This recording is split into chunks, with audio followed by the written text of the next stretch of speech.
In an encampment, the cook is waking everyone up with the banging of his pan, which makes most of the soldiers rise from their beds, including one Encrid, who has been causing a lot of trouble for everyone, so he was demoted to squad leader for a bunch of dumbasses. Shortly after, an attack begins, and even if Encrid does not have any special abilities, he got here with his endless training, and this is why now he is able to put up a fight on the battlefield. Even if he can down 1 or 2 men, eventually he is put to the ground, as he holds no talents, and he knows that his dream is out of his reach for someone so untalented. Tons of people die around him as he tries to grab his sword, which makes him recoil. He thought that even if everyone around him mocked him for trying to achieve his dream, as long as he had his blade, he could manage somehow. Now though, the dream of becoming a knight is removed from his mind, as he can only think about his imminent death. Even this was pathetic. So that means the people who were praying for his downfall got their wish. As his mind drifts to the abyss, he sees a blue flame standing in front of him, and in a few moments he awakes again, in the same bed that he did today. He thinks that this was a dream, but when the soldier next to him says the exact same thing he did in the dream,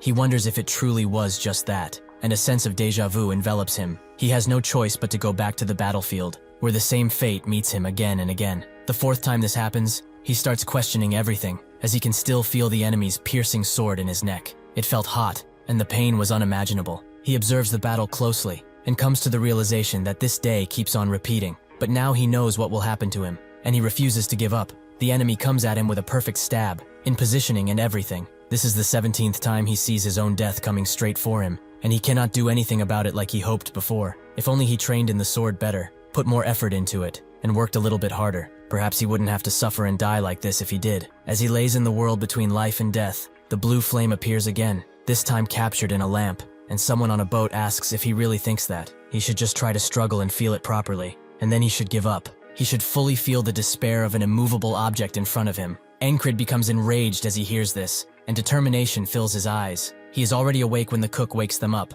and he immediately tells the guy next to him, Rem, that he has a bug in his boots. When he looks, he actually finds it, and after crushing it, he asks if he put it in as a sort of prank or something. Encrid explains that he saw it crawl in his boot earlier. This is his 18th time seeing that bug, making him wonder, how many more times will he see it before this nightmare ends? Since he was young, he chose to wield the sword and learned swordsmanship from a returned mercenary that came to his village. The first spark of his dream came from him, as he congratulated him for being so good, to the point where he fully believed that he could become a knight. That's when Encrid began to dream. Someone like him, a true knight. The knights are people who can slay thousands on their own and change the flow of battle in an instant. They are incredible heroes that everyone respects. Like any child, he thought that he could become the knight who can finish a war, the Knight of the End, which was the protagonist of a song he heard from a wandering minstrel. That is when he decided that he wanted to be the main character too, and leave the village in order to become a knight. However, people started to laugh at him as soon as he left the village to pursue his dream, as he joined a mercenary corps, and they were all making fun of how he ran away from a stray dog because it scared him. This way, he learned that his talent is really nothing special, but it was too early for him to give up, so he trained constantly, as hard work is something that never betrays you. Even if he had no talent, Encrid believed that with time and lots of effort, even in the most harsh places, he could overcome every limit he had, and thus, he gained a lot of experience. He also gained the strength and endurance to be acknowledged by people around him. That is when hope returned to him, and it returned in full swing. Unfortunately for him, that strong hope was shattered in a moment by a child. There was a 12-year-old boy who requested a duel. He was from the village he was currently resting in. Even with his age and the fact that he started learning how to wield the sword only 6 months ago, he defeated the idiot who spent almost his entire life learning the sword, to the point where his calluses developed calluses. Despair started to befall him. Was his work all in vain? Is there really no way out of being untalented? Encrid truly wanted to be a knight, and even if everyone laughed at him for it, saying that it was a hopeless venture, he refused to give up. He spent a lot less time eating and sleeping and started to swing and swing until the sun started to rise and he was completely out of stamina. Even if he hit the tree with tons of attacks, all he could get out of it was a couple of cuts. That's when he thought that even if he could not become his dream, he could at least become an experienced soldier. He screamed out at the unfairness of the world and continued to swing, as this was all he could do. 3 years later, in the present, he is in the Cyprus division, with the 4 companies, the 4 platoons, and below that, the 4 squads. Encrid became the squad commander of a second-rate squad, the best position he could achieve after his manic training. Still, it's much better than being a mercenary, as he is a soldier of the kingdom after all. Encrid walks up to one of his squad members named Jackson and tells him to do his morning duty for him, as he has to do something. Jackson looks at him for a bit and says that he will have to repay him next time. Rem can't believe that he dared to look at someone of a higher position than him in that way. That guy is going to lose his head one day. Ankrid doesn't care about that, as he wants to learn the heart of the beast again. Rem is quite surprised by this, but asks why he wants to do it again. He thought that he gave up on trying to learn it. Shortly after this, the Nolilia versus Aspen close combat battle began once again, and he died like before. Ankrid was tired of reliving the same day over and over, but he used this time to learn the heart of the beast from Rem each time he came back. Even so, he still cannot see the tip of the sword that kills him, and he hopes that today will be the last day where he has to go through this. As the soldiers scream out and engage in fighting, Ankrid notes that this is the 21st time on this same battlefield, and by now, he has completely memorized the situation. First, he dodges the spear that comes from behind. Next, there is a guy who will attack him from behind, and after that, a squad member by the name of Vel will die. However, this time, Ankrid protects him from the arrow and from the rampaging soldier that is coming to kill him. His plan finally worked. As before, even if he blocked the arrow, he would still die. Today is the first time he has survived. What is left now is to kill the bastard who will stab him in the neck and whom he meets even if he tries desperately not to. This bastard has stabbed him in the same spot 20 times, but this time it will be different. He will see his blade. He will survive. Rem told him that since he always closes his eyes when something dangerous comes his way, he is left vulnerable, and to prove his point, he aimed an axe at his neck. He told him that he needed to be brave and not easily agitated. He has to become a bastard who does not know about death, like a beast who is fighting with everything it has for survival. That is the heart of the beast. Ankrid wonders if he is afraid of death, but he has felt it too many times for that to be true. Death is his friend, as it makes him stronger. For the first time, he manages to dodge his impending doom, and his heart starts to beat out of his chest. He is extremely happy with this, and tries to retaliate, but the expert swordsman in front of him uses a skillful technique and stabs him in the neck once again, ending his life. The boatman greets him again, and says that on this day, he will only feel pain and despair, so he should give up and get on the boat. He should acknowledge himself as weak and be at ease in the afterlife. Unfortunately for him, the boatman has picked the wrong person to challenge, as Ankrid refuses to go with him, and gives up as he finally sees the tip of the sword he thought impossible to see. Even if it takes him 100 days, he will get out of this loop. Eventually, Ankrid arrives at the 33rd time he is on the battlefield, and now he can clearly see the first attack that ended his life so many times. But even if he manages to dodge it, he cannot dodge the next one, as his enemy is way too fast. So he falls to the ground, and another death is counted. In his time as a mercenary, he took up a few quests for monster subjugation. It's not like he really wanted to, but he just came to a random village where he was asked to help. The reason he decided to help them was because of his dream, as protecting the weak is what a knight does after all. His reward for doing all of that work was a charm, something extremely cheap for how much he risked his life. But the village elder told him that this would grant what he was desperately wishing for. So Ankrid wonders now if this is why this day keeps on repeating, just so that he can become a knight. He isn't dead yet, and tries to get up, but the soldier notices and says that he will show him some mercy, since he must be in a lot of pain. Ankrid knows that this is just a facade, as this bastard is just a monster who enjoys stabbing people. He wakes up in his bed once again and tells Rem that he put a bug in his boot, which he is very mad about, as he didn't expect a squad leader to be so annoying. Ankrid tells him to stop talking and come outside, as he wants to learn the heart of the beast again. When they go and do that, Ankrid is able to accurately dodge Rem's incoming attacks, which surprised him, as he didn't expect the skin of his heart to get so thick. Ankrid says that he just trained, but Rem notes that this technique takes time to learn. There is no way that his family technique could be taught to someone else so easily, but he does not know that Ankrid has gone through hell and back with it, and the sensation of impending death he felt each time made him much more proficient in it. He tells him that he probably got it by chance, but he wants to spar now, which Rem is pleasantly surprised by and accepts. Even if he masters the heart of the beast, he will just get killed because he cannot land a single strike against that bastard. He continues to dodge Rem's incoming attacks because he doesn't possess any good attack techniques. He only knows one, which is the Valen mercenary sword technique. It's quite anomalous, and it was made by someone named Valen. As the name implies, it's a technique that some speak ill of, and others call it a petty trick. Even so, he has something else he wishes to try. He tries to imitate the stab of his murderer, and he does so pretty well, but Rem can easily throw his sword away with sheer force. Still, for a moment he imitated that stab perfectly. Since he died to it more than a few times, his body remembers it well. Rem says that among what he showed him in this spar, that stab was the most decent, but he should put more impact into it. He tries to explain it the best he can, but he isn't really that smart. So he just says that he shouldn't doubt his attack and put everything into it, to the point where he can already see the enemy in front of him dead. That way, he shouldn't lose grip on his sword. Ankrid thinks that this was a horrid explanation, but he got it. The difference between his stab and that bastard is that he is not confident in his blade. He must do like he does every time he kills him, stab with the intent to kill the person in front of him. He tries to do it again but fails, resulting in his death. Even if he has to do it a step at a time or even a quarter of a step, he will advance no matter what. The days continue to pass as he trains and dies. The 11th day, the 123rd day, but finally, on the 124th day, he lets out a strike that Rem has no choice but to dodge, which he calls him crazy for, as he puts so much force into that attack that blood is coming out, and his smile really isn't helping his image. But Encred couldn't care less, as he has finally mastered that bastard stab technique. The first time he tried this technique, he managed to graze the soldier's head, but even if he failed and was stabbed again, he did not blink and didn't even let go of his sword. The soldier said his usual line, that this is mercy, but Encred promised him that tomorrow he was going to die. This made the soldier smile, as the dead have no tomorrow, but he does not know. This time Encred crushes the bug before it goes into Rem's boot and tells him to take his guard duty, making Rem wonder when he became so pushy. This marks the 125th day of the loop. He tells someone called Big Eyes to get him some shin armor, a shield, and a dagger, as he will pay for them later. Big Eyes reluctantly accepts, but he tells him that he is doing it only because he trusts him. Rem comes from behind and notes that the squad commander is becoming a little pushy, but Jackson says that they always push their tasks to him, so this is just revenge from his side. Rem doesn't know what to say, but he's acting weird, like he is extremely tense. As Encred trains, he thinks that every time he dies, he feels a lot of pain,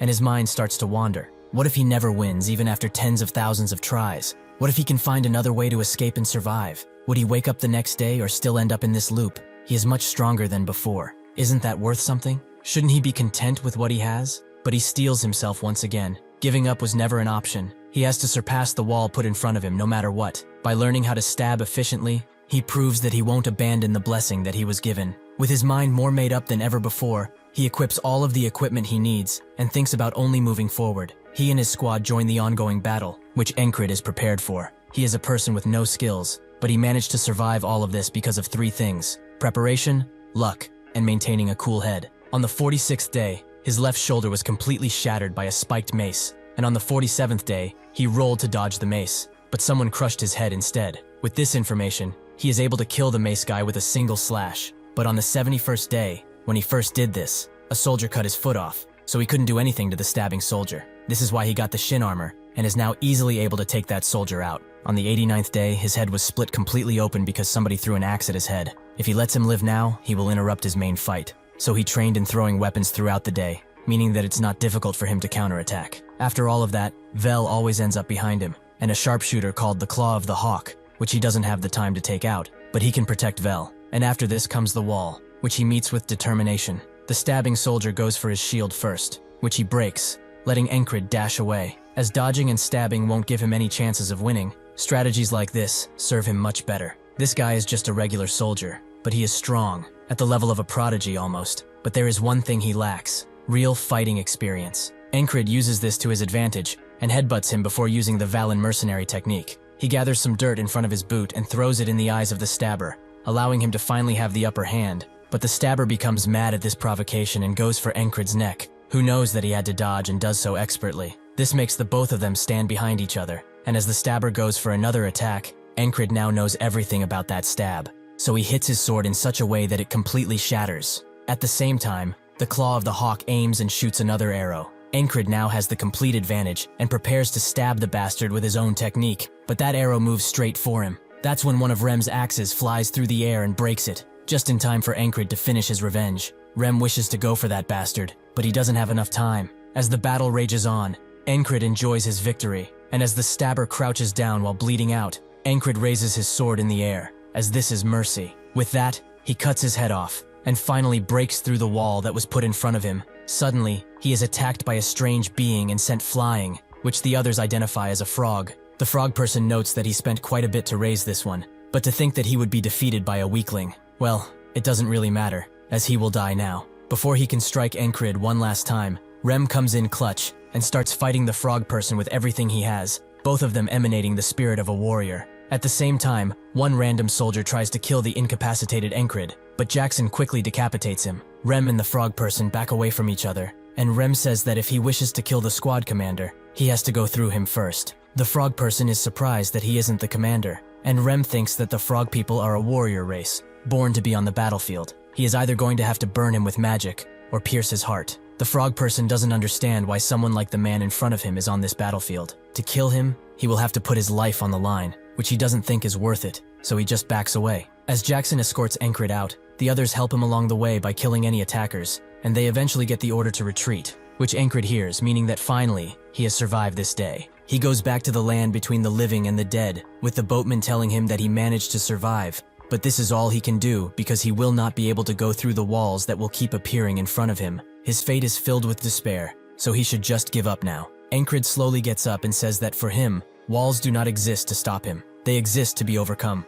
The boatman likes his attitude, and so he will wait for the moment when those eyes filled with hope will completely lose their light. With that, Encred awakens in the infirmary tent, and Rem, who is beside him, says that he has been sleeping for 2 days. He was actually the one who saved him from that frog bastard, so he better be thankful. Encred didn't know that he was hit by a frog. It's amazing that he managed to live. Rem explains that his bones are not broken, but his head was shaken up pretty badly, so he does remember that they are best friends, right? Encred notes that he never said they are friends, calling him a noble hunter, which makes Rem shut him up, as he can't just blurt out people's secrets without a thought like that when he has nothing to do with it. Anyway, Encred is glad that he was able to get out of that loop alive after so many days. Later, Big Eyes, real name Crace, comes to the infirmary, as he wants payment threefold, as he also paid for getting him in here. Encred wondered why he was in the infirmary when soldiers like him would be left to tend to themselves. To lower the price, Encred asks where he was when the battle started, as he didn't see him anywhere. Crace says that he will give him a special discount if he shuts up, which he accepts. Much later,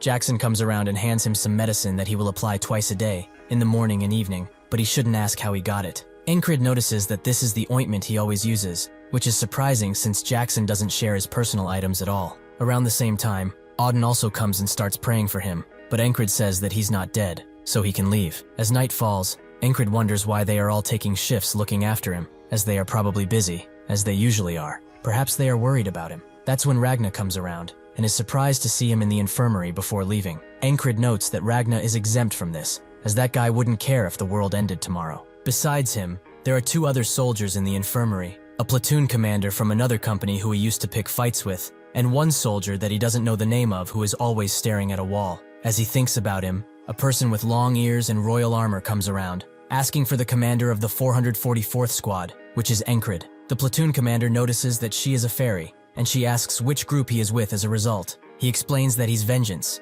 the commander of the 3rd platoon in the 2nd company. She then asks if his company taught him to state his race when he meets a superior, which he apologizes for. Encred thinks that this must be the new commander of the 4th company, and he also introduces himself as a result. She has heard that he is leading his difficult squad quite well, so she looks forward to his future contributions. With that, she just walks away, confusing Encred, but she suddenly stops and asks the young soldier who is in the infirmary what his name is. It takes him a while to say it, as he comes up with the name of Krang, but even Encred notices that he just made it up. His attitude in front of a superior is bad too. Is he a noble of some sort? The woman just looks at him and leaves. Late at night, Encred feels almost no pain, and he can put some strength into his body, meaning that he should resume training. Vengeance asks where he is going, and when he reveals that he is going to the training area, Vengeance calls him an idiot, as he shouldn't act tough when he is the lowest ranking soldier there is. Encred eventually finds a quiet spot and recalls the past battle, as it was one of the few useful methods he spent tons of cash on in order to learn. First, he thinks about what would have happened if his attack had failed. Perhaps it's not a good idea to put all of his strength into one attack, but if that attack fails, he dies anyway. If Rem's attacks were lethal, after he stabbed his sword with all of his might, what would be the next move? Suddenly, someone interrupts his meditation and notes that he's working hard, that someone is Krang, who doesn't know what he's doing, but his hands kept twitching in the infirmary, and now he's just spacing out here? Encred explains that he was doing the first thing to test his grip, and now he's replicating the battle. Crank asks why he's doing that, and Encred puts it quite well, so that he doesn't get butchered on the battlefield. Krang then asks if he wants to become something by preserving his life like this. Encred knows that what he wishes to become is his dream, but when he tells it to other people, they just laugh at him, a dream that he has always pursued. However, this dream is something that he will never stop pursuing, so he is proud to say that he wants to become a knight. Krang is quite surprised by this, and Encred notes that this is the first time he sees someone not laughing at him for saying that. Krang says that he just forgot, but he suddenly remembered what he needed to do after watching him. If he becomes a knight though, he should at least remember his name. Encred thinks that this is new, as he was never supported up until now. A wandering minstrel arrives at the camp and starts singing songs about legendary heroes, while Vengeance wants his morning rations to come already. Because of all of this, Encred decides to take a walk, where he meets with Jackson, who asks how his injuries are doing. He says that because of the medicine he has been doing well. He's quite thankful for it. Jackson tells him to come back already if he's thankful. Later that night, Krang, wishes him a good night, and he does the same, making Vengeance say that they should just marry each other if they are so close. As he drifts off to sleep, Ankrid thinks that this was a day with nothing important in it. When he wakes up, the minstrel is still singing about Cyprus, and Vengeance is once again complaining about the food, just like yesterday. That's when Ankrid gets it, and as he walks outside in the same spot, Jackson once again asks how his injuries are. When Ankrid responds the same way, and Jackson answers the same way, his suspicions are confirmed, and a vision of the boatman comes to mind. While he was sleeping, he died without even noticing. He died like a dog, without even knowing it, but now he's even more determined to overcome this challenge. As night falls,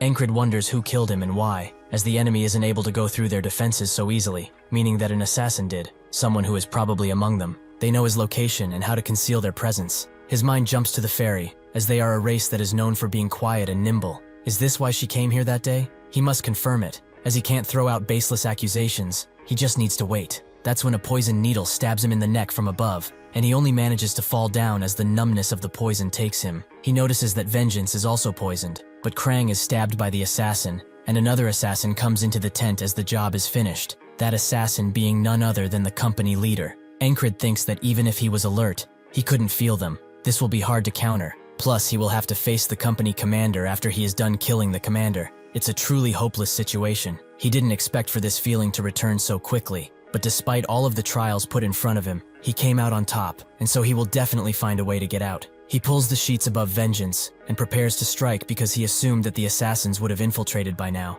but it seems that he needs to be wary of the outside. Vengeance wonders what he's doing, but notes that he must be hunting cockroaches. A fitting thing for him. Ankrid didn't expect for him to care so much, which gets Vengeance mad, and at the same time, Krang comes inside, wondering if he should come back later and let them bicker. Ankrid tells him to come in and looks at him while he makes his bed. Considering the assassins took him out in another way, he must be their target. But why? Just who is he? He thinks of not digging into it like his teammates usually do with most things, but since he is involved, he has the right to. He asks what he is, which Krang doesn't know how to respond to, but eventually says that it's not something he can say because it's a long story. Ankrid just accepts it for what it is, but Vengeance can't believe that he just took that, as he has a feeling that this guy is not from this country, meaning that he must be a spy from another country. That has to be it. Krang gets closer to him and says that he has not and will never betray the kingdom. As he said that, Ankrid felt something in his eyes, the will and aura of a knight, but he is not one, as he is powerless against the assassins, though now he has confirmed that he is hiding something that he doesn't want to tell. As night falls and they wish each other good night, Vengeance falls silent, perhaps because he is scared of Krang now. The assassins are also about to barge in soon, so he gets up and tells the others that some assassins are going to invade this tent. They better come with him if he wants to leave. The others think that he is crazy, but that's when someone asks how he noticed, and he is hit at a vital point before he can even try anything. The assassin kills all of them in seconds, and Ankrid wakes up to the minstrel singing again. Since he has no way of letting the others know that the assassin is coming, he can't get them on board. At first he tries to get help from a commander, who tells him to screw off, so he tries to predict the assassin's movements, but he is killed in an instant. Next, he tries to ambush the ambusher, but he is killed without even knowing where the assassin was, as he cannot see him, though they can see his every move. As long as he cannot avoid that poison blade, he will die without being able to do a single thing. The 20th morning arrives, and Ankrid falls into the pits of despair but crawls right back out, as he has only died 20 times. He needs to think of how to get rid of the needle first, and a way to avoid fast attacks, so he goes to Jackson for it. While they were training, he asked Rem why he was calling Jackson a wildcat. He explained that he only attacks when he's behind someone and then runs off, which reminded him of a cat. Ankrid assumes that he would win against the assassins, and he can't just take him in since he has no authority to do so, but even if he could, he must pass this wall alone, so he will learn from the best. He asks Jackson, if someone were to stab him in the back, what could he do in order to stop it? Jackson thinks about it and is not sure, as nobody has ever survived his ambushes, something that Ankrid takes note of. Jackson notices Ankrid's desperate stare and relents, telling him that he always needs to have eyes in the back of his head. Ankrid asks what that means, and Jackson explains that it's basically perfect timing. For example, the wagon behind the tents that's just passing by now. Ankrid is shocked to find that there's actually a wagon behind him. But how did he know? Does he really have eyes in the back of his head? Jackson also says that the wagon is going to come apart, and only seconds later, that happens. Ankrid asks if he's some type of prophet with a hidden talent, but Jackson notes that he just must have spent too much time with Rem to think that. Jackson tells him that he simply followed sound, as he heard the axle of the wagon creak from here. If he can efficiently hear what's around him, he can basically predict what's going to happen next. Ankrid is more surprised that he heard something so quiet, as he didn't even hear the wagon in the first place. Jackson leaves him with one final piece of advice. He should keep trying to listen to what's around him and hone his senses to help him isolate sounds better. Encrid notes that this was a pretty good explanation, too good for someone as lazy as him. Jackson tells him to not get the wrong idea. He is lazy, but he doesn't want to have him on his consciousness for not helping, and nowadays, it seems like he keeps trying to learn new things. After night falls, Encrid attempts to face his second wall in the face of a sure death. The only objective he must complete is to hear them coming. He hears the footsteps of the guards that are on patrol, the sound of the torches, but no sound of the assassin. He tries desperately to hear him, but he ends up meeting the same fate, and awakes again to the annoying sound of an old tale. Even if he died, his body remembers everything as clearly as day. He remembers what he learned, and the pain he suffered. He goes back to Jackson once again, who tells him that he can get a lot of information from sound, as it can tell him the location of something purely based on the direction, and once he is able to hear faint sounds, his ears will have become the second pair of eyes he needs. He suddenly snaps his fingers and tells Encrid that sound is a wave. It rings out in all directions, no matter how silent it may be. In the chaos of 1,000 sounds mixed together, he needs to isolate one and maintain it. Encrid goes to try just that in one of the busiest parts of the camp, and practices what Jackson taught him. He first isolates the sound of the flags flying about. There must be at least 7 to 10 flags flying together. Then he isolates the sounds of the footsteps that are right next to him. He attempts to feel every single sound, the familiar and unfamiliar, whatever they may be. Suddenly Krang appears and asks what kind of training he's doing now, while also calling him Ensi. Encrid asks about that weird nickname, and Krang notes that it's just a nickname. He must be fine with it, right? Encrid sure isn't, but he also doesn't care that much. As for the training, he is just sitting around here like an idiot doing nothing, not actually training. Krang finds that strange, as he doesn't seem to be the type of man who sits around and wastes his time, right? Night falls once again, and the same things happen. He is poisoned, and Krang is stabbed to death. This is the 33rd day, another failure. On the 34th day, Encrid didn't hear a single thing again, and he continued this cycle of failure again and again. What Encrid needs isn't more experience, divine intervention, or a sudden realization. What he must repeatedly do is what he must do, no matter what. This time, when Krang attempts to sneak up on him, he opens his eyes before Krang can speak a word. Who is surprised that he actually sensed him? He must be training his perception, right?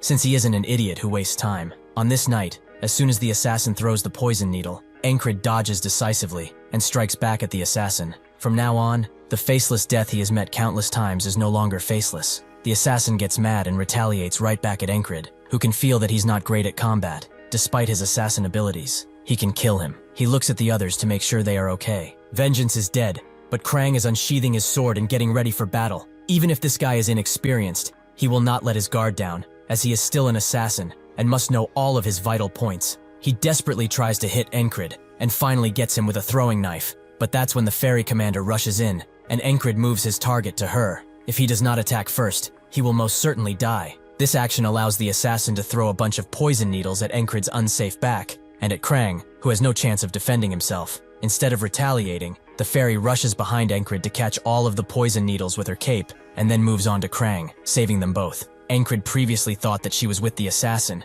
but now she protected them. Whatever the case may be, now's his chance to put an end to this. He rushes in blade first into the assassin, who manages to deflect his attack, but without much choice, he runs away, ending the night in a victory. Krang comes from behind and notes that the assassin must have come for him, which Encrid already knows, as nobody is going to pay for an assassin to kill a boot soldier like himself or vengeance. The fairy notes that it's precisely as he says. He has sharp senses for a soldier. Encrid notices how she's still gripping her sword tightly. She was an ally for him, but she cannot let something like this be known, and since he is a witness, he knows what must come next. Suddenly, Krang gets in front of him and tells the ferry commander that he has a favor to ask, as he doesn't want anyone to die today. The commander bows down to him and says that she will do as he wishes. Krang wants vengeance to be rescued too, as he can sense that he's not dead, and the commander confirms that with a little antidote, he should wake up soon. Encrid thinks that she must be knowledgeable about antidotes, and Krang moves on to cleaning up this mess, as it's going to be a bother if people find out assassins were in the camp. Encrid notes that nobody will be suspicious of anything if there is nothing left,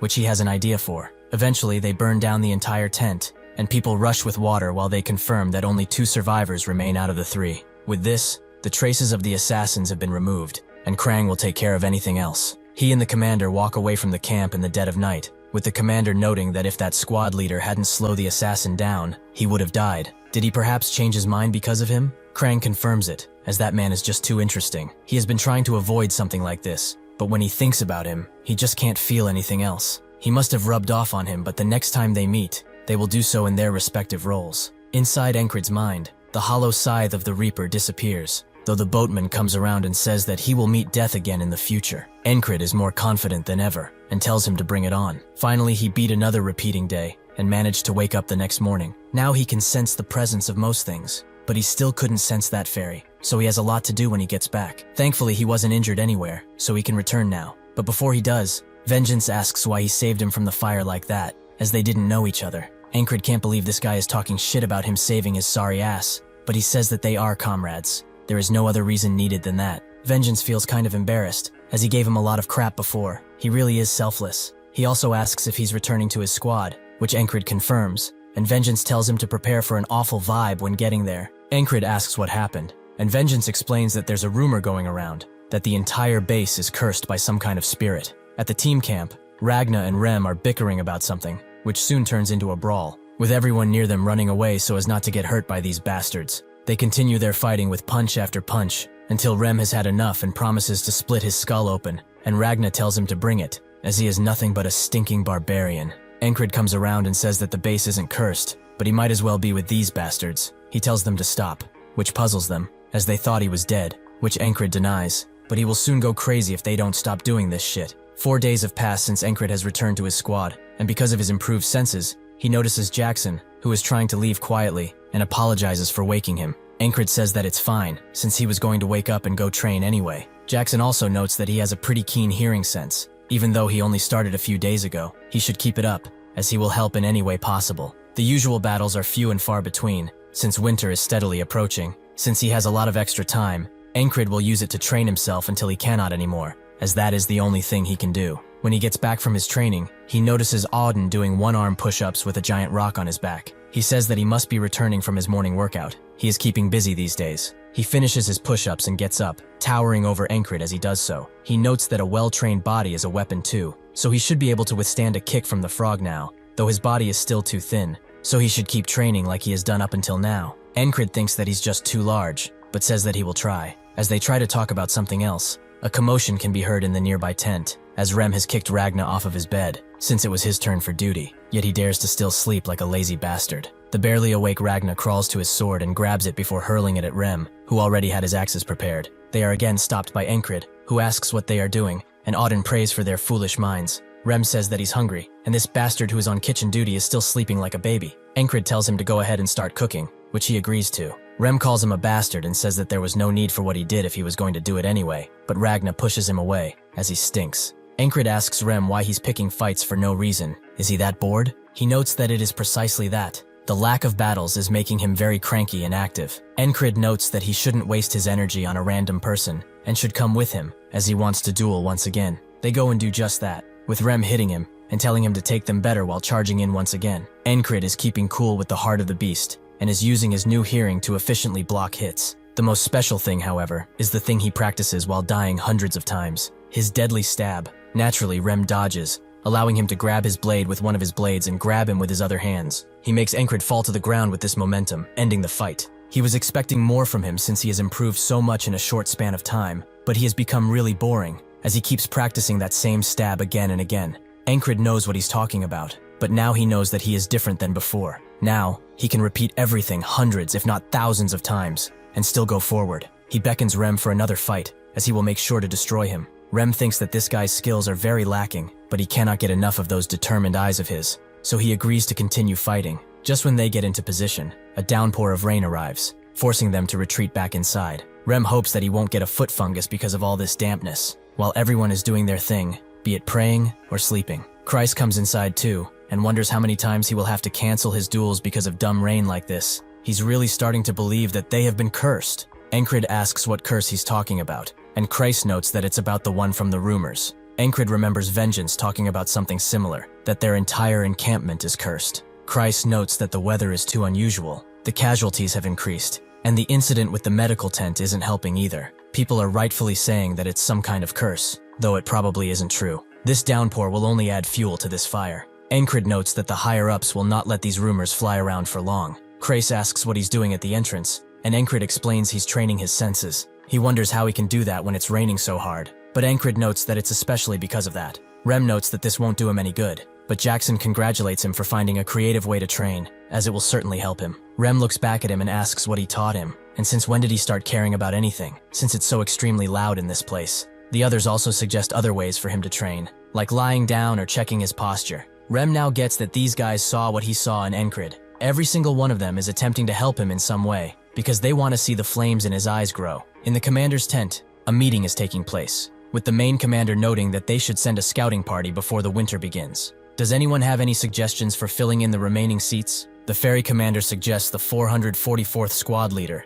which the main commander finds kind of dumb. Won't he just hold the scouts back? The ferry commander notes that he could bring some unexpected results to the table, and she recommends him purely out of her ferry instinct. The next day, Encrid gets the news that he is being sent to the scout unit. When he gets back to camp, Krace asks if he did something to piss the commanders off, while Encrid is getting dressed up. He notes that he didn't do a thing, though Krace finds that hard to believe. Encrid is still suspicious about the ferry commander. Perhaps she wants to deal with him after Krang has left. Rem comes around and asks if he is really going, as he can help him get out of this whole ordeal. Encrid says that he can't use his axe on Superior, like he unusually does, but Rem notes that he wouldn't tell him to do something so harsh. Encrid tells him not to actually do it while he's gone, as he has a history of doing stuff like that. Auden starts praying for him constantly, and Ragna offers himself to go in his stead. Encrid appreciates it, but the second he leaves the camp, he is bound to get lost, which the others agree with. Jackson explains that since he is going to the tall grass fields, he should pay attention to the changes in the grass noises. That's how he can spot an ambush from a mile away. Rem screams at him to stop teaching him weird, sneaky stuff, making Encrid wonder if it's alright to leave these guys here, as they will constantly fight. However, there's nobody better suited for this job. After he enlisted, because of his not-so-great skills, he was constantly moved around and filled in for others. The one place he ended up being useful in was right in this camp, as even on the day he came to their doorstep, they were fighting, but he was able to somehow control these miscreants. Encrid tells them that 'tis fine, and Rem wonders if he's brave or dumb. Jackson notes that he should be thanking him, as he would be the one with a hole in his heart by now, though Rem thinks that he would be the one without a head. Encrid thinks that even if they are how they are still very good fighters, so it would be a shame to lose them. Thinking like this won't lead to much anyway. He knows where he is in terms of skill, and all he needs to do is get better. Since the scouts are going to the front lines, he can spend his time training his senses. Another member of the scouting unit tells him to focus, as they may be the same rank of squad lead, but he is the leader of this scout squad, so if he has a problem, they should fight it out. This is Andrew Gardner, scout squad leader. The others laugh at Encrid's expense, as he is from the outcast squad. He probably doesn't even know how to hold a sword properly. Andrew notes that if he does challenge him, he will try to not hurt him. Since he is already useless, he can't be more than that. He then makes a statement to the squad. If the enemy comes, they just bash their skulls in. Simple as that. Encrid can't believe what he is seeing. The scout team, which is supposed to be silent, is now creating a ruckus out of nowhere, and the squad leader is also greener than a freshly sprouted flower. Will this mission really go well? Eventually one of them finds some tracks, which Andrew recognizes as new tracks, so they should follow them and have themselves a succulent meal. Encrid can't believe his stupidity. As news travel in a group of 20, is he seriously going to fight that many? Someone next to him starts laughing, as that's not a new track, is a gazelle. He begins talking with Encrid, noting that the squad leader is kind of obnoxious. Isn't he? This is Henri, a member of the squad. Previously he was a hunter in a mountain town, and he seemed to not care much about the squad leader. He struck up a conversation with Encrid, and they soon became acquaintances. Henry talked about the basics of hunting, which he found pretty useful. He notes that animals have separate paths they walk on in these fields. He will tell him more tomorrow. Because of the leader's incompetence, they spent the whole night searching for invisible news, and the scout squad's day was wasted. While trying to sleep, Encrid can hear Andrew bickering with himself, as he must get some results. Anything. The next morning they arrive at a grassy palace, which Andrew recognizes as Green Pearl, or the uselessly tall grass field, as he likes to call it. He tells everyone that they will cross this grass and find the enemy scouts, then bring them back as prisoners and be rewarded. Henry finds this idea kind of whack, since they are supposed to scout first, but Encrid notes that it's the leader's command, so they must follow it. As they trek this grassy land, Encrid is surprised that Andrew isn't bellyaching anymore, and is actually taking this mission seriously now. Henry finds it strange that there's no animal droppings in the area, because food is abundant around here. There should have been at least a few. That's when a large feline creates a loud step and rushes past them. Encrid gets what's going on, and grabs Andrew while telling everyone to stay down, and sure enough, arrows start flying, killing 2 squad members on the spot. Andrew finally gets that the enemy is attacking, and orders everyone to run, which they do, but they are slowly picked off one by one without much of a fight, and Encrid is the last one left, completely surrounded. By using Jackson's listening technique, Encrid is able to get quite far from the ambushers and even dodge some arrows, but unfortunately for him, the enemy attacks from all directions, so he dies, while thinking that they must avoid this spot. He tries to tell everyone not to go in there, but Andrew calls him a crazy bastard and threatens to beat him up if he keeps talking crap. Since nobody will listen, perhaps he has to make his way out of this place alone. With that in mind, he tries to run in a different direction at the moment of the attack, but the enemies still get him. Since Encred has the power to repeat on his side, he doesn't worry and keeps trying and trying. One time he got caught in the open by 20 crossbowmen who put him down like a rabid dog. Then after that, a squad of spearmen impaled him without mercy. Even when he managed to make it to the knight, these bastards wouldn't stop searching for him. But this allowed him to notice that their uniforms are green. They must be a squad specializing in ambushes. He surprisingly makes it out of the bush and into a large camp, where he sees something that shocks him right before getting stabbed from behind. But he doesn't even care. Now he has some critical information. The day repeats again,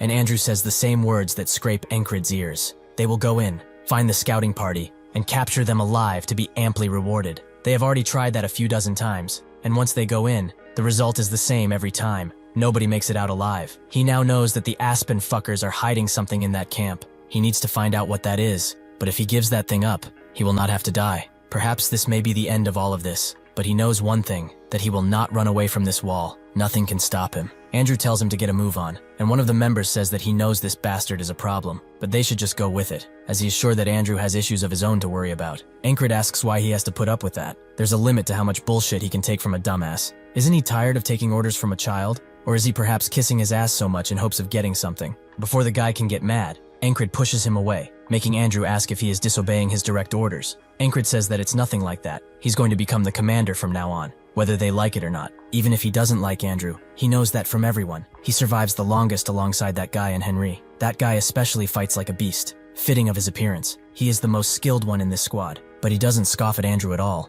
so he has to be some bodyguard for him. Andrew draws his sword and says that he can take command only if he beats him, so he better get ready. Encred knows that a normal soldier would not have something like a bodyguard, and Andrew seems pretty trained, considering his posture. He has little experience too, given his skill level, so he must be some lord's son or something. However, that doesn't really click, as the son of a lord wouldn't have to be worried about getting results. Perhaps he's a fallen noble. Andrew notes that based on his pathetic skills yet strangely high rank, he must be some sore loser who only trains in hopes of getting paid. He is different than he is, and he has an important mission to fulfill. Before he can say anything else, Encred says that he talks too much, so he should come here already, as he won't even use a sword to make it fair. Encred did this because he would struggle against Andrew if this was a normal fight, but now he is obviously mad and looking down on him. This action will give him the opportunity to take over the situation instantly and use it to craft a new future. With one blow, Andrew is on the ground, much to the surprise of the others. Encred says that he is the commander now, and he hopes that they won't have a problem with that, because he won't care anyway. Nobody says anything, not even the bodyguard, so Encred has completed his first step. Later that day, they go through the bush like usual, with one of the soldiers wondering what Encred is thinking. Suddenly, he asks Henry what his dream is, who says that he wants to marry a beautiful woman who runs a flower shop. Encred notes that to do that, he must survive today. He asks another soldier what his dream is, who says that his lover just had a baby, so he hopes to raise it together. Encred tells him that if he doesn't want that child to grow up without a dad, he needs to make it out alive. He asks the other two soldiers the same thing, with one saying that he wants to open up his own business, and the other simply wishing to return home. Finally, he gets to Andrew, who wants to fulfill his mother's dying wish, to revive House Gardner. Encred feels like all of their responses are the same, as they all must live in order to fulfill them. He turns around to face them, and puts his entire sincerity into these next words. They will make it out of here alive. He did this because he needs these guys to trust him, and there is nothing more motivating than remaining alive. So with the enemy appearing soon, he plans to break through first. He suddenly orders Henry to shoot an arrow in that direction, who sees nothing,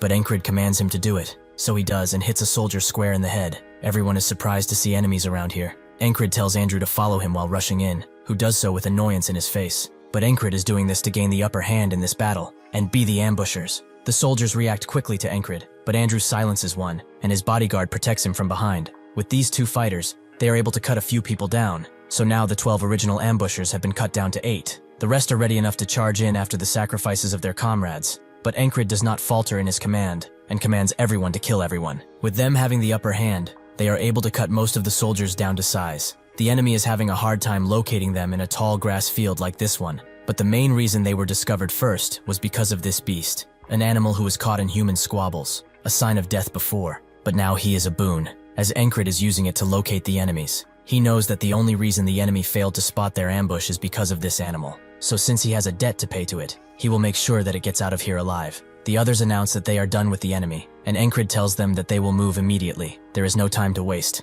The beast follows him from behind a bit, until it notices that it will be left alone. Unbeknownst to it, this oversized cat has changed everyone's lives, and allowed fate to change. After a single casualty, Encred's unit now has 6 people remaining. He would have liked to save everyone, but he knows that it's impossible given the situation. He's just glad that so many survived. They move in to ambush yet another ambush, all thanks to Encred's repetitions, which allowed him to know the quantity and location of these groups. He knows that if they keep going straight, they will get shot down by the crossbowmen, so he takes a far right to avoid them and disposes of the spearmen who were after them, something that must be done quickly, as they cannot be hindered. They are using hit-and-run tactics and low blows in order to survive. Even if it's not honorable, it sure does work. After taking the spearmen down, Andrew's bodyguard notices that he's overexerting himself, and since it's getting dark, they must find the exit now. He tells Encred all of this, who only says that they are going further inside. He will also not accept any disagreements. They must obey and follow him. Suddenly, the bodyguard puts his blade at Encred's neck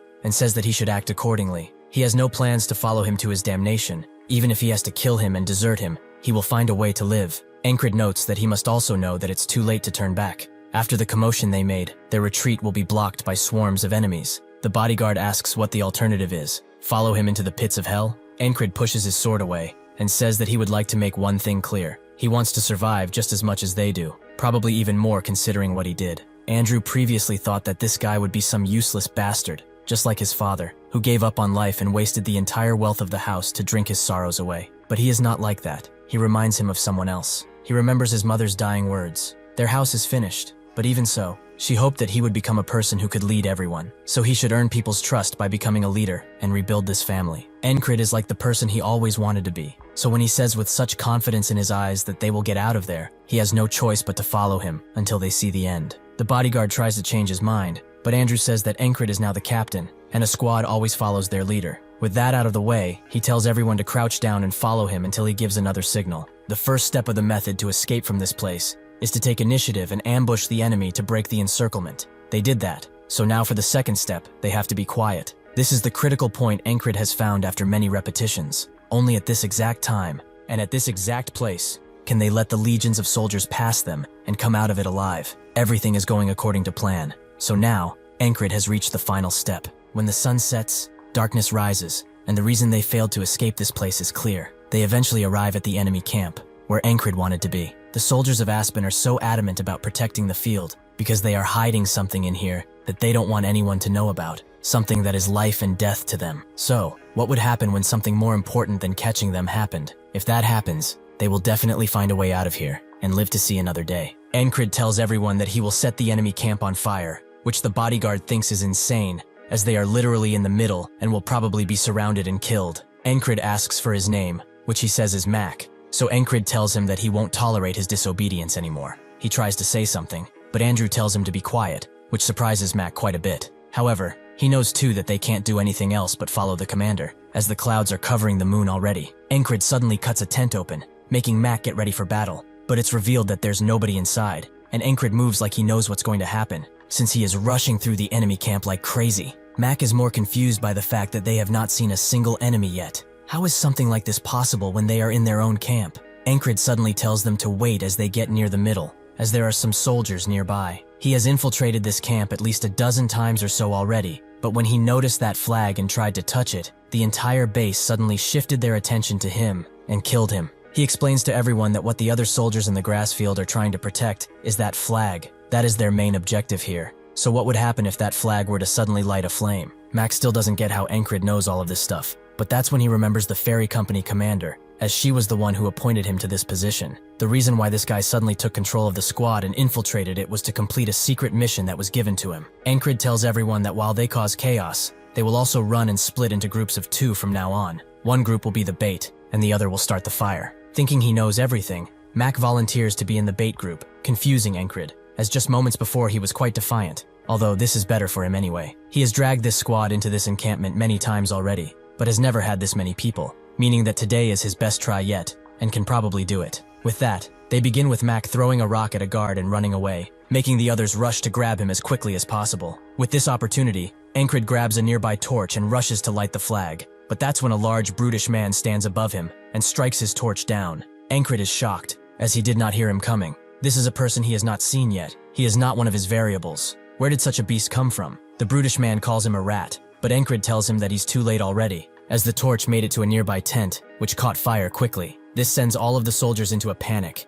and they all rush to grab some water while some are still after the intruders. Mac has baited away most of the enemies, and he got the attention of the rest, meaning that Andrew has done his job and set fire to the rest of the tents. Now it's time to get out of here. He smashes his foot into the ground and propels his whole body forward towards the unknowing brute. Encred can finally see his way out of here. He can see tomorrow. Unfortunately for him, in a split second, the brute dodges his attack and lands one of his own, slashing Encred's side. He thinks that this was the most perfect stab he could have ever mustered, yet he didn't even make a dent in this bastard. He cannot beat him. He can't do it with his current level. He barely managed to get out of that brown hell. He was ambushed there and killed 1,000 times. He thought that he had finally passed the wall for tomorrow, but perhaps this guy was the real wall all along. If he challenges him, only death will await him. Then he will have to do all of this again, and hope that everything goes right as it did today. Suddenly, the brute's expression becomes furious, as he has seen that his opponent is laughing. Encred refuses to give up just because of this, and fully believes that he's going to beat this guy. He has passed countless trials and tribulations before.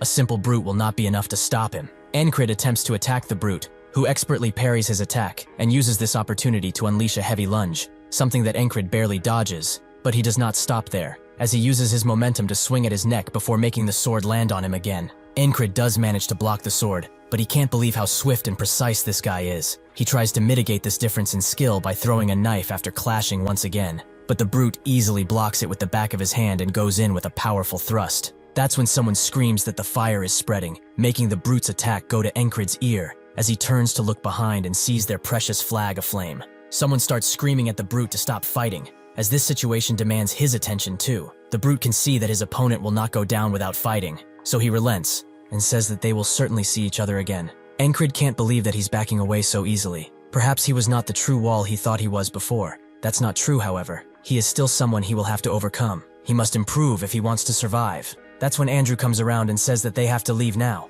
while they still can. The brute gives Encred one last stare, making him sheath his weapon and command everyone to retreat. They do just that, and Encred notices that one of them has disappeared, meaning that there are only 5 left in the squad. The bodyguard asks if this is it, or will their enemies send another pursuit team after them. Encred notes that they are busy right now, and notices that Henry is lagging behind, while some Grave Aspen soldiers charge them. The squad refuses to let one of their comrades die while they are there, so they all charge the enemies and take care of them before they do the same to them. Encred tells everyone to keep running, and Henry notes that it will be harder for those guys to follow them if they run towards the fox and snake field, making the one carrying him ask if that does not also apply to them, but Henry knows a hunter's path that not many know about. With that path, they easily evade the enemy, but they still have to trek the entire field, which, with the help of Henri, is a pretty easy task. After a while, Encred finally sees what he has fought for the next day. They continue running until they get to the camp, where most of them fall to the ground. Encred takes a deep breath and enjoys the fresh air of a new day. At that moment,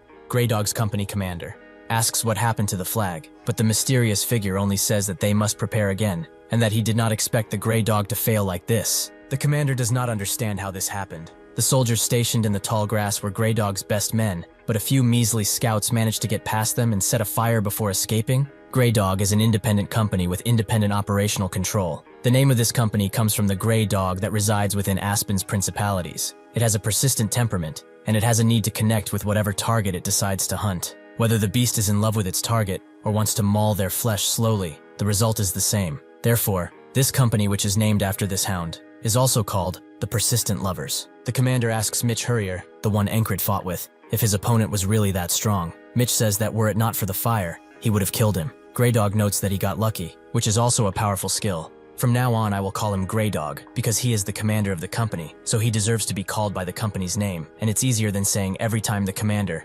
But Mitch vows to not let him slip away again. While tending to his wounds, Encred is still conflicted, as he did not pass the wall in front of him. He wanted to keep fighting that guy, but the situation demanded something else from him. That's when fate connects these two, as Mitch promises to kill that guy, and Encred vows to overcome this wall no matter what. While Rem is swinging his axe out of boredom in the tent, he wonders what Encred is doing, as there is no news of him as of late. He suddenly stops, and wonders if that bastard died. He got a lot better in a lot of ways recently, but he's still a weakling, so his dying wouldn't be that shocking. However, he actually likes this bastard, something that does not happen often, though at the end of the day, There's nothing they can do if he really dies. Ragnar slowly awakes from his deep slumber and is met straight with Rem looking at him, making him ask why he's doing that. Rem just flips him off, which causes Ragnar to do the same, except with his toes. Rem gets angry at his provocation, and notes that he might just kill him after all, which makes Ragnar draw his blade, while calling him a crazy bastard. The first thing Encred does after getting back to camp is report to the ferry commander, who is amazed that he managed to figure out there was an enemy ambush waiting for them,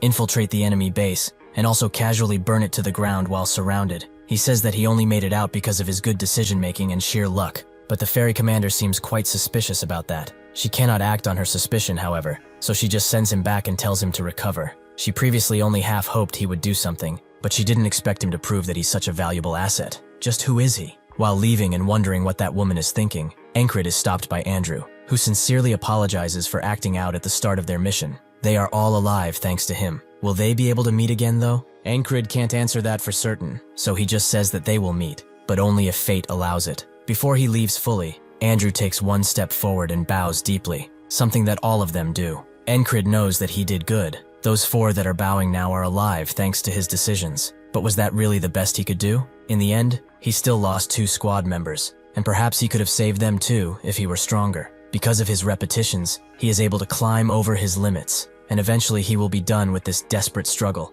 and follow the path he always wanted, becoming a knight. He will use these repetitions for that cause, and to prevent them, he will get stronger. Suddenly, his deep thinking is interrupted by a bunch of soldiers screaming about a fight, and sure enough, Ragnar and Rem are at it again, with both of them looking like they really want to kill each other, even if they are squad mates. Encred never saw those kinds of expressions out of them, not in the countless times he sparred with them at least. One of the soldiers resembles them as animals at this point, and Encred realizes that they just never had to go that far against him. This squabble gave him a goal though, to make them make these kinds of faces with him too. After deflecting Rem's attack, Ragnar notices Encred in public, and Rem tells him that he should report when he's back. Why is he hiding like a rat in a sack of corn? Encred passes over their questions about his health and starts asking Rem about the way he blocked the attack just now, which makes Rem note that not even a few minutes in, he's already up to his antics. He better just get some sleep. Next, he tries to ask Ragnar about his attack, but Ragnar asks if he's really going to do this now. Encred asks why that's wrong, but Ragnar just shuts up and leaves. Encred is quite confused by his attitude, as it seems he had something to say, but if there's a guy who will speak his mind no matter what, it's him. So he will say it eventually. The battalion commander swiftly learned of the enemy forces trying to ambush near the grass field, so he moved an entire battalion closer to it. Encred's wounds healed significantly, and he constantly reflected on the way he fought. While having dinner, Encred finishes first, making his squad mates ask if he can't just rest a little. He says that he will just train for a bit, making Rem note that if he continues to mess up his body like that, he will croak soon. The next day, Ragnar wakes up earlier than usual, because he is awoken by Encred's training outside. He slowly gets up and drags his sword along while thinking about some things. He's very good with the sword, as getting stronger isn't that difficult for him. He even had a chance to become a knight at one point. However, all of that bores him to death. There is nothing he wants to do as a knight, so why would he spend his time and sweat on it? He cannot find a single purpose behind getting stronger, so he loses his own purpose. Just like that, he came to a standstill, never improving, never falling off. He arrives at Encred's training spot, where his injuries get the better of him, which makes him fall to the ground. Ragnar can see just from this that he learned his fundamentals wrong, which are a must if he wants a proper start to getting stronger. With all of the shortcuts he made up for his awful fundamentals, becoming powerful for this guy is impossible, even with training. However, he still has one question for him. Why is he putting his body through such hardship and trying hard like that? He decided to ask him now, why does he do this? Encred's answer is simple. He just wants to become stronger. Ragnar then asks what he will do after that, and Encred answers swiftly again. He will become a knight. Ragnar feels like a knight is just someone who knows how to fight. Does that really have meaning to him? Encred explains that the knight he aspires to be is someone who decides for himself what is wrong and raises his sword for it, for honor, for the sick and downtrodden, and for the ones he cherishes most. Ragnar begins questioning himself because of his words, as strength really is just a tool. What is a knight then? Or better yet, what is a sword? What does he want out of this short life of his? Well, pondering it like this is dumb, so he will just walk that path himself. He gets closer to Encred, and he comes to him with a proposition. Would he like to learn the way of the sword? Encred immediately accepts Ragnar's offer, who thinks that he shouldn't have proposed such a thing, because he feels lazy about it already. Still, that determined look on this guy's face might prove quite interesting. He notes that he knows Rem taught him the something of the beast, right? That, and his stab. He must get rid of everything, except those two things. Encred asks if he also has to get rid of the Valen mercenary technique, which Ragnar confirms he really has to get rid of in particular. If he doesn't, even if he does learn a new technique, he will return to his habits, which is just human nature after all. If that happens, he should just give up now, so it's time to choose. Either forget everything and begin anew, or remain complacent in his mediocrity. Enkrid immediately chooses to start fresh, which surprises Ragnar, and he asks if he's sure. Enkrid just asks what he must do first, which makes Ragnar think that he's not normal at all. He explains that he has a good sword technique, so he does not need to have a lighter blade like he does now. He would profit a lot more from a longsword, so they should swap. Enkrid asks if handing his sword over is okay, but Ragnar doesn't care. It's not that special anyway. He begins instructing him on how to wield it,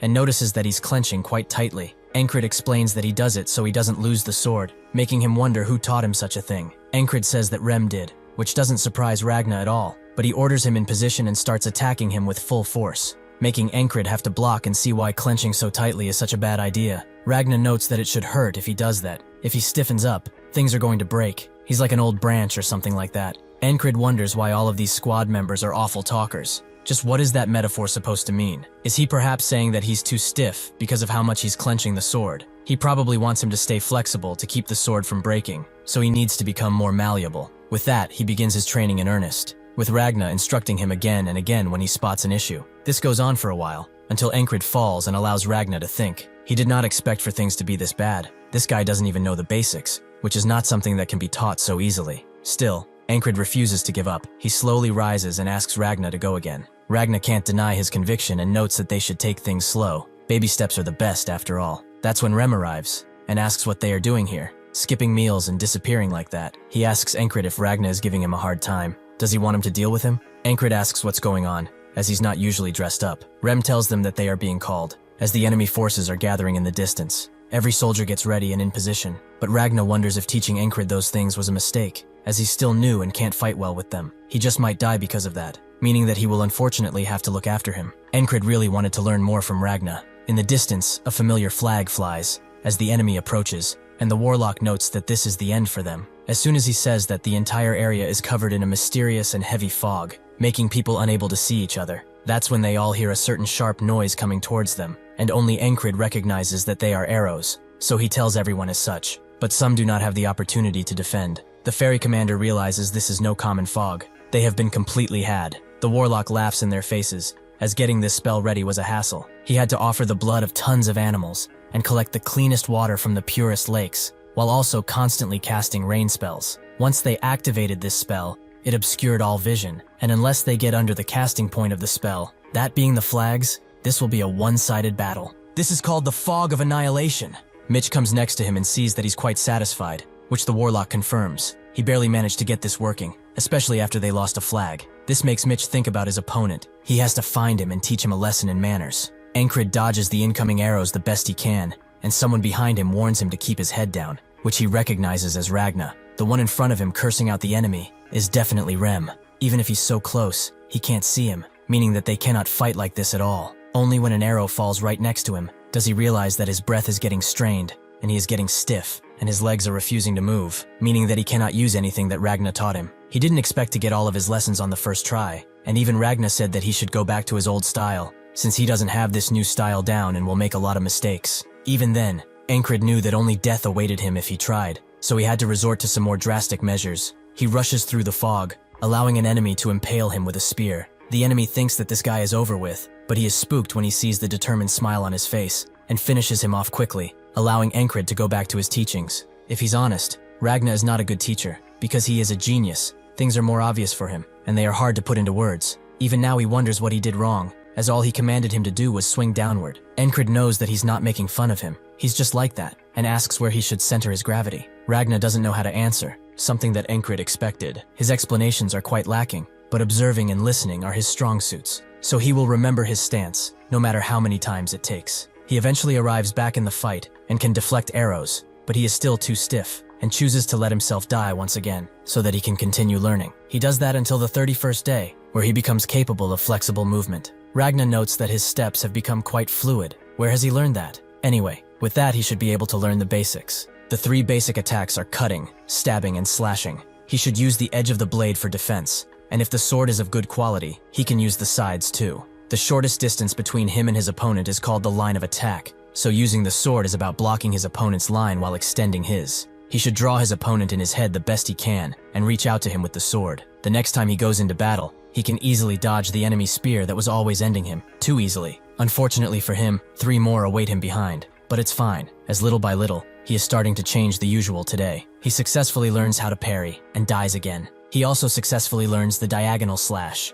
These things add a little bit more at a time, and even if he dies, he doesn't care, as his progress is steady. This time, when he fights Ragna seriously, he is able to use all that he learned to successfully defeat Ragna, who sees an entirely different person in Encred, because he has truly changed. With this, he thinks that he can't improve anymore with his talent, and despite Ragna's screaming, he still charges in. His body, swift and easy as a feather, is able to dodge the enemy. This is the road he must take in order to become a knight, and even if he experiences the most pain anyone has felt, he feels gladness and joy. This is so fun that he could go insane from it. He goes back once again, to the time when Ragna asked him if he wanted to learn the sword. He immediately agrees that, like he did all of these times, he will die as many times as it takes for him to achieve his goal. After testing him a bit, Ragna realizes that he's good. Too good, in fact. Has he been fighting like a second-rate mercenary on purpose up until now? He's got all the basics down. To him, it seems like he needs more experience in the field, rather than more training. With those words in mind, Encred goes through today tons of times. Must be over 200 by now. And now, he tries to use everything,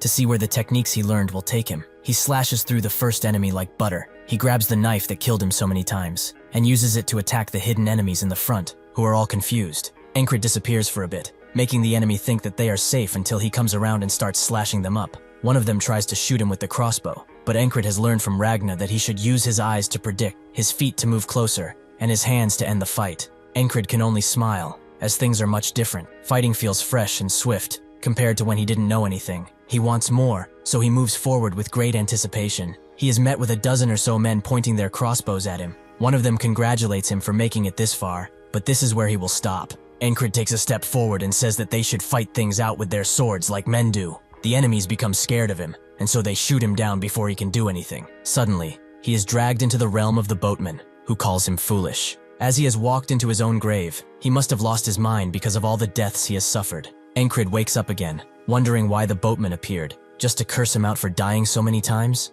Rem asks why he has such a blank stare on his face, making Encred think about him. He is the first one to call out the spell whenever it happens, and the enemy formation lacks any tact. They are only there to protect the flags. To find out, he asks Rem if he knows anything about spells. Rem asks why he would like to know, and Encred excuses it as just making conversation. Rem asks if he even knows the difference between magic and spells, but Encred only knows that magic is more common, which is true. Rem explains that a spell requires some type of medium, something that is very important in casting spells. They cannot exist without a medium, not like magic does. Encred finally gets it. The fog appears because of the spell that uses the flag as a medium, so when the flag breaks, the fog disperses too. He asks Rem if his tribe uses spells too, which Rem has seen a few times, but there are not many actual spellcasters around. Most of them are hexcasters, warlocks as they are commonly called. Encred suddenly leaves, as he has somewhere to go, to train. Ragna notices that he knows all the basics. They have the same background, but does he know of the Oniak sword technique?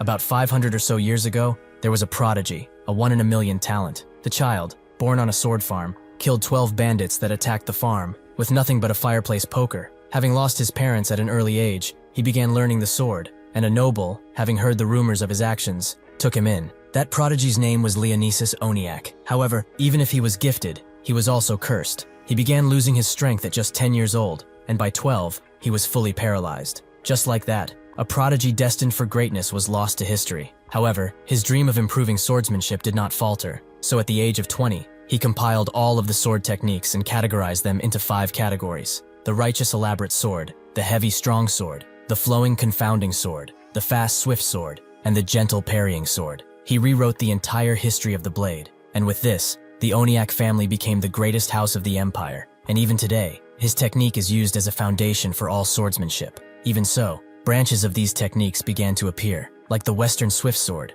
or the Eastern chi sword. Among these, the technique he personally developed branches from the Northern heavy sword, and should be more useful than whatever Rem taught him. He should concentrate on one single point, forget everything around him, and only focus on his and the enemy's sword. He will show it to him first, so that he can learn from it. Before Encred can react, Ragna lets out a slash so swift and deadly that it cuts his neck. He knows that he nearly died, and that's when Rem comes around, asking Ragna if he wants to kill the squad leader. Ragna notes that people learn better while almost dying. He's just helping him out. Rem notes that he can't learn shit if he doesn't have a head. Does he even know how long it took for him to teach him the heart of the beast? While they argue, Ankrid thinks that both of them are awful teachers, and Rem knows that Ragna is from the far north, which breeds more barbaric people. Ragna also knows that he's from the southern barbarian tribes, which makes him want to fight him now. But Ankrid tells him to stop, as he's here because they were ordered to come, right? Before he leaves, Ragna tells Ankrid to remember how alert he is when he's about to die. If he succeeds in concentrating on a single point, he will be able to do anything with the sword.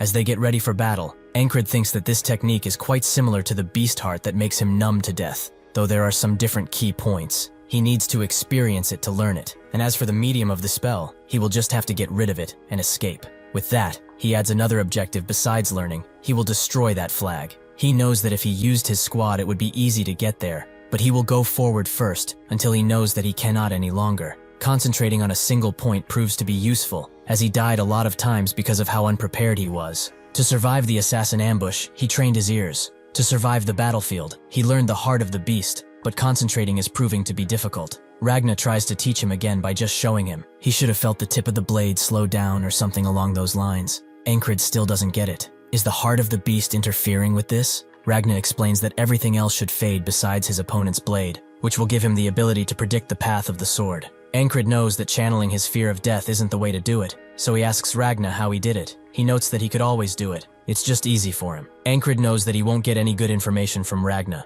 so he will just have to figure it out on his own. He will keep practicing this concentration, but his first priority now is knocking that damn flag down. He should minimize casualties and charge in. When the fog drops, he screams at everyone to drop down, and then orders them to shield, saving the lives of those who would have just died before. He has repeated this today 300 times already. He knows where the attacks come from even with his eyes closed. He slays the first enemy without him even knowing he was there, and the second too. The others charge in, but they are all going into the meat grinder, as Ankrid is now determined to achieve something. Their commander tells them to rally and prepare for the attack, making Ankrid smile as he can see fear on their faces. He charges in so hard that he goes through any blade and smashes the flag down. It took him 10 days to get here, but he finally succeeded. However, the fog doesn't disappear, which is strange, as the flag is done for. The enemies circle and stab him all around, with one of them noting that he has been deceived. This gives Ankrid enough information. There is only one real flag, the rest are fakes, so he must find the real flag. He charges in once again,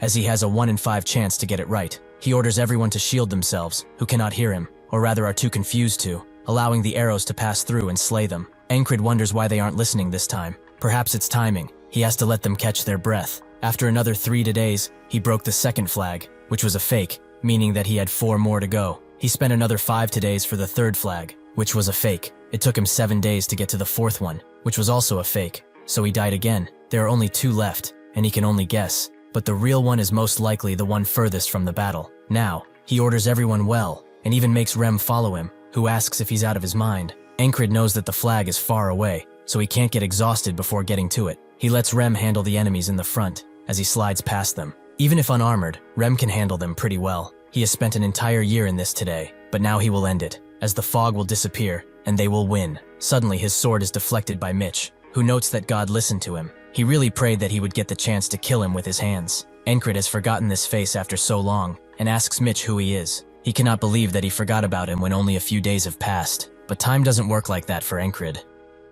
Ankrid once again asks who he is, which Mitch is annoyed by, but he will remember once he feels his cold blade in his chest. Ankrid decisively dodges the incoming blade, and with his new footing, performs an attack that forces Mitch to back away suddenly. He is surprised, as this doesn't seem like the same person he saw before. He's gotten better with the blade, much better. However, he cannot believe this guy is trying to catch him with a single step. Ankrid doesn't stop there and moves forward again, this time clashing blades with Mitch, who is amazed by his mastered basics and sword technique. Combined with how he deflects attacks, he's a force to be reckoned with. He pushes Ankrid back, who deflects his blade, making Mitch think that he must focus all of his senses on this battle. If he gets distracted for a single moment, he will die. He must pour himself into the blade. The flag shall be forgotten, the outcome of the battle, even the sword techniques he has learned so far. Everything around him fades, leaving only the cold steel of the sword. With this amount of dedication, Mitch gains the advantage by deflecting Ankrid's blade, allowing him to impale Ankrid through the chest, ending the fight right there and then. Now, Ankrid remembers him. He was the guy who blocked the flagpole in the tall grass region. Mitch introduces himself as the Greyhound Squad platoon commander. and Encrid does the same. He's the Now Lilia Kingdom's squad commander. The enemies gather around him, as Mitch says that this guy's specialty is hiding, but the others consider him quite wistful. When Mitch looks at Encrid to check, he sees that he has a smile on his face. This is because Encrid realized something. It's not the concentration that comes from the fear of dying that is necessary. What he always needed was a good rival, an opponent who would force him to use everything and fight him with all he's got. Mitch has no time for crazy bastards, and pulls his blade out, ending this today. The next today, Ragna tells him concentration on a single point is similar to the sensation he feels as he's dying, which Encrid kind of listens to, making Ragna wonder if he's given up on his training. Rem as usual calls them to battle, which makes Encrid immediately radiate energy and walk away, with Ragna seeing this energy for himself. Because of it, he thinks that he should go a little harder during the warm-up today. The battle continues as per usual, with Encrid saving lives by telling everyone to duck and shield, just as the arrows come flying through. He doesn't stop there, however,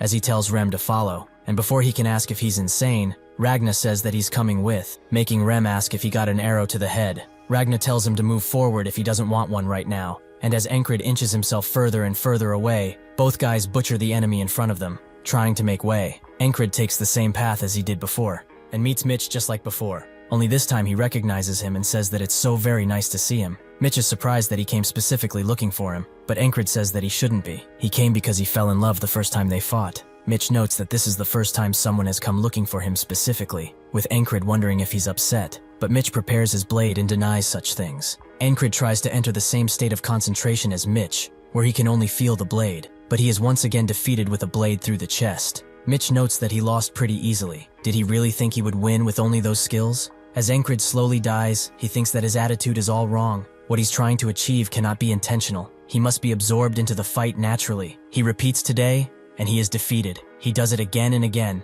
He will continue to do it until he has grasped the feeling. The 18th time, he can see the blade coming his way. The 28th time, he can enter a state of concentration at a moment's notice. And the 48th time, he reaches a revelation. When Ragna tries to teach him that feeling, Encrid finally sees the blade for what it truly is, and he becomes lost in its beauty, allowing him to deflect Ragna's attack with ease. He asks how he was able to assimilate what he told him so easily, but Encrid isn't even hearing him now. Pure concentration means completely controlling both body and sword. His power and technique have developed so much that he cannot compare them to his past self. Ragna asks where he's going, and Encrid notes he's just going to meet the platoon commander. It's time for him to overcome today. When he reaches the ferry commander, she asks what he wants, so Encrid reveals that he remembers seeing spells during their recon mission. The Aspen soldiers were calling a creepy old man the spellcaster. The ferry commander is intrigued and asks him to elaborate further. Encrid told her everything that they might need to win this battle, so when the fog comes now, the soldiers are prepared to block the arrows, and Encrid's team charges in without words. He has put his hope in the commander's competence, as he has a mission to overcome this next obstacle. Encrid immediately says that he recognizes him. He wanted to fight him from the very beginning, and today, he shall defeat him no matter what. Encrid lets out a powerful strike, but Mitch sidesteps and rushes in with a slash, which Encrid expertly deflects. Mitch knows that he's in a precarious situation, and can barely block Encrid's next strike, and they continue clashing blades until they arrive at a standstill. Mitch feels obligated to ask, was he hiding his skills all of this time? Encrid notes that it appears to be so, making Mitch ask for his name, which Encrid tells him. In that moment, Mitch deflects his blade and says that he will remember his name, but Encrid notes that there won't be a need for that. He will make sure he always knows it. As Mitch raises his sword high into the air, Encrid becomes concentrated on the blade, and combined with the fact that he has all of his weight on his right foot, he predicts that he will slash diagonally, and he's right. The techniques he has learned from all the todays, the battle experience he gained through these repetitions, it all culminates here. As Mitch strikes, Encrid does the same, and they both nip each other's necks. But Encrid doesn't stop and makes his slash go towards Mitch's neck, who can barely dodge. He was sure that he would kill him in a few movements, but he's actually struggling against this bastard, and that's something he will not accept. Since his flowing sword techniques are more suited for parrying, he needs to attack properly, so he will use the best technique he has. He hilts himself into the ground and rushes the blade from the bottom, which will create a huge arc. That's why this technique is called the wheel cut. Encrid already knows of this ultimate technique. He has experienced it firsthand countless times, and he was always struck down because of it. But this time, he is ready and parries the attack perfectly. Mitch is shocked to say the least, even if his face does not show it. The Hurriers, which Mitch belongs to, are one of the three main houses that reign over the Aspen Kingdom, and House Hurrier represents brute force, meaning that they will recruit anyone who shows talent for the sword. Mitch was also recruited from a regional house, and after adopting the Hurrier name, he proved himself with his skills, and fought off 2 adult knights at the age of 15. He won against a champion swordsman at the age of 18, and by 22, he was the strongest champion of the entire city. He then went on to be among the top 3 best fighters in the Greyhounds, through sheer skill alone. Only few could ever match his talents, and even those didn't want to try their luck. As he saw others training, he wondered to himself, why do they do so until failure? Why must they swing a sword until their hands bleed? He did not see any point in training, as his entire body was pure skill, and this was the mistake that got him here. Without any way to swing his body in any way but backwards, Encred easily punctures his chest and pulls his blade out, making Mitch start to bleed heavily. He damns himself for underestimating him and says that he's not as good as him when it comes to strength or sword technique, which Encred confirms. But yet, he was still the one who won. Mitch can't refute that, and in his last moments, he can only regret his past of complacency. Who knows what he would have become if he trained? The moment Encred's sword reaches his neck, Greyhound jumps in to save Mitch, who is still bleeding heavily, but he is swiftly escorted out of the battlefield by one of the men. Greyhound notes that he did not expect a single man to cause this much of a mess, but as punishment, he will not have an easy death. Encred already knew that, since he's surrounded by enemies, but he is also not deterred. This only means that breaking the flag and finding an exit is the next wall that he must overcome. Greyhound tells everyone to fire, and Encred is prepared for the worst. He charges in through the arrows as he cannot avoid all of the attacks, so he will take them while continuing to advance. Greyhound isn't there just for decoration, however, and strikes Encred, who can feel how heavy his strikes are just from this. So to win this fight, he will have to die numerous times, but the objective for now is to destroy the flag and get out of here. With that in mind, he throws a knife at the flag, as even if slightly damaged, the spell will stop working. Greyhound sees what he's trying to do and slashes at him, but Encred rolls away and throws another dagger, this time hitting it expertly. In the fog, the fairy commando holds her ground, yet her mind is set on the fact that she asked command for more troops, yet she didn't receive anything. This kingdom is as rotten as ever. They sent the weakest men to command the lines. At this rate, slowly, they will be wiped out. That's when the fog dissipates, allowing her to move more swiftly than ever and take care of the enemy with ease. She recognizes this as a chance to turn the tide of battle, so she rallies everyone to attack, which works, as they all scream and shout while charging. With the fog gone, they have a better chance, but who destroyed that spell? Perhaps it was the one who told her about it, Encred. All bloodied and spent, Encred knows that he messed up, as he thought that he would run into his team after the fog went, but he cannot spot a single friendly, and even he has a limit. Rem is taking care of hundreds of men, but he is actually aiming for the spellcaster, as he wants to have his head. At the same time, Ragna got completely lost, and is aiming his sword at one of the commanders, only now realizing the mistake he made. The enemies mock Encred, as he's trudging along like a dog, and he will die like one too. Just before one of them strikes him down, the puma from the grass fields attacks the soldier, and just as the enemy is about to unleash a flurry of arrows, it cuts all of their crossbows to make them useless. The puma seems adamant in protecting Encred, but he tells it to leave, as the man in front of them is quite special. Greyhound has had enough of this, and is ready to strike him down, but that's when Vengeance shows up,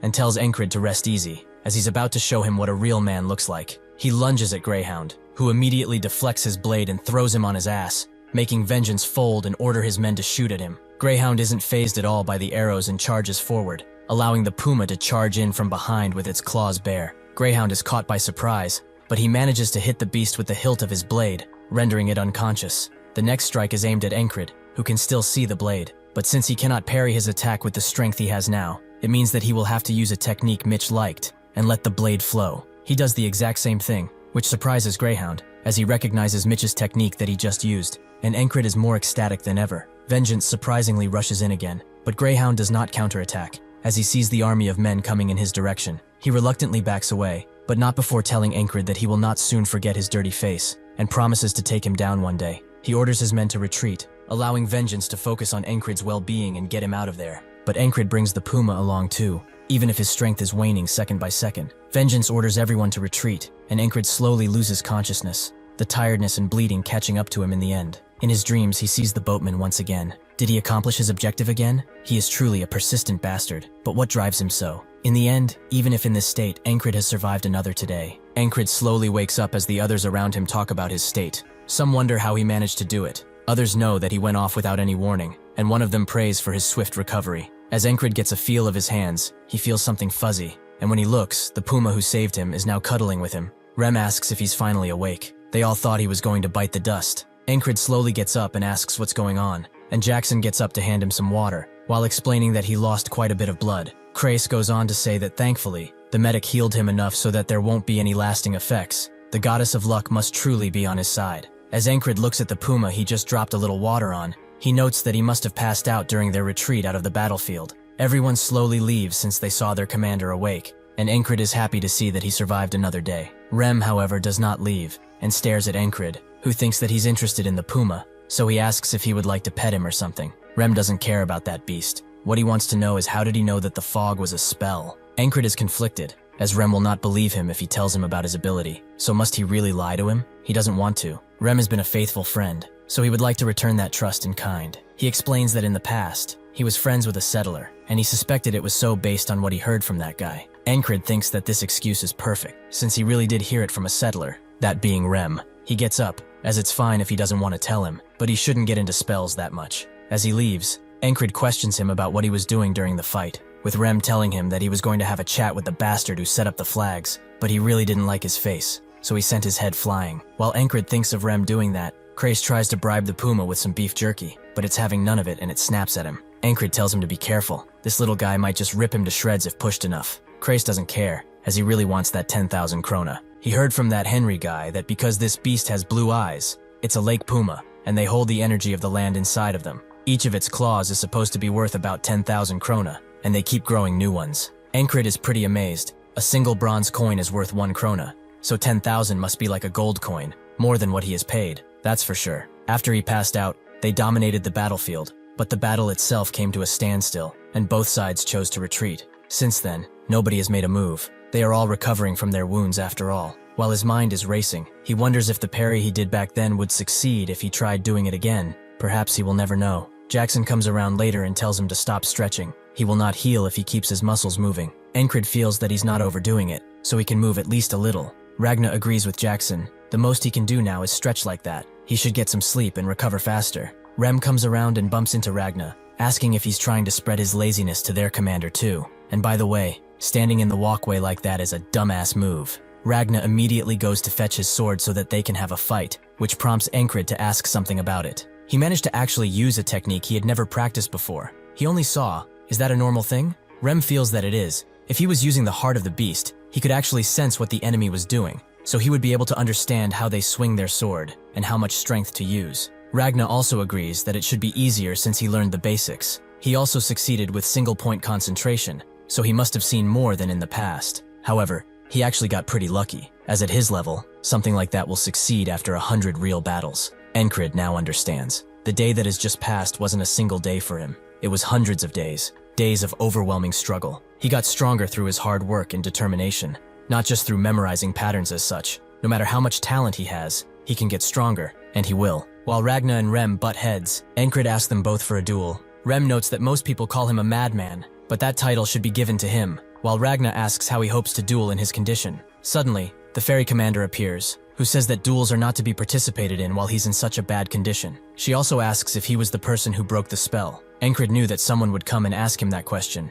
but why the company chief commander? He says that it was indeed him. He saw it while on patrol and also knew a little about it from previous encounters. The ferry commander is surprised. There were 5 decoys. How did he find the real one? Encred notes that he just guessed, which makes the ferry commander stare at him for a bit, but she turns away and takes that as the truth. Encred asks if this is all she came to ask, but the ferry commander explains that she also came to see his face, as it seems that fate has brought them together. Encred has no clue what she's talking about, but Rem and Ragna think that they are together or something, with Ragna surprised that he has those types of skills. Encred tells them that it's not like that, but Krace also comes around and notes that he's the perfect guy to start a host bar with. He will make the terms favorable for him. Encred tells him to shut up, but he also wonders why she said that. She's their boss, so this is really uncomfortable. Krace also has some news for him. A squire from the Knight Order has arrived. Encred is surprised. Someone from the Scarlet Cloak Knight Order is here. The battalion he is a part of is named the Cypress Division, which was named after a knight, and that Cypress is a part of the Scarlet Cloak Knight Order. The knights are people who are extremely skilled, which is true even across the entire continent. That is why a knight order has a lot more people besides the main knights. They have squires, servants, and students. Once a squire has proved himself to his knight, they become a proto-knight, and far above that, there are the knights, who have surpassed their human limit. Squires do not fight often without their knight, so this squire is probably about to become a proto-knight. Suddenly, the bells ring, and everyone gets ready for battle. Krace thinks that they were probably waiting for this guy if they are heading to battle right now, and Rem tells Encred to get some rest. He really does need it. Ankrit is not bothered by his wounds. He wants to see that guy in action. He wants to compare himself to him. Rem sees the glow in his eyes and tells him to come with if he wants to see him so much. It's not like they are going to do much anyway. Everyone gets lined up for battle shortly afterwards, but Ankrit is most excited. He will finally see a small piece of his dream. He can finally see what it takes to become a knight. The squire walks alone to their enemies, who immediately get into position to fire their arrows at him, but he does not flinch even once and walks steadfast. The enemy commander tells them to fire, making hundreds if not thousands of arrows fly towards the squire, who waits until they are close enough. After that, he crouches down and gathers wind at his feet, which Ragna recognizes as determination. After charging enough, the squire sprints through the arrows and arrives directly at the enemy's front line. It's filled with shields and spears, but the squire is not stopped, as with one strike, he takes out that entire front line and sends his enemies flying. Ankrit is astounded, but also frightened. Even the commander doesn't know what to say, but he has nothing to say, as the squire starts cleaving through them left and right without mercy. Everyone starts to retreat at the sight. They will not needlessly sacrifice their lives, but the commander tells them to hold the line before his head gets chopped off cleanly. As the squire stands on the head of the commander's horse, everyone has different opinions about him. Rem is not surprised by how skilled he is. They are called war specialists for a reason, right? Ragna feels that he should be able to at least hold the line against him, and Jackson notices that the enemy had at least 5 chances to stop his advance. The enemy commander was a fool. Krace is only glad that this will be over without them needing to do much,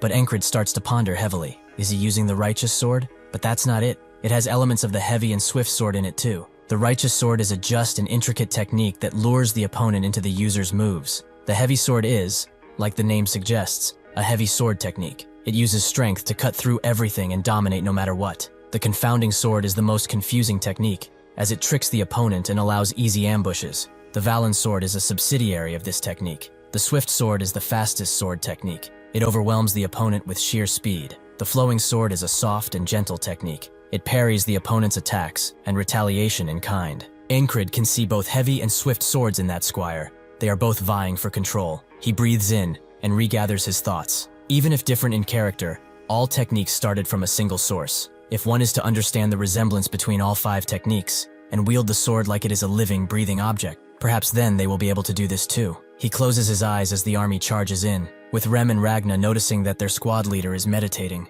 Rem smiles and tells them that the squad leader is about to overcome something, so they will allow nobody to disturb him. Ankrit knows that nothing changed, despite his understanding. Understanding is nothing. It is only a wall, something that exists only to show how much he has to climb. Soldiers fly past him into battle, but Ankrit does not move. Instead, he climbs the obstacle inside of his mind, and he will do it to the very top. As the screaming and wailing of the fight rages on, Ankrit continues to climb. As their soldiers continue to push the enemy, Ankrit continues to climb. As the soldiers scream out in victory, Ankrit has finished his climb. He knows that this war is coming to an end, so the following seasons will be quite busy. In the Principality of Aspen, which is controlled by the 3 main families, Aspen, the sovereign, damns the empire, as they broke the gentleman's agreement to not bring in any knights. Grey Wolf, who is actually named Hurrier the Almighty, and Atkins, the administrator, are also present. Atkins explains that they used the frog general they sent out as an excuse, and since the frogs do require a knightly response, they have no excuse either.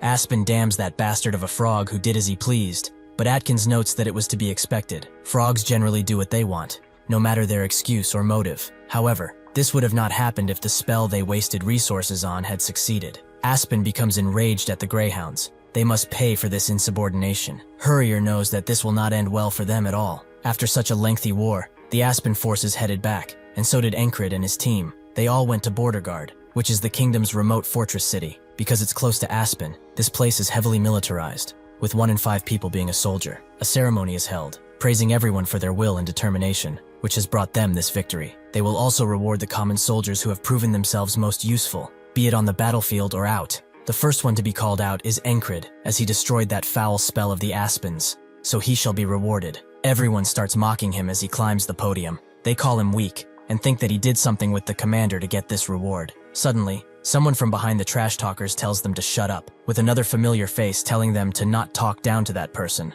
To them, Ankrit is much more than that. He is a true man. Ankrit receives quite a hefty sum of cash, which makes Krace immediately ask what he's going to do with it. Perhaps he will spend it on drinks, or women, or perhaps both. Ankrit notes that he wants a good store, more specifically, the best blacksmith in the entire city. Krace walks with him all the way to the smithy, wondering how he can spend all that money on a damn sword. If he doesn't like the standard issue one, he can just pick one out from the battlefield and be done with it. He does that too, and they work fine. Encred does not mind him. To become a knight, he needs to prove himself. More specifically, he must prove his skills. He is going to take the soldier promotion exam, as it's about time he ditches the life of a lowly foot soldier. Krace thought he wasn't interested in things like promotions, but Encred feels that he can't stay in one place forever. Krace understands, but they must get stuff set up first. Narilla has a soldier ranking system in order to increase morale, with those stronger than the scale being considered special grades. A person is also treated differently based on their rank. To be promoted, one must have a duel with 3 of the soldiers in the rank that he is after, and win. For the soldiers that are just spectating, this is just a fun sport involving betting, which naturally Krace is the expert of, and incentivizes everyone to come and bet. The first soldier Encred has to face is arrogant. What is a low-rank scum like him trying to achieve by going for medium rank? He won an award based on the squad's actions, and now he thinks he's some hotshot. Encred knows this guy. Even if arrogant, he is skilled and hails from a famous mercenary group. The betting box Krace has is filled with bets on the other side, while there is only a single bronze coin on Encred's side, prompting the gamblers to wonder who put that coin there. Krace notes that they won't know until the results come in, so they should sit down as the match is starting. Encred only got stronger by dying over and over, but in this fight, there is no risk of death, so he only has one shot. He steels himself. He will look ahead and not lose focus, which is a pathetic skill, but it's the limit of his hard work. He knows that in the past, he wouldn't have stood a chance against someone like this, but he will not be conceited either. He will fight like his life is on the line. The arrogant full charge in with his sword aimed high. Encred thinking that he will try to do the parry he learned in the previous battle. Perhaps he can win if he does it. Surprisingly enough, however, Encred blows the sword out of the arrogant bastard's hands away in a single stroke, who is more scared about his fingers. Encred doesn't know what to say, so he just ends the fight by hitting the bastard with the butt of his sword. He wonders why this guy is so weak, and a gambler is mad at Krace, as he probably was the one who bet on his commander, right? Because he knew how strong he was? Krace actually is shocked too. He only put that bronze coin in there because he took pity on him. Encred wonders if that guy just let his guard down, but even if he did, the duel ended too quickly. He shouldn't be so weak if he's a medium rank. He doesn't have time to think about that, as his next opponent arrives, who tells him to not get cocky just because he won one duel. Encred knows this guy too. He is heavy infantry, the strongest in their battalion. The heavy soldier starts by trying to distract Encred by waving the tip of his spear around, but then he only thrusts forward, allowing Encred to just cut the tip of his spear, rendering it useless. He thinks that this is just a trick. This guy must have something else lined up. Judging by his face, however, it seems that this really is just it. Encred kicks him in the gut, ending another fight. Everyone is shocked that he won 2 fights in a row, and Krace calls forward the next challenger. Who wants to duel him? Nobody wants to budge. Not even those who trash talk to him. Andrew thinks that he can win since he trained with Mac every night since they last met, but Mac tells him to not go, as he's gotten too strong. Not even he has a chance to beat him. With that information, Andrew sits down and observes the situation. Suddenly, someone pushes the main trash talk to go. That's someone being Rem, who has heard everything he said up until now. To prove he's not scared, the trash talker agrees to go, even though he's sweating bullets. Encred only felt struggle up until now, so that is why he did not notice. That stabbing bastard in the first today he suffered through, and the assassin in the next one. Combined with Mitch Hurrier, and even the squad members he trains with daily, he just had it rough until now. He knows that his old teacher told him to not underestimate his opponent, which he felt was irrelevant to him, as he never thought there would be a time when he could look down on someone. The trash talker asks what's with his face, but Encred is only happy. He has become strong enough to dominate his opponent. He charges in with his sword, hitting heavily. In Norilla, strength is the most respected thing, so using this bastard, he will prove to everyone he is strong. He breaks his sword after a few hits, and then stops before slashing him apart, proving himself for good. The trash talker pissed himself too, and now everyone recognizes Encred as the Spellbreaker. He really destroyed that flag. Suddenly, Andrew gets up and starts chanting Spellbreaker, while also forcing the others to do it. The eyes that were looking down upon him now admire his strength, as they all chant his title, the Spellbreaker. Krace congratulates him, as now he's medium rank, but Encred feels it's too early for any celebration. He has to get to high rank first. Krace is surprised that he's still going to climb, and that's when someone stands up, noting how interesting he is. The others around him notice the eagle patch on his clothes. He's a border guard, the ones directly serving the crown. He is called the Border Butcher, and he earned that title too. He approaches Encred and notes that he would like to duel him too, just a friendly one, nothing too special. While everyone is watching, Rem knows that this is going to be difficult for Encred, who knows that the border guard is equal in strength to Aspen's greyhounds, meaning that he might actually be stronger than Hurrier. However, this also makes him wonder what will even happen if he fights someone without the risk of dying. Will he improve? He invites the man to come, who is amazed that he's not more fearful about going against someone from the Special Forces. After watching his fights, he's far more interesting than expected. The low-ranked soldiers cheer Encred on now, repeating the same thing. The true kings of battle are in the infantry. The man thinks they are a bunch of idiots, as the border guard is infantry too, and cockiness like this is not healthy. He must humble them right now by using the gentleman in front of him. Even if his attack is swift, Encred can see his blade and manages to deflect it. The man is surprised to see such concentration from a foot soldier and grabs him, thinking that with this, he has nothing left to do. Encred, however, grabs his hand, allowing him to rush with his sword from above. The man knows that he will meet death if he's hit by something like that, so he finds the chance to dodge the attack and retaliate in kind with a deadly strike of his own. Unfortunately for him, Encred is prepared, so he catches the tip of his blade and kicks him in the gut. He has let go of his sword for this, making the man rush in for a final encounter. Encred pulls out a small blade and strikes at the same angle. Victory is inches away for them both, but that's when the ferry commander appears, and with one swift strike, blocks their attacks. Encred sees that his crew was already behind the man. They aren't just about to let their leader die after all. Rem notes that he's quite the lucky bastard, but the man says that this is only a duel. If they get excited like this again, they will have to be punished. Encred cares more about what happened in the fight, as he lost sight of his movements and almost lost. But who knows what would have happened if they fought until death. The man sheaths his sword and tells Encred that he did not expect much, but he cannot just not recognize his strength now. He is called Torres, and he is the platoon commander of the border guards. Encred also introduces himself as he accepts the handshake, but every spectator is shocked, as the platoon commanders are special rank soldiers, meaning that Encred is at least a high-rank soldier. Everyone celebrates this fight, but Encred really pays them no mind, which Torres likes. He has a feeling that they will see each other again soon enough, so this is goodbye for now. With this, Encred feels one step closer towards his real objective. That same day, Graham, the first company commander of the heavy armored infantry, invites him to their company. This is the third time Encred has been invited. First it was the second, and then the third company, perhaps because he broke that spell. Graham explains that his company is an important element of this battalion. He knows that this offer is pretty important, right? Encred knows that he will be among the elites as soon as he accepts, but he refuses, which makes Graham ask if it's about the 4th Company commander. He will talk with him if need be. Encred tells him that it's not that, and since he has such a sincere face, he will not press him any further. Encred suggests that he send Rem his way, but nobody wants that crazy bastard in their team. Thanks to him, they survived the last battle, so he should keep at it. Crace is amazed that he's getting so many offers. Should he begin packing his bags or something? Encred tells him that he's not going, but this only makes Crace wonder why he's rejecting every offer. Right now he will get treated well, no matter where he goes.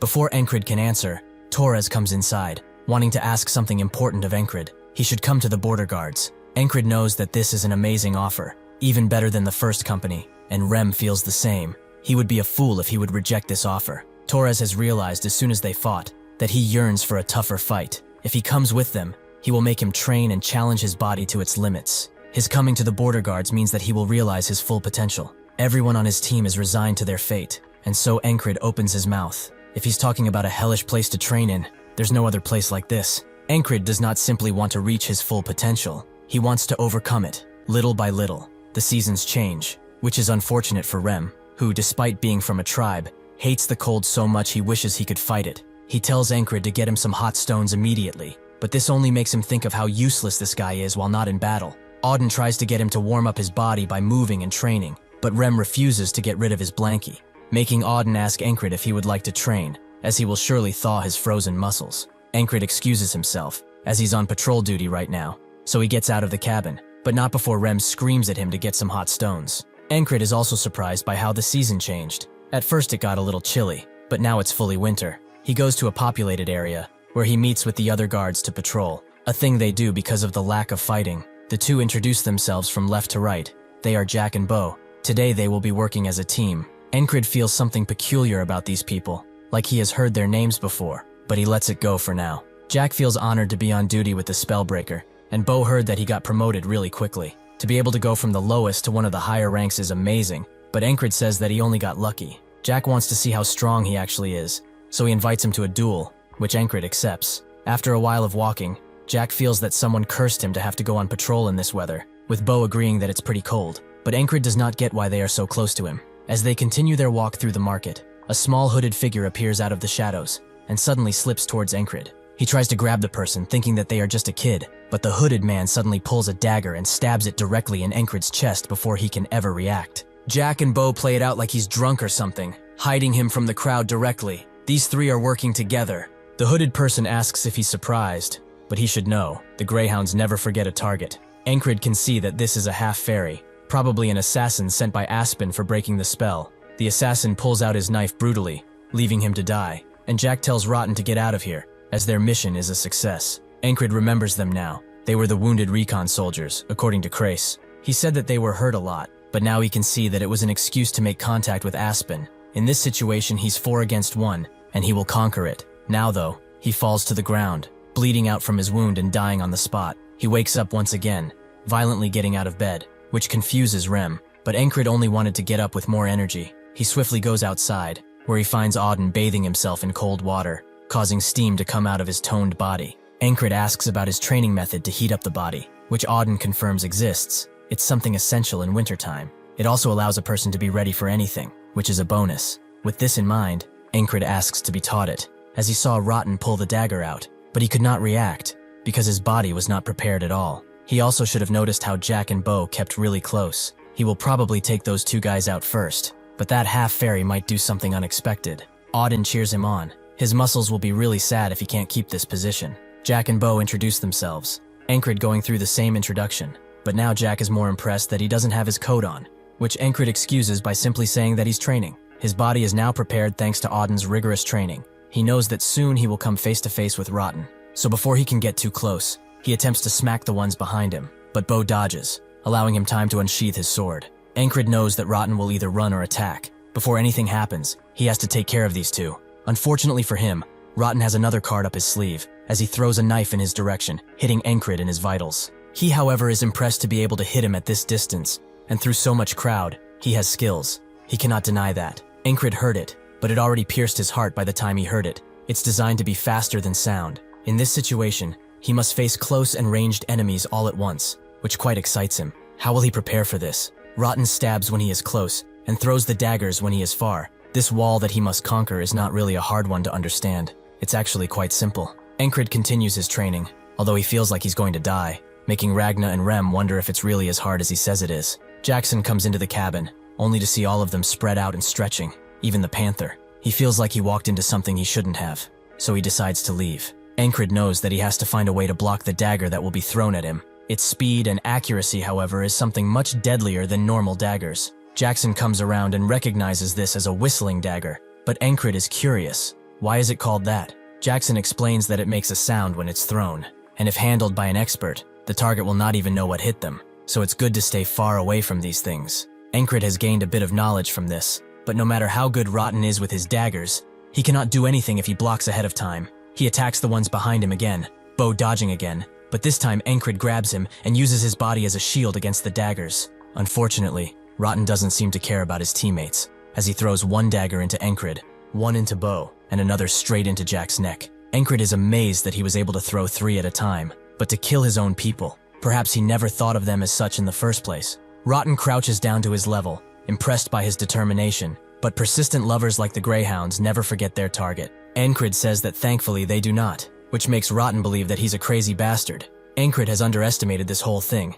Even if simple, this wall is still a wall after all. The boatman knows that he is enjoying this, but he should laugh while he still can, as soon he will realize why this is all a curse. Encred wakes up and swiftly gets out of bed again, thinking that this is actually a blessing in disguise. He goes to Jackson and asks about the whistle dagger, who wonders where this question even came from, but Encred wants an explanation of them. Jackson relents and tells him that it's basically multiple thin blades pressed into one, which causes that whistle sound when it flies. At one point, it was called the dagger that can only be heard, as it's really difficult to follow with the human eye. Encred asks what would happen if he wanted to dodge it, but Jackson says that he can't. Encred asks what if he had to, which makes Jackson ask in turn, does he really have to? Encred confirms as much, making Jackson ponder where the hell he even heard about all this. He explains that there's not really a point in seeing an already thrown dagger. He has to watch the hand of the thrower first, as the path it takes is dictated at the moment it's thrown.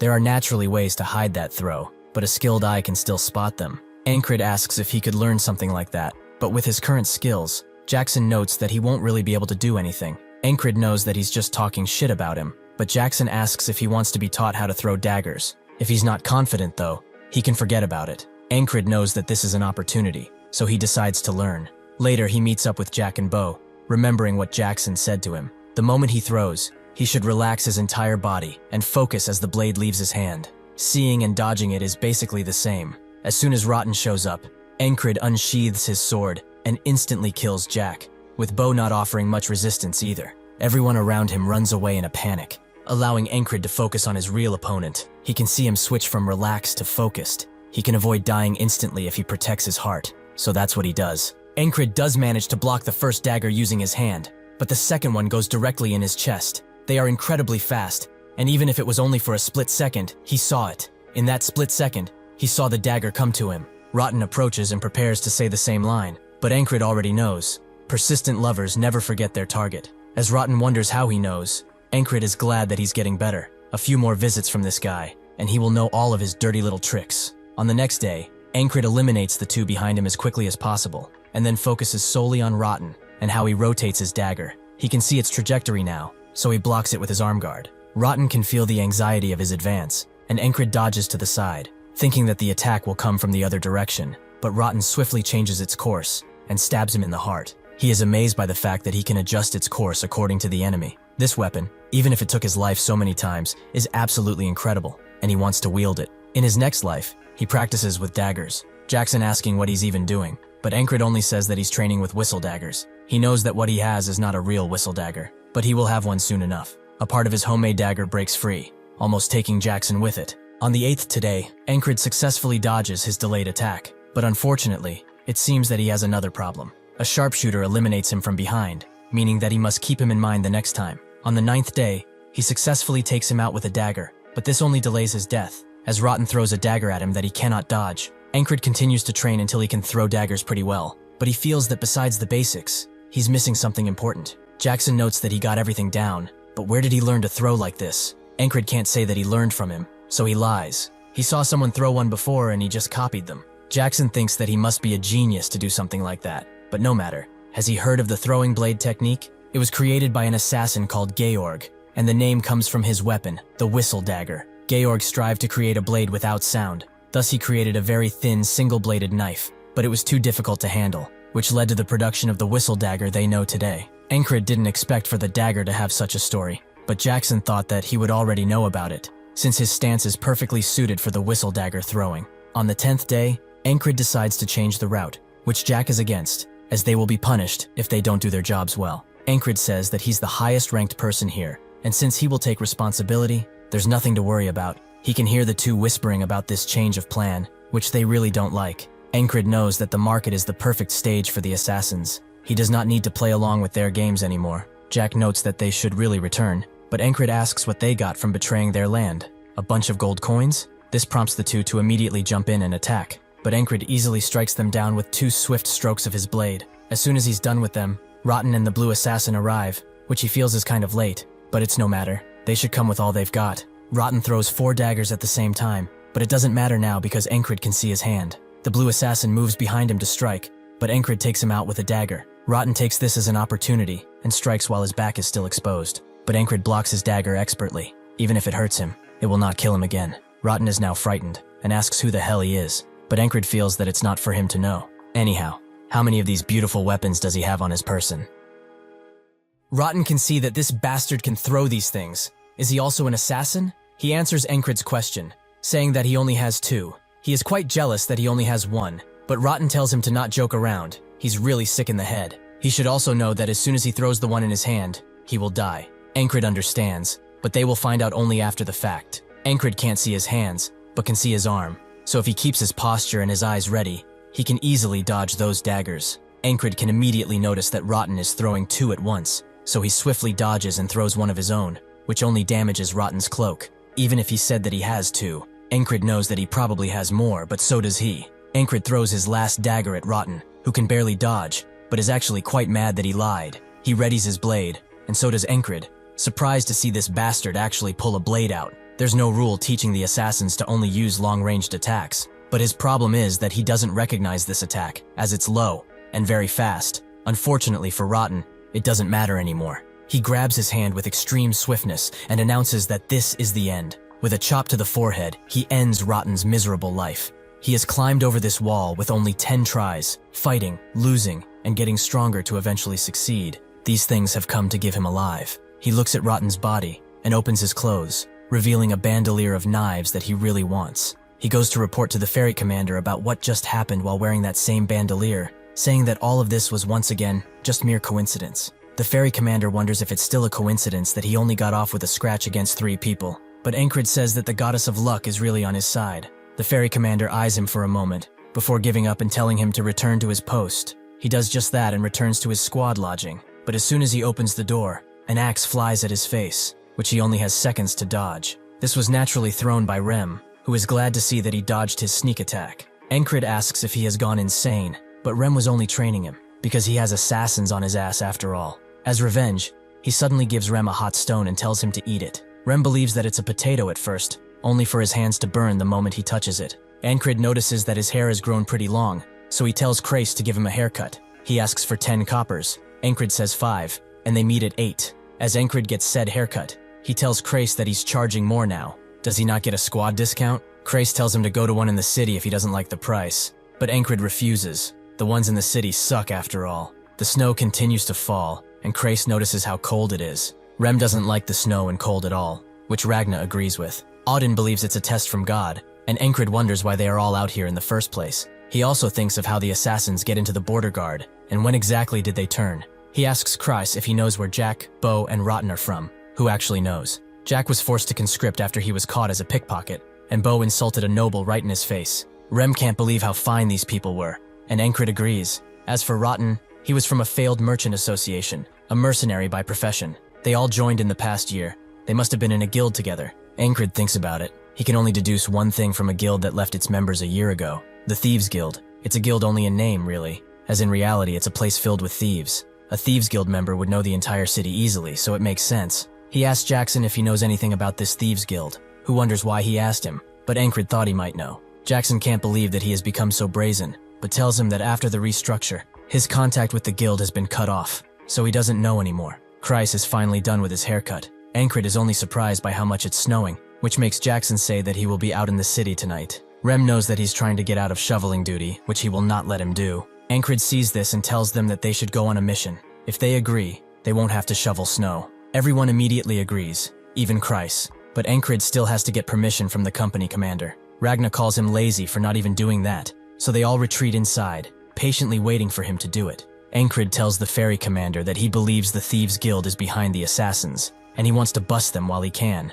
They both look at each other, as the ferry commander feels something strange about this request. Is he sure that he's not doing this to skip snow duty? Ankrid denies that fact, although he cannot believe how sharp this woman is. As the squad walks through the city, Kryce wonders where the Thieves Guild thing came from. He's probably talking about the Gilfin Guild, but does he even have any info on them? Ankrid does not. That is why they are here to get it. He tells Jackson that they will wait at the inn while he finds out where they are. Jackson asks how he's supposed to do that, but Ankrid tells him to figure it out. Kryce really doesn't like that order, as it's extremely vague, but Jackson understands, making Kryce believe that perhaps he is the weird one here. They arrive at an inn, where they all have a bunch of food. Kryce asks Ankrid what he will do if the Gilfins are innocent, but Ankrid doesn't really care. Even if not involved with those assassins, they are still criminals, and they need to get cleared out sooner rather than later. Kryce has already become acquainted with their server, Lesa, and whispers something in her ear. Ankrid does not pay it much mind, but wonders where Jackson is, as he's late. Even though he has skills, he's starting with no real clues.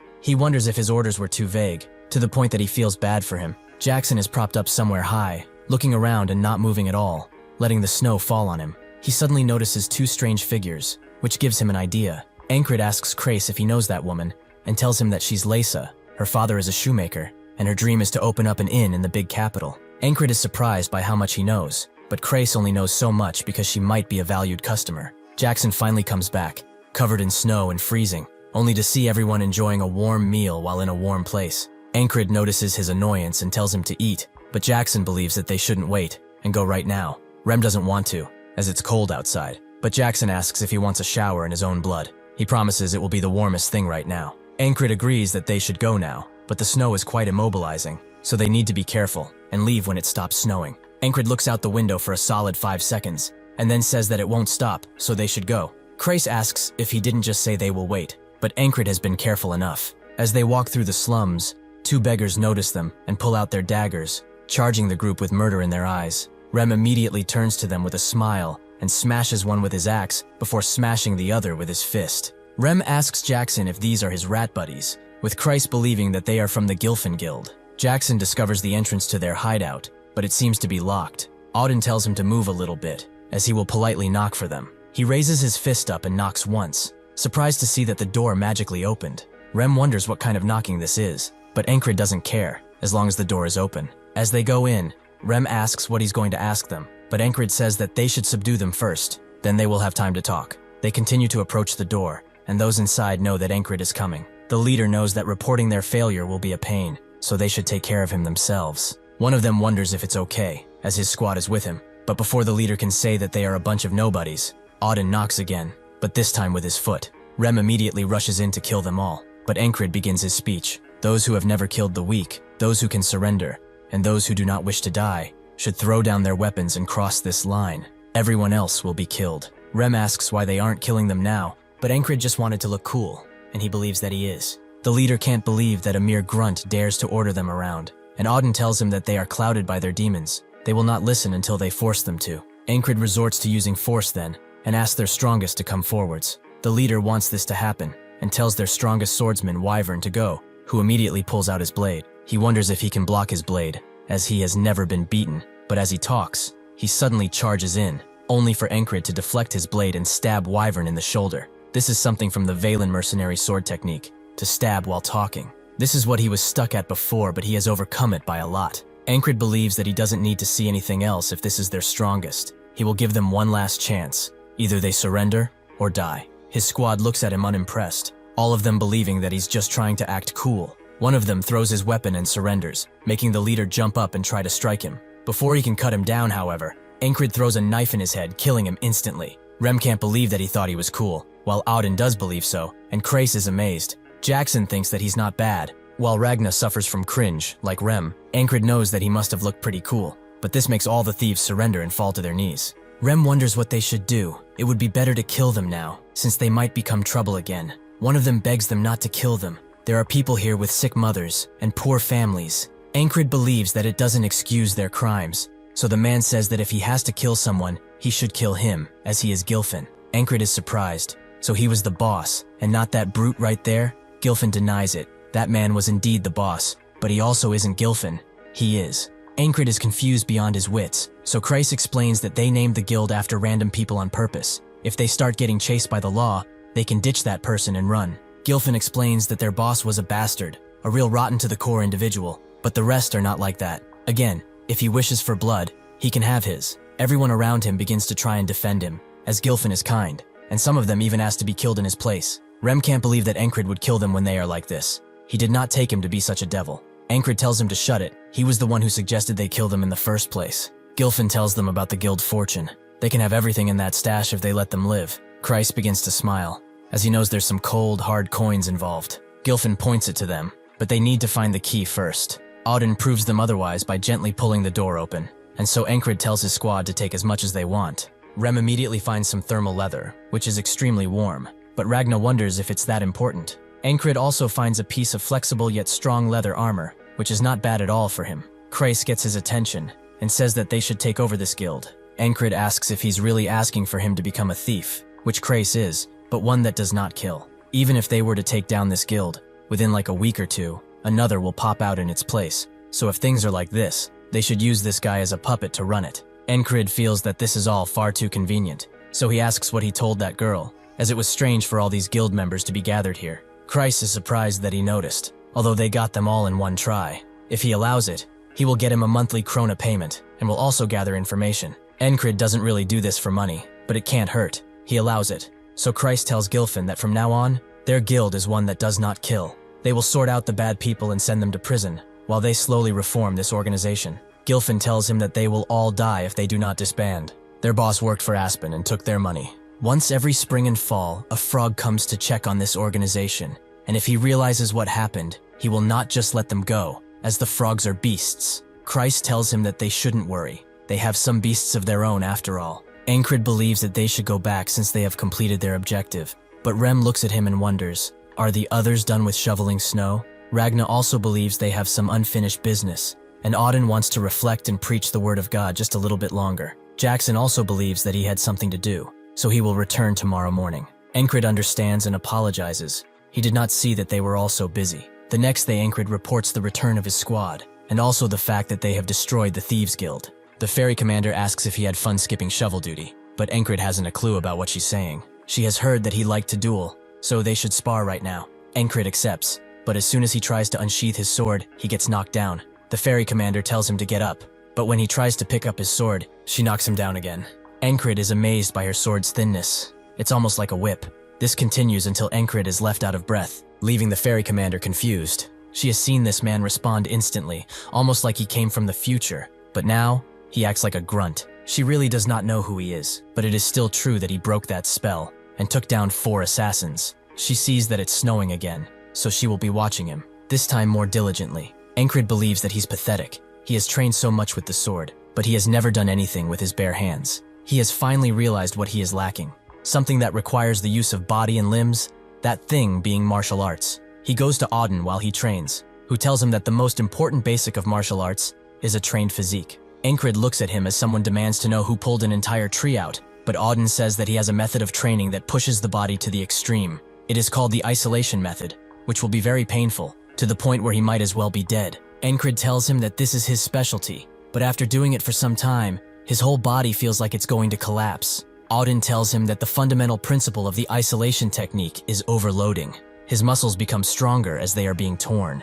Ankrid can barely stay up, but Auden believes that he can do it for at least 10 seconds. He can see that this is his limit. He also asks if he does not regret starting sooner, as he needs to grow his body for quite some time before he can properly learn martial arts. Ankrid does not have the time to regret. The past is the past, and now he is only thinking in the moment. If he was not, he wouldn't have ever made it past the first wall and probably gone crazy. He asks Auden to teach him something else while he does this, who is amazed by his diligence and work ethic. But that's why he respects him. Since he asked, however, he will return to the post, on all fours today. As he trains, the Panther watches him diligently, seeing the effort that he's putting in. Later that night, Ankrid comes inside completely beat, making Rem wonder if someone is bullying him, but he was only just training. As he lays down, the Panther lays down with him, prompting Rem to say that he needs to give it a name already. Ankrid tries to name the Panther Heather, or Blackie Blue, which the Panther absolutely hates. Rem understands it. Those names should be considered abuse. Ankrid thought that Blackie Blue was cute, but he will have to think of a name since it's going to stay.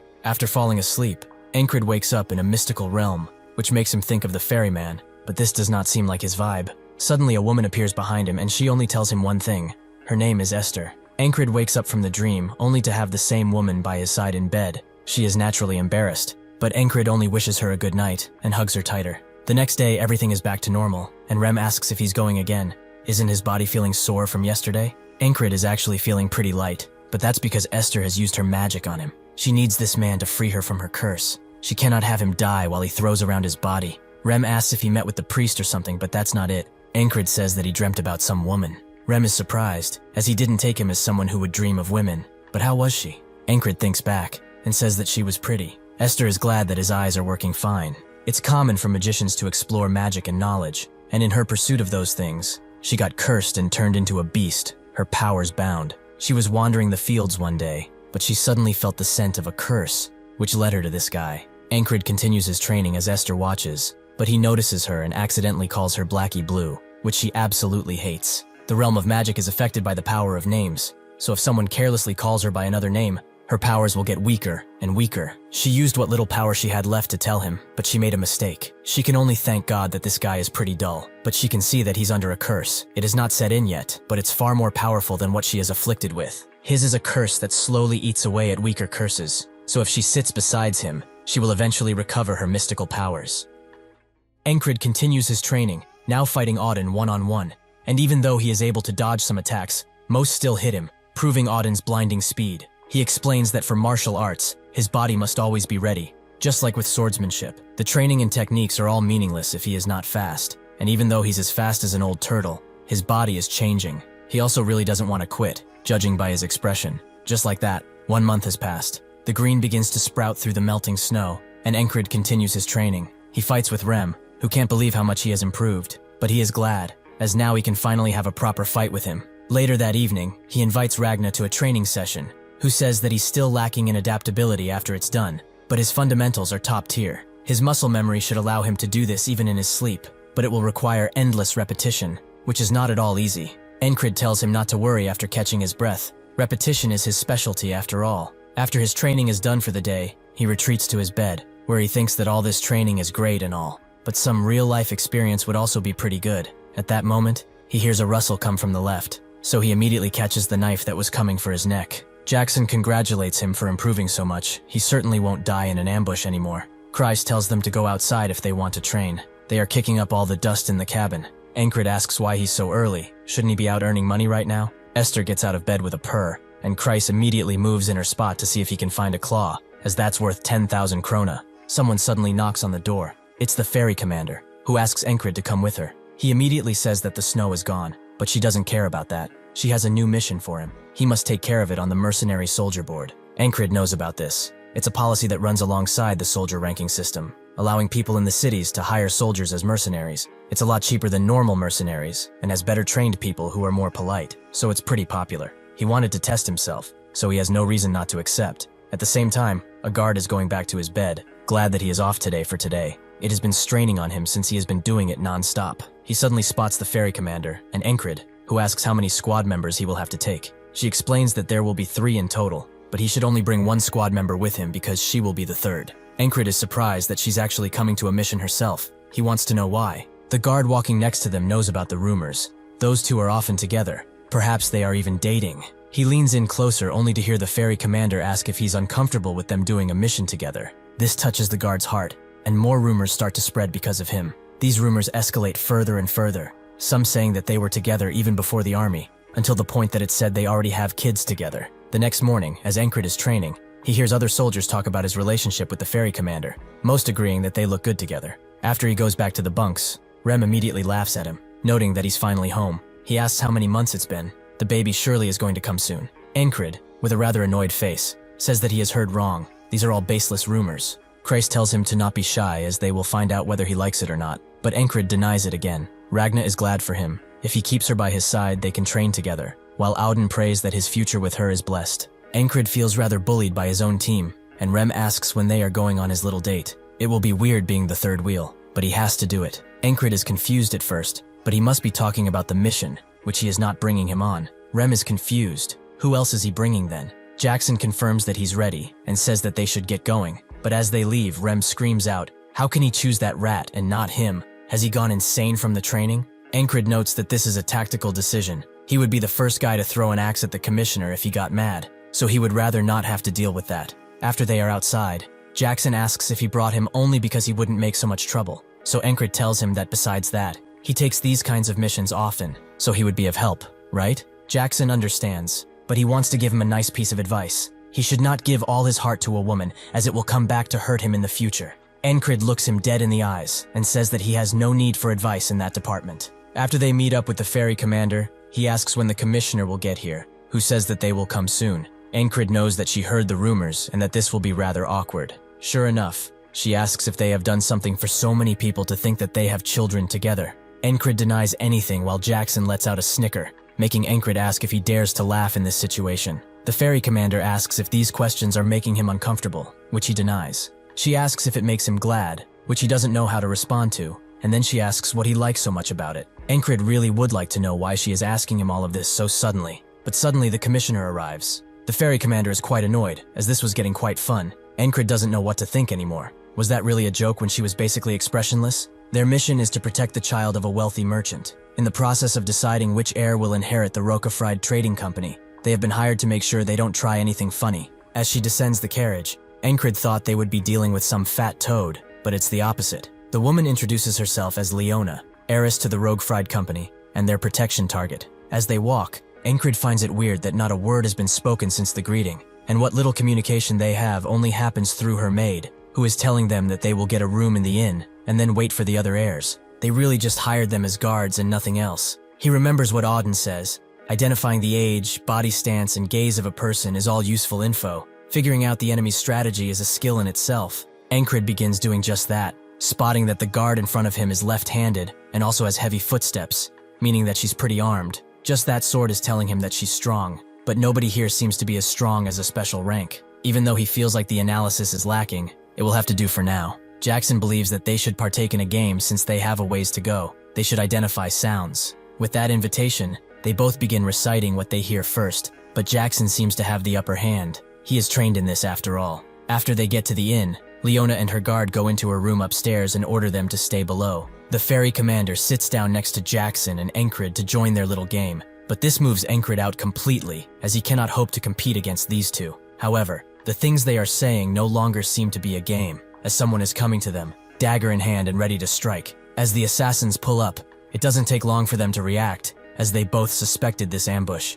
The other guards are rightfully scared. One tries to get to Encred, but he swiftly takes him out. He hears screams coming from above, and since the commissioner comes first in these types of missions, he rushes to their rescue. An assassin sees this and throws a bunch of knives at him, but Jackson covers his back by holding a stool over him. The ferry commander swiftly sweeps the area of the assassins, who are beginning to show worry, but they are still confident because they outnumber them. As Jackson fights, the ferry commander looks at him and notices he's much stronger than Encred. Most of the squad members are, but they still listen to and trust his orders. She wonders who helped create all this. It is honestly quite interesting. She kills the guy that was rushing her by simply holding her sword forward. Encred continues his quest, and it's quite easy for him. After encountering the assassin who tried to get Krang, and that half-fairy assassin, such measly attempts at assassination no longer faze him. Another rushes in, a perfect opportunity for Encred to test his new physical skills. Although he's still too slow, he can move more freely now. He can feel a difference from the past. Suddenly, Leona's guard is thrown outside of the room,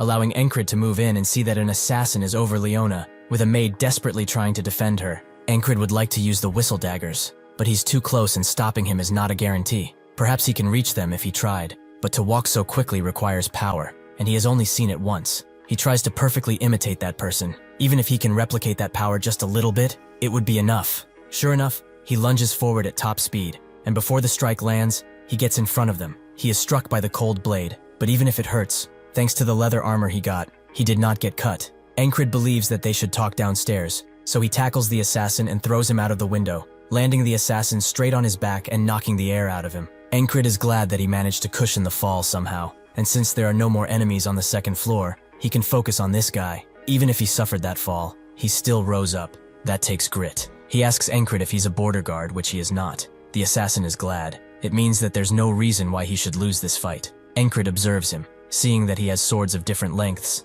but that does not damage his balance. He probably uses the flowing sword, so responding would be difficult. The assassin vows to kill him, and then that woman, but Encred tells him that he talks too much, making him charge in. This is Encred's first fight in a while, against a pretty strong guy. He is happy, however, as he has loads of things to try. The assassin transforms his positioning, making Encred recognize this as a Valen duet. He dodges the first strike that flows into the second and then the third. They both back away before the assassin moves in once again, but Encred dodges this time too. The assassin is confused. How can this random soldier avoid his strikes like this? Encred is impressed by his skills. He could not learn what he just did because he lacks talent. Judging by his speed and accuracy, he's as good as that stabbing bastard that killed him again and again. The assassin moves in with rage in his eyes, but Encred can see his blade and its trajectory. He's about to try and double swipe at him, but this allows Encred to move in with his blade and stab him in the chest before he can reach him.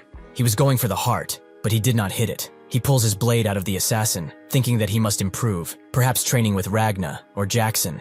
The other assassins run away out of the inn, Encred immediately preparing to run after them, but Jackson appears and says that his fight drew a lot of attention. Encred points at the guys getting away, but Jackson doesn't really care, as they were not hired to chase after criminals. Since they are gone, the commissioner is safe. The ferry commander also arrives, saying that he didn't do bad. Encred asks if she's well, so she teases him. He is quite worried about his lover. She's not going to be able to sleep with these butterflies in her stomach tonight. Encred stares at her with a sorrowful expression, and unfortunately, Leona has heard this, so she asks if they are in a relationship. Encred immediately denies such notions, but the ferry commander asks if all of this was a joke to him. Encred doesn't even know what to say anymore, but can only think about what the hell is wrong with these people. Leona asks for his name, so after she gets it, she thanks him for his protection. He will be properly compensated in the future. Encred says that it's fine as he bows. It was what was asked of him after all. The next day, more guards arrived in case of a second attack, and the few assassins that were captured were sent to the army.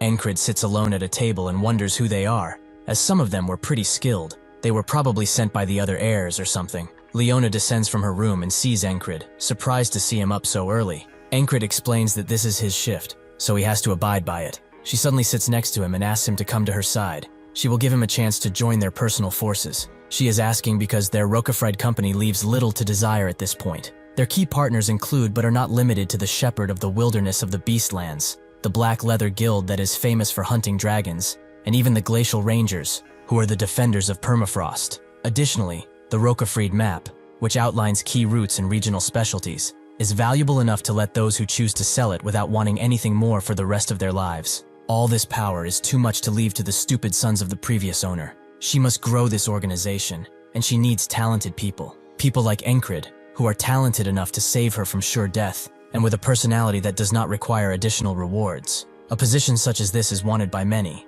so he must not be different. She promises everything he wants, as long as he joins her. Encred refuses immediately, but when Leona wants to ask why, Jackson arrives and says that it's unsightly to ask after being refused. The ferry commander comes down too, saying that it's unbecoming of her. Leona understands, and since the other heirs will arrive at noon, she bids them farewell to prepare. Jackson didn't expect him to seduce a rich heiress too.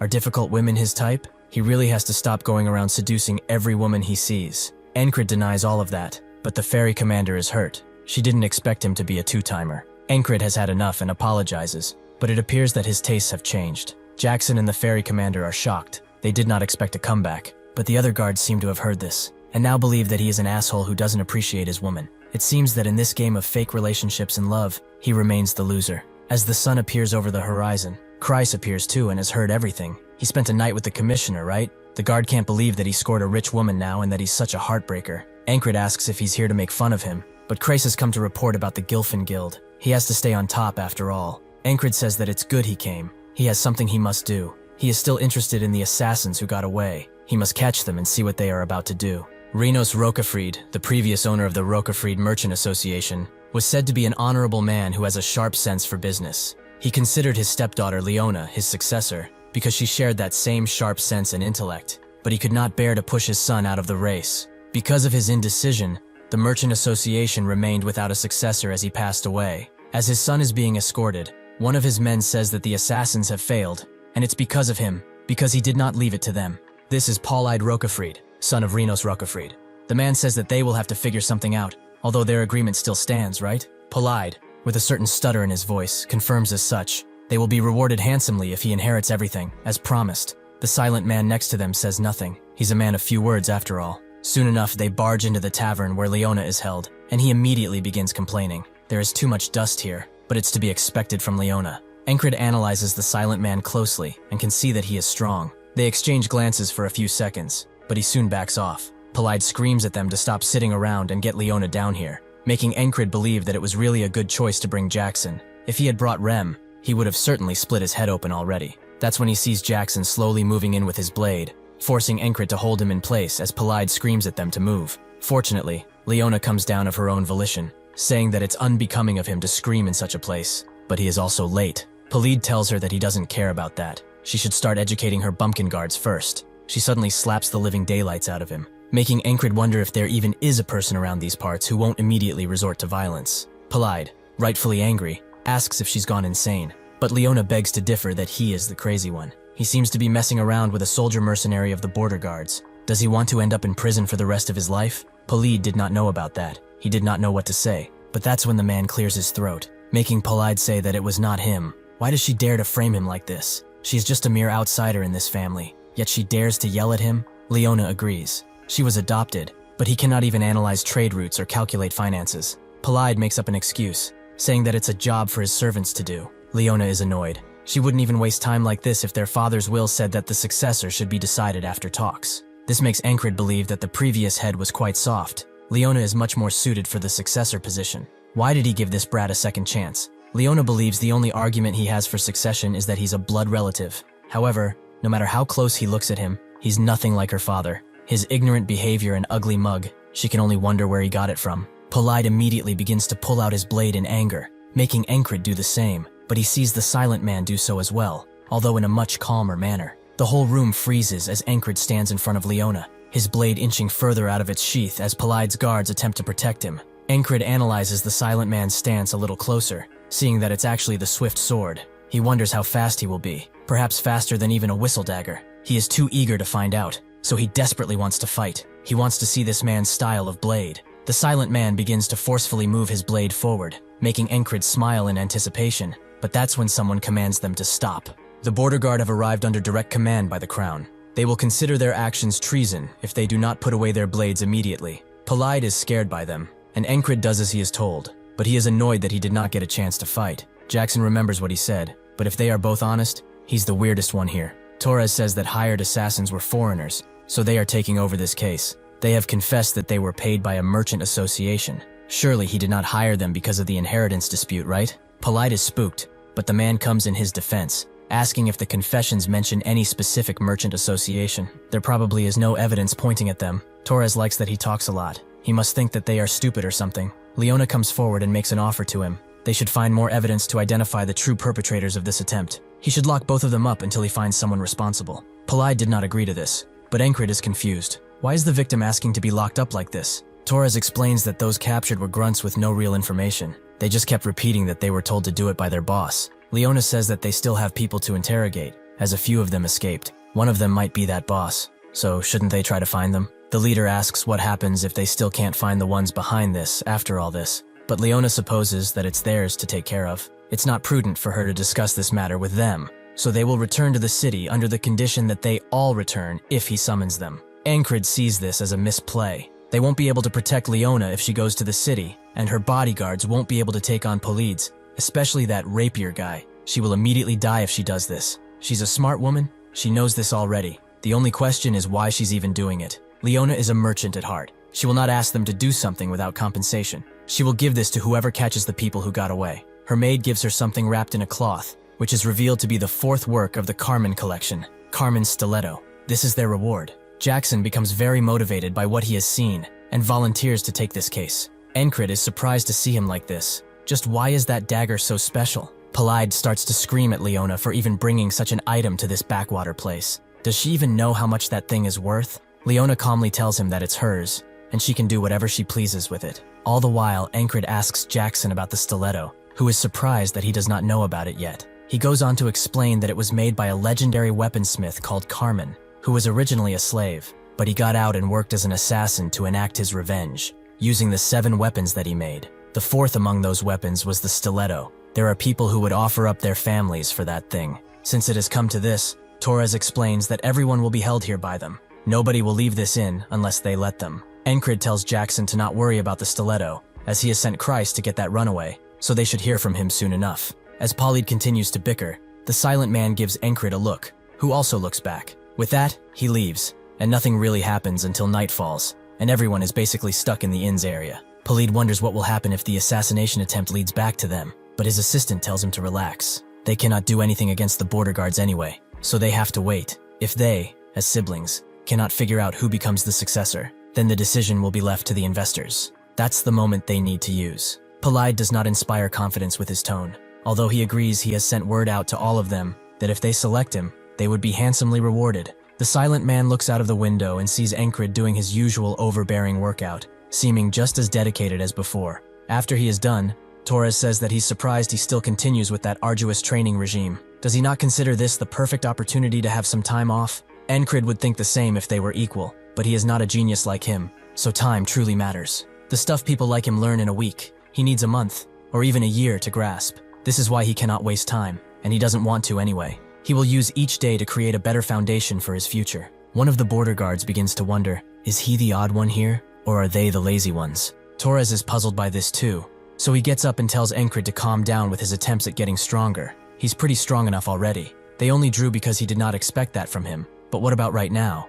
Encrid knows that this is an invitation, so they begin to fight again and again, Torres continuing to win back-to-back matches. Everyone congratulates Torres and belittles Encrid, but he does not mind and wants to go again. Torres asks how the hell he isn't tired yet. They have been going at it 11 times already. That's when one of them gets up and suggests they swap, prompting others to join the queue as well. Polide watches this show of strength with disgust. These barbarians really do not know class. The border guard who is now in the ring immediately puts Encrid to the ground, which the silent man watches carefully. Encrid gets up and asks if he can do what he just did again. the silent man recognizing that his pride is not hurt by these defeats. Rather, he is akin to a child who has found a new toy to play with. On top of all that, his open hostility in that encounter, while he knew full well he was stronger, makes him a very unique individual. Even if he is unique, he seems to be falling for the same trick 3 to 4 times. He really has no talent for fighting. However, after experiencing something repeatedly, he gets the hang of it pretty quickly and retaliates in kind. The border guards are all excited to see him finally win,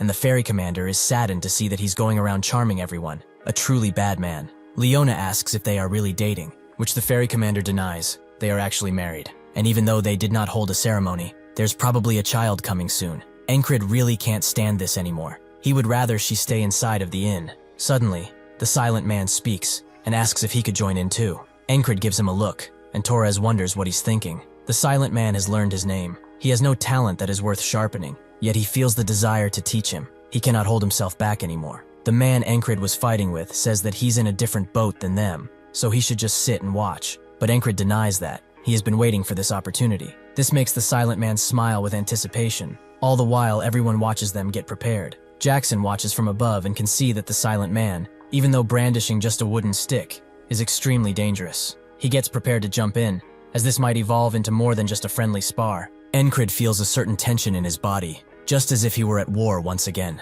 As the silent man strikes, Encred can see his attack path clearly. Even though he's using a feint, he knows that he's aiming for his neck, so he has to block before it's too late. Unfortunately for him, if this was a real battle, Encred would have been dead, as the silent man moved far too fast for him or anyone to anticipate. He tells Encred that he reads attacks quite well, but he has to work on his speed. Encred expected his swift sword to be fast. It's in the name after all, but it's much faster than ever imagined. He thought he got pretty strong, but this man has proved to him that he has not. They are so far, they are at polar opposite levels. Instead of despairing, however, he smiles and asks for a rematch. The silent man likes his attitude, and so they fight the night away. Most people drift to sleep, only the ones that are interested staying up to watch. The silent man thinks that any man who has held a sword knows the despair of losing when they meet someone they cannot beat. He has shown this guy the gigantic gap between them, but he still refuses to give up. Jackson sees that Encred's reactions are too slow to be dodging everything. If he continues like this, he will never overcome this wall, meaning that he must teach him more about his speed. The silent man tells him that they should go to bed too, as they don't want to be tired. But Encred simply calls him amazing. His swift sword, he will learn it someday. The silent man smiles and thinks that he's the amazing one. If he only had the slightest bit more talent, he would have been legendary. As the next day continues, someone screams for Torres, as they have captured the mercenaries who ran away. Encred nods at Crace to signal that he's done a good job, but he feels it was easy. These rats never hide that well. Leona recognizes him as one of Encred's squad members, so he thanks him. Torres immediately begins interrogating the mercenaries, asking who hired them. Polide's chest tightening as the possibility of being discovered rises. The mercenary explains that a mercenary association from Aspen hired them. They wanted to expand through the contested zones. Any more than that, he doesn't know. They only got a letter and the money, with the promise of more pay after completion. Leona says that what comes next must be up to them, right? Torres is torn. She seems moderately satisfied with this. Was she not hoping for her idiot brother to be behind this? Leona was enough to offer up the stiletto, but alas, she can't personally interrogate them. Torres knows what she's beating at. It's their job to break these criminals. So he tells them that they can go. He will report what he finds out. As they escort Leona's carriage, Jackson looks with glee at the knife, with Encred telling him to not let it be seen in public. He has never seen this guy so happy. He's like a kid in a candy store. Crace tells him to not fall in love with Leona, as she's quite the scary woman. But Encred never had this intention. Crace also thinks that it's weird. No matter how one thinks it, Polide is behind this. But he had a little encounter yesterday after they found those guys. A random guy came up to them and recognized him not only by his squad and name, but also by his title of the Gilfin Guild boss. He said that he worked for Leona. They already had tabs on where those mercenaries were and knew everything about the Gilfin Guild. They wanted to pay the military to let them go, and told them to say what they said at the inn. Encred does not get why. Will Leona be at a disadvantage if Polide was known to be the one behind this? She says that it's quite a relief her brother is not behind this. It would have left a really bad record on the previous leader's achievements. Encred wonders if it was out of sheer loyalty for her father, but she guesses that he's not interested in things like this, so she will let it go. Encred asks if this is going to be fine. They won't be able to protect her outside the border, so if Polide attacks, she's on her own. Leona tells him not to worry. It's already taken care of. Right as they arrive at the town gate, a group of soldiers wait for them, with the leader standing at the front. He identifies himself as the Roca Fried Merchant Association Guard Commander Mattis, and he's here to escort the new leader of the association, Leona, who has been voted unanimously in favor by the stakeholders. They all fall to their knees in front of her, with Encred thinking about what she did. She was held here on purpose and managed to get a vote going with the shareholders in the meantime. She used loyalty, decisiveness, and information all to win. She really is a scary woman. Leona would like to ask him to join her again, but that would be undignified. He has the gift of making people root for him. He hopes they can meet and help each other in the future. Encred accepts her handshake and agrees. Palai jumps out of his carriage and asks the guards what they are doing. How dare they betray his father when he raised them from the dirt? Mattis tells him to stop dishonoring his name. He doesn't even deserve to be called his skin, because of how much of a dumbass he is. The people in his carriage think this was a failure, but the Silent Man says they got something out of it. They now know that the leader of the Rockafried Empire is a cunning woman, and about the existence of a soldier who might shake up the world soon enough. When they were training, the Silent Man told him to lower his blade, as he admired his strength and the effort he puts into it, but he does not have any talent. At this point, it's just plain depressing. Encred hasn't heard that in a while, but he never listened in his past, and managed to get all of the way here. The Silent Man just walked off without saying a word, and that is the last day they met. At the encampment, Encred wakes up Rem, who tells him to not even say his name, as he's going to hang out with that cat bastard anyway. Encred explains that he wants to train, and he needs him for that, making Rem's face light up instantly. What Encred really needs for the Swift Sword is first, the decision-making for finding the most efficient line. After that, the swift movement to back it up, that flows through his body efficiently.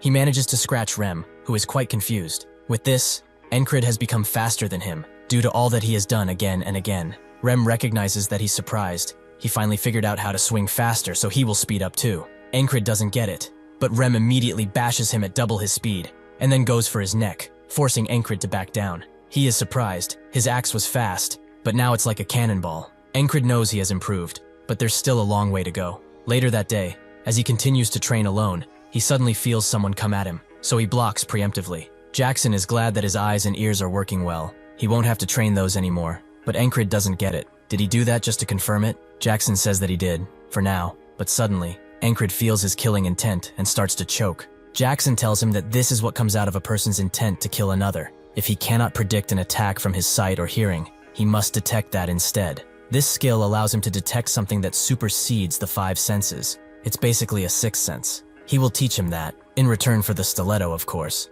Encred is glad that there's always more to learn. It means that there's an endless amount of fun waiting for him. Jackson explains that the 6th sense borders on his instincts. He cannot rely on just his perception, as that relies on his other 5 senses. His sense of direction, his ability to move, and the way a predator kills its prey, they are all part of instinct. If he repeatedly fights with all his senses on alert, he will eventually be able to detect ill intent too. Even if he tries hard, this won't come easily to him. But as his training continues, his 6th sense will soon open. That night, as he sharpens his blade, Rem says that he looks different, with Encred thinking that he's talking about his physical appearance. But that's not it. Auden says that he smiles more than before, but that's not it either. Krace knows he's more insane than usual, which everyone agrees with. Encred says that it's only natural. He's the only normal guy among lunatics. So he seems insane, that's all. As they go to sleep, Rem sees Esther getting into bed with Encred. She sees that he put his body through hell once again. He's training enough to die every single day. He would have collapsed long ago if it were not for her magic. She cannot have him die,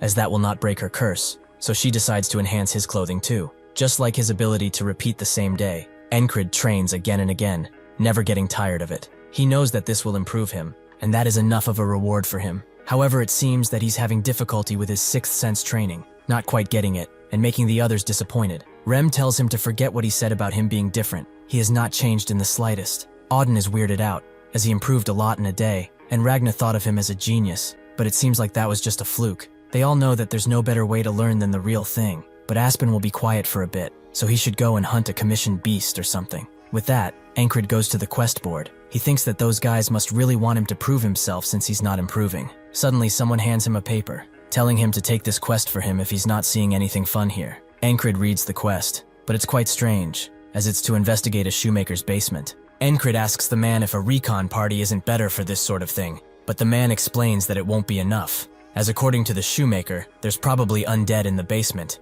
Encred doesn't believe something like that can be in the city. That guy must have heard a huge rat or something, and since he needs more experience fighting, perhaps this is too unworthy. The man begs him. He can probably tell, but nobody wants this job. Doesn't help that the shoemaker is short-tempered, but he's a good lad. His wife recently went missing, which probably accounts for his angst. but he can just go and check it out, then leave if he doesn't like it. Ankrid goes to refuse the request, but somehow he winds up accepting it. Once he gets there, the daughter immediately invites him inside, as the shoemaker is currently digging into the ground. He is glad to see Ankrid, as he found something under the floorboards after just a bit of digging. Ankrid is surprised to see a tunnel in the middle of the city. Now he knows this is not just a mere rat. He decides to climb down with a torch, seeing that the cave looks man-made, and since it's large, there's bound to be something down here. He and the shoemaker eventually stop, as they have walked up to a 6-way crossroad, confirming that this is man-made. Ankrid decides to take a path while the shoemaker says that there must be an undead, but Ankrid tells him to not just walk around randomly, he will head in first and see what's up. Unfortunately, as soon as he steps in the path, he can feel immense heat as a mighty blast arrives within a second and pulverizes the both of them, leaving only their shadows on the dirt path. Ankrid wakes up once again. He knows that what he has just experienced was a magic trap. It is common for people to give someone this advice about facing magicians, and that is to simply run. The ones that die in combat with a mage are lucky. If they survive, it's a much worse fate awaiting them, and this advice also applies to traps created by them. He goes back to the quest board and wonders what he can even do against that. What skill can he master to overcome this? The man offers him the job again. Ankrid thinking that this needs a magic specialist or higher up support. It's not like the other walls he has faced up until now, which he could face head on. He thinks that the ferry commander will listen to him, and before that man goes in alone, he has to be quick. He suddenly remembers just that and rushes to the house, kicking the door down and jumping straight into the hole. He runs towards the crossroad, only to see the shoemaker go into one of the walkways. He tries to stop him, but the man has already stepped inside, so the magic trap blasts them once again. Ankrid knows that he must find a quicker way. He needs to go see the man first and tell him to stay out of there. The boatman speaks. He only felt it for a moment, but he did feel it. The mane of his flesh turning inside out, and his body turning into ash. Does he still intend to step towards that flame, which might pulverize him again? Ankrid agrees that it was excruciating. It felt like 1,000 needles piercing him in an instant. However, it hurts even more to watch an innocent man die for nothing. That is not the way of the night. When he wakes up, he immediately dresses and jumps out of the door, Rem wondering where he's rushing off to. Ankrid says that it's simple. He's going to save an annoying shoemaker. Rem wonders if he's off to fight leather boot monsters or something, and Ankrid gets to work. He cannot make the man stop digging and just ignore it, and he also can't leave this thing under his house. After he digs it up, Ankrid orders the man to stay put and not follow him, which the shoemaker doesn't like, but Ankrid insists. After he goes inside, Ankrid thinks about finding a magic specialist, but that will take a long time, and who would even listen to him? This is a mysterious trap that he has no info on, so someone is bound to die exploring it. He must find as much information as he possibly can, even if it costs him his life. He already knows one of it is rigged, so he decides to test it with his body, but repeating today feels like cheating, so he winds up looking for a better way. He looks for a hint, something that can tell him where the traps even are. As he does that, he wonders how many times he has died already, and what kind of pain he felt each time. When he thought that he already lost, when was that? When he felt a blade pierce his throat when his opponent knocked his blade away, or perhaps by simply feeling murderous intent. He remembers what Jackson told him, that it's something that wants nothing more than his demise. As he walks, he feels a sharp axe come from behind, and just as he steps, he feels it. The axe easily cuts him in half, but he's smiling as he has felt it, the trap's murderous intent. Ankrid goes back to the shoemaker's house, his mind filled with detecting the murderous intent of the trap. He decides not to just walk in. Instead, he walks back and forth until he gets a good feel for it. He goes to a path he has not walked on yet and feels nothing. Perhaps this is the right way. He decides to walk to the others. One of them will launch blades at him,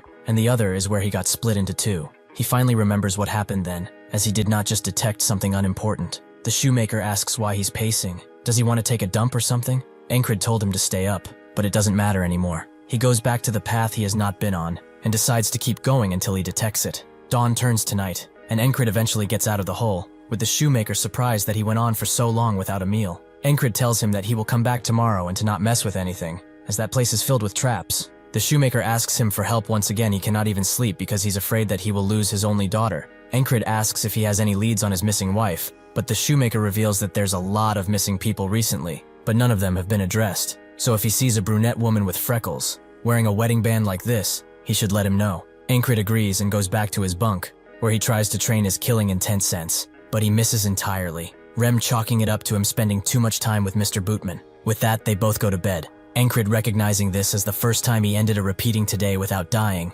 What will even happen? Will he just continue the days? He decides to find out by just sleeping, but fate does not let go of him, and drags him back to today. Ankrid explores the caves again, this time deciding not to sleep at all. He sees the dawn of tomorrow almost go over the mountain range after a long time, but as soon as he closes his eyes, he wakes up in today, with Rem saying the same thing. Now he knows that he must pass this wall to pass today, but that's fine with him, as he had no intention of facing tomorrow without overcoming this. 20 days pass, Encred forcing his body to listen, as this is different than normal fear. It's something that he must feel, the impending death that is hurling itself towards him. 40 days pass, and he lets go of the torch. He does not need it anymore. 50 days pass, 60 days pass, 70 days, and the horrifying outcomes he faces no longer scare him. Next round, he is ready, as he has trained with Jackson, who was surprised that he figured all this out in just a few days. The 72nd day arrives. He gears up appropriately, Rem wondering if he's going to war on the boots. Encred knows the 6 paths like the back of his hand, and the only one leads to an exit without traps. That was what he thought anyway, as whoever made this tunnel is a real creep. There are traps in all of the paths, meaning that a safe path does not exist, but there is still a path. The only way to get out of this, though, is just not to stop in the traps. On the first path, there's a laser that instantly kills him if he makes a wrong step, and is probably the easiest to go through. He takes a deep breath and tries to take a step, but the sharp pain of the blast makes him quiver. He decides to move his step a little to the left, and when he finally takes it, nothing happens. He has taken the first step, allowing him to take another, and then another. He is fully focused, and his 6th sense has opened. He sees, no. He feels the steps that he must take, and eventually he succeeds. Once again, he has overcome a wall, the zombies that are coming for him no longer phasing his mind. Actually, he's quite glad to see them. This is an amazing present.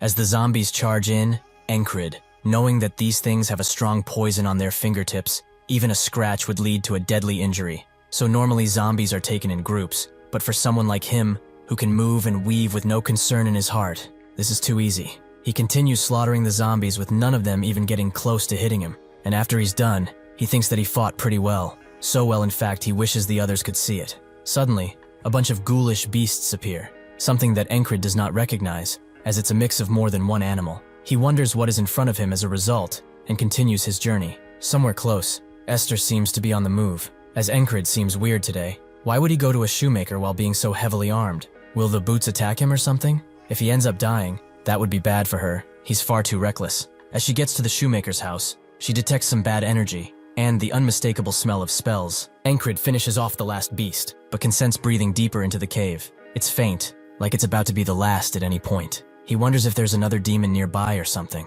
but once he gets to the end, he sees a gruesome sight. This cave is filled with body parts of humans and beasts alike, strung on hooks to rot. The person he was hearing demands peace. She wants the sweet embrace of death to take her from this hell. Encred recognizes that ring. It's the same as the shoemaker's, meaning that this woman is his wife. Suddenly a strange man appears. He has heard some noise. It looks like he has some fresh meat to play with. Perhaps he shall make a playmate for Bamilio, as he's been quite lonely. Encred asks if these corpses are his doing, which the man does not deny, but those are all trash and failures. This is his best work, Bamilo, a work of art, and soon he will make something beautiful out of him as well.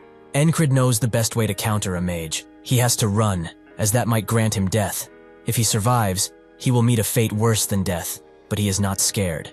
Even if he has to try 1,000 times, he will end his miserable life. He throws a flying knife towards him, which bounces off his magic shield, but allows Encred to move in with a silent strike. The magician, however, easily pushes him away, and in the corner, Esther watches. She knew there was a magician afoot. She has not managed to gain too much power, but if she gathers all that she has now, a small fry like that bastard is nothing. The mage shoots a deadly gust of wind towards him with one simple movement, making a hole in his cloak as he dodges. Even if Encred can't see or hear it, he can feel his murderous intent. The mage is surprised he dodged, but Encred goes further than that, and moves in while recognizing all of his movements. A long time ago, he asked his squad mates about what he should do if he had to face a mage in combat. Rem told him to shoot an arrow, but that would honestly be pretty useless considering their speed. Jackson advises that he kill him silently while he is not attentive.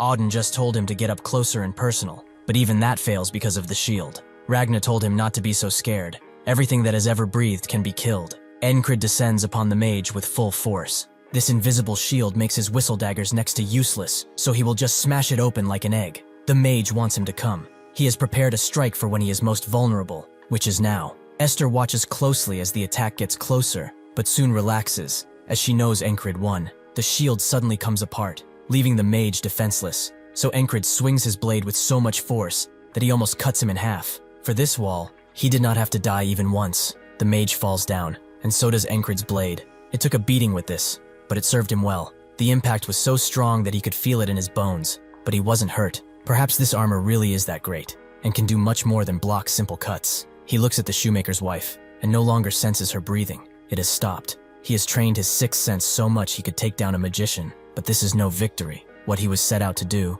he failed in. As he shamefully walks away, Esther comes in, calling the magician a fool, who lost only because he did not use his creation. This is a flesh golem, created to supplement the physical abilities of a magician, one that will wake up with only a few knocks. She will make good use of it, since he did not. Encred swiftly reports everything to the ferry commander, who is shocked, and knows that if news about a civilian being experimented on right in the middle of the city spreads, they will not be able to contain the chaos. Encred thinks that keeping things hidden is best too, but the ferry commander warns him that his contribution would not be recognized as a result. Encred doesn't care for that. The lives of the citizens are far more important. They soon got to work repairing the tunnels, the people given some bogus story about the Thieves Guild, one that the shoemaker himself also believes. He comes to Encred with a gift for all that he has done. His shoes seemed worn out, so he made him some new ones. He's glad he got this off his chest. He hopes that his wife will make her way back safely to him one day. He already knows he has done much work, but if he could at least try one more time to find her, he would be eternally grateful. Encred keeps silent for a moment, and then says he will do his best. After this interaction, he goes somewhere quiet to collect his thoughts. Was it really right for him to give that man hope? Would it have been better to just tell him the truth? That would have made him despair? If he ever becomes a knight, would he be able to prevent these things? Encred cannot know the answer to these questions, so he leaves them in the dirt with his old sword. After all of this, Encred and his team took on a monster hunting quest, thinking that it would be at least exciting, but really, the monsters are way too slow to be a threat, making them pretty bored. Encred can't deny that this is for normal people. Should he have gone on a solo mission perhaps? Rem notices that he's bored too, but he would like to fix that. He drops his shield and charges in with his blades, surprising the commander of the mission. He tries to tell Encred to keep that guy on a leash, but Encred charges in too, despite the commander's screams. As he takes down a beast, Rem tells the commander not to get it wrong. They were the ones who rubbed off his craziness. Encred can't believe he's the one saying that, but it doesn't matter anyway. Together, they unleash hell on the beasts, leaving the common soldiers to only stare at them. After they are done, Encred still does not seem satiated, so the commander tells him to go to the armored units if he desires more action, as they are fighting much stronger monsters. Sure enough, besides having to deal with disgusting-looking beasts, deadly harpies are also a concern, who pick up the soldiers with ease, and then throw them from up high, dealing some pretty heavy blows. Encred and Rem charge in, with Encred having a history with harpies. In his brief job as a mercenary, his squad was butchered by harpies. He remembers it vividly, because he had really good people around him. He draws his blade sharply, as no more people will die today because of these chickens. One of the harpies sees them charging in, and lets out a high-pitched scream, making the other soldiers flinch with pain. But Encred is not affected by this disorienting sound. He has faced death countless times after all. He successfully hits the harpy's wing, and cuts it off completely with one last charge. Rem holds another harpy and tells him that he's doing great. Why don't they bet on who can get the most kills? Another harpy approaches from behind, and Encred says that he's not here to play. He swiftly gets out of the way and cuts down the harpy, making the soldiers think that he's actually pretty cool. Rem doesn't let up either, and together, the harpies are soon dealt with. Torres and his group are there too. They were supposed to help the heavy company, but at this point, they aren't needed. The harpies see Encred as a threat now, so they swiftly disarm him and rush to incapacitate him, but Encred takes care of one with a whistling dagger. He's not out of the fight just yet. The other knows that its time is limited. It rushes in, and as Encred does the same to get his blade, with only a few seconds to spare, he swiftly grabs the handle and cuts up, killing the harpy. The others refuse to fight any longer and leave, much to the soldiers' surprise, to think that they would make actual monsters run away like this. Encred looks upon what he did. These harpies are probably not the same ones that killed his mercenary group, but maybe one or two were. After his squad was annihilated, someone came and called him weak. All of these bastards died to save him. Now though, he's the one saving others. Torres guesses that they should go back now that they are finished, but one of the squad members suggests they go hunt a beast or something, to not go empty-handed. The armored company leader tells them that they got support for the harpies, so they can go now. But Encred feels that it's far too soon to return. They should kill at least a couple more beasts. Torres and his company think of him as a lunatic. After helping the armored company, he still trains. Some soldiers are surprised that he's trying so hard, one of them asking the other when he will try so hard, because he's pretty lazy. The next day, Encred takes another request, promising to finish it by the evening, and getting another, making the boardmaster wonder if he has clones or something. Even after taking care of so many requests, he still trains, something which the soldiers keep in mind, and one of them feels inspired to try too. A day passes, and someone joins him. Another day passes, and the training ground is filled with soldiers. The ferry commander notices how different these guys seem nowadays, and her assistant says that they are all following Encrid. It's basically become a trend. She cannot ignore him anymore with this, so she drags him somewhere empty, as she got some order from above for him. Starting today, his squad, Squad 444, will be promoted to an independent platoon, operating under the 4th Company. This makes him an independent platoon leader. Encrid doesn't understand. They only have 5 men in the squad. They cannot be a platoon, but the ferry commander explains she will assign more men according to his requests. Encrid thinks that being platoon leader sounds nice, but it will be a pain with all the lunatics in his squad. The ferry commander also adds that platoon leaders are exempt from menial tasks, meaning that he will have more time for training. Encrid immediately bows down and thanks her for the opportunity, but she's not done with him yet. She wants to have a duel, and her only weapons will be her hands. Encrid finds this as an opportunity. After his crushing defeat against her, he trained constantly with Auden. It's time for him to see just how far he has progressed in hand-to-hand combat. Encrid remembers Auden's teachings. Hand-to-hand combat requires him to get close, so something quick is much better than something sophisticated. The ferry commander charges in, but Encrid uses his size to block and push her back. He pushes her so much, in fact, he pins her to the ground, meaning that he has basically won. The ferry commander wonders if that is so. Human proposals really are aggressive. Encrid can't believe she's doing this stuff once again, but this leaves him distracted enough for the ferry commander to turn the tables and get on top of him. He analyzed his opponent's weakness and broke them down with his advantage. He really did well for her fiancé. Encrid denies ever getting engaged and tells her to get off of him now. She apologizes as they dust off. She just couldn't help it. Encrid wonders what she's talking about but doesn't care enough to ask. As the cold dies down, the battlefield readies to wake up, and an all-out war will soon begin. The Aspens have begun to mobilize, desperate to rectify the dishonor they incurred from that defeat. With this advent, the army of Norelia began preparations too. A new battalion commander shows up, Marcus, who Christ recognizes as the warmonger. He being here means serious business. He is one of the key officers in the Cyprus division, and unlike his predecessor, he's a great tactician, while being experienced with real battle. He knows that the Aspens are not weak enemies, and their armies are filled with weaklings that only puff off their numbers, besides the heavy armored corps and the border guards. Among these people, there's only one that caught his eye, the platoon commander, the one everyone calls the Spellbreaker. He's been pretty heroic since the last battle. He cannot know if it was skill or blind luck, but he will soon give him the chance to prove himself and how useful he is. Because of this, he and his quad get sent to scout along the Penhanil River, something which Rem finds extremely boring. Encrid doesn't care because he's training. They've got a lot of free time after all. Kreis recognizes this area, and their newest team member confirms it's near the Crossguard, Aspen's fortress city. This is Henry, and he finishes by saying that it was created for military purposes, similar to how they got border guards. Kreis knows that they are probably going to gather a bunch of intel on them, but Rem doesn't want to go, and tells Encrid as such. He is kind of forced in this situation. He cannot refuse an order from the commander after all. Rem guesses that he's going too, if that's the case. But suddenly, someone else comes, announcing that the battalion commander has ordered them to obey his commands as the new squad leader. Andrew is confident that they will follow his orders, but suddenly Rem approaches, showing off his barbarity, and asking why a little insect is in their corner. Andrew says that he's the new squad leader while shaking, making Auden mock him for it. But Ragna can't believe that such a brat is their squad leader.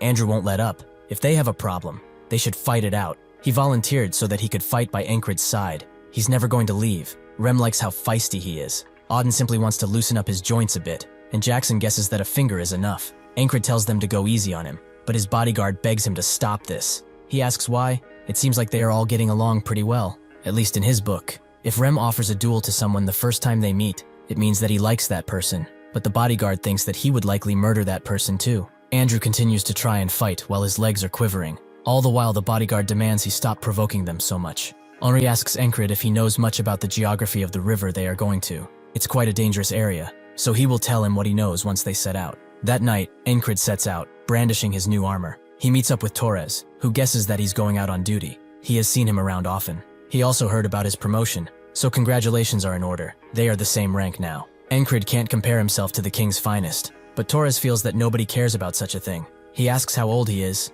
and Encrid says 30, confusing Torres. He is older than him and has that handsome face. Encrid heard that he should relax, so he will. What's the mission about anyway? Torres explains that they will cross the Penhanil first. He was going to explain it in more detail once the others arrived, but even the bosun is not here. Can't be helped. They should just relax for a little longer. Encrid agrees and starts swinging his sword. Apparently this is what passes for rest to him. Torres can't believe how persistent he is. He trains hard and people acknowledge him. He's also pretty handsome for his age. This bastard, doesn't he have too much? Ankrid notices killing intent coming from him, but it's actually just seething jealousy. Torres relaxes, remembering that their record at the inn was 14-6. He's at least better at fighting. Ankrid smiles, as that was in the past, but Torres reminds him that he's not the only one who got stronger. Ankrid is glad to hear that, and readies his blade for another fierce number of battles. Torres is the first one to strike, but Ankrid retaliates, forcing them into exchanging a flurry of slashes. Torres already knew by watching him fight the harpies, but this bastard has gotten unimaginably strong. He can't go down like this, so he puts both of their blades to the ground and goes for a punch, something Ankrid doesn't get, but soon sees the reason behind and barely gets out of the way. The hidden knife slashes Ankrid's cheek, but he is more impressed by it rather than scared. This is Torres's hidden technique, hidden knife, and he doesn't have to cut his ring finger for it either. Ankrid finds it ridiculous, making Torres think that he's going to call him a coward, but Ankrid actually finds it pretty cool and wants to learn how to use it. Torres can't believe him, but agrees to teach him a few tricks. The boatswain actually arrives, but they don't even notice him as they train, making the old man wonder if they are even crossing the river at this point. Eventually they do so, but even on the boat, Ankrid continues to learn. They arrive at their destination as day appears, Ankrid knowing that they are supposed to meet with a recon team, but he does not know where the rendezvous point is. Torres suggests they wash up for a bit. They are already drenched in sweat, as is from their training. Ankrid can't deny that after smelling himself, so they both get into the water. Torres turns around just as Ankrid is taking off his pants and sees his real fighting sword. He's now even more jealous. His fighting spirit is completely gone. Ankrid doesn't get it and asks him to charge if he's ready, but Torres wasn't telling him to spar. Suddenly a woman speaks. She has been looking for them all this time, and yet here they are, taking a bath without a worry. Ankrid is surprised by her presence, as he did not detect her or the others. She explains that they must get near the crossguard before the day closes, so they should hurry up and get out. Torres asks how he's supposed to do that with her watching, but she doesn't care what she sees, so they should just come out. Ankrid does so first, allowing her to see his fighting sword, something worth looking at. Torres notes that her eyes are obvious, but she promises she was looking at his abs. She introduces herself to Ankrid as Finn. She looks forward to working with him. Ankrid takes her hand, while Torres wonders if his abs aren't worthy enough. As they walk, Finn explains that before they talk about the mission, she should brief them on the actual situation. Their spy inside the crossguard, codename Cat, obtained some critical intel, which they were supposed to receive 4 days ago, but the Cat never showed up to their meeting point, and they haven't been able to contact them since. Ankrid asks if they are in danger, which is what Finn thinks, so they will infiltrate crossguard to rescue them. The very front of that place is the land of monsters and beasts. The enemy uses it as a natural barrier, so they do not patrol in that area much at all. They have infiltration routes too. First, they will use the dog hole, a path usually used by smugglers, which the guards know about, but they choose to ignore it. After that, they will climb over the city wall as soon as night falls, which is physically demanding, but it's also safest. The last option would be to disguise themselves as a merchant group and go in, but this means they will go through the main gate, which is risky, although it's much more convenient than climbing. Her platoon members are to stay at the meeting point in case Cat actually shows up, so only the 3 of them will go into crossguard. The difficulty is about the same no matter what they choose, so he can choose. Ankrid thinks she made it sound easy, but they all know it won't be so simple. Torres thinks she should choose since she knows the situation best, so Finn chooses the dog hole. They will be departing in the morning. After night falls, Ankrid continues to train, but the most he can do is throw a rock a few inches from him. Torres wonders how he even learned swordsmanship with those skills, but he will get it eventually. He just needs patience. Finn arrives at their sleeping spot. She wonders why they skipped dinner, but what is he doing playing with his hands? Ankrid says it's training, so Finn tells him to fuel up for it. One of her members actually dreams of becoming a chef, and the jerky he made is amazing. Both Ankrid and Torres agree that it's incredible, and Finn suggests they ask him for more. His parents run a shop at the border guard too. They should visit it to eat. She also tells them to not go and sleep over on that spot, especially under that yellow rock. Ankrid knows that there's a viper there already. He learned this from one of his squad members who was a hunter. Finn is surprised about how well prepared he is. She likes that in a man. Does he want to train with her, but in the way adults do? Ankrid becomes confused, but Torres clears it up for him. She's trying to hit on him. Finn thinks that even though she's rough, she's actually pretty nice in the places that count. Torres asks if they mind not doing this in front of his jerky, but Ankrid actually refuses. Finn wonders why at first, but then remembers he's actually dating the ferry commander. What a shame. Ankrid doesn't understand. When did that joke even become a confirmed fact? Finn leaves while telling him they should speak casually from now on, and orders them to rest, as tomorrow is a long day. As Ankrid rests under the red moon, his mind becomes blurred, and the ferryman appears. This makes Encred get up. He has not seen that bastard for a long time, meaning that he must have something to tell him. He also remembers the ferry commander apologizing for something, but this actually makes him smile. He knows that this mission is another massive wall that he must clear. Torres doesn't get why they are infiltrating at day, so Finn explains that the guards are not clueless, even if they are turning a blind eye. Encred agrees that they are catching them off guard because they would not expect anything now. Torres feels like he only exists to take the blame, but anyway, Finn notes that they should go. As they move, Encred analyzes Finn, as she's a ranger, so it's imperative that she move quietly, with as little equipment as possible, because they scout ahead of anyone else. He notices her footsteps that barely make any sound, and wonders if he can do the same. Suddenly, a bunch of guards appear in front of them, clearly coming here for them. Finn tries to signal the retreat, but there are guards behind them too, and the commander tells his men to kill them. They all get prepared for battle, and the crossbows fire, with Finn being the only hurt. They all get to taking out as many guards as possible, but Encred knows that Torres and Finn are not used to fighting against such a large force. They will not be able to fight at their full capacity. Sure enough, Finn is too focused on a target on the ground, and Torres is defending too much, causing both of them to die at once. Encred understands. This is the wall he must pass, but he will not just give up.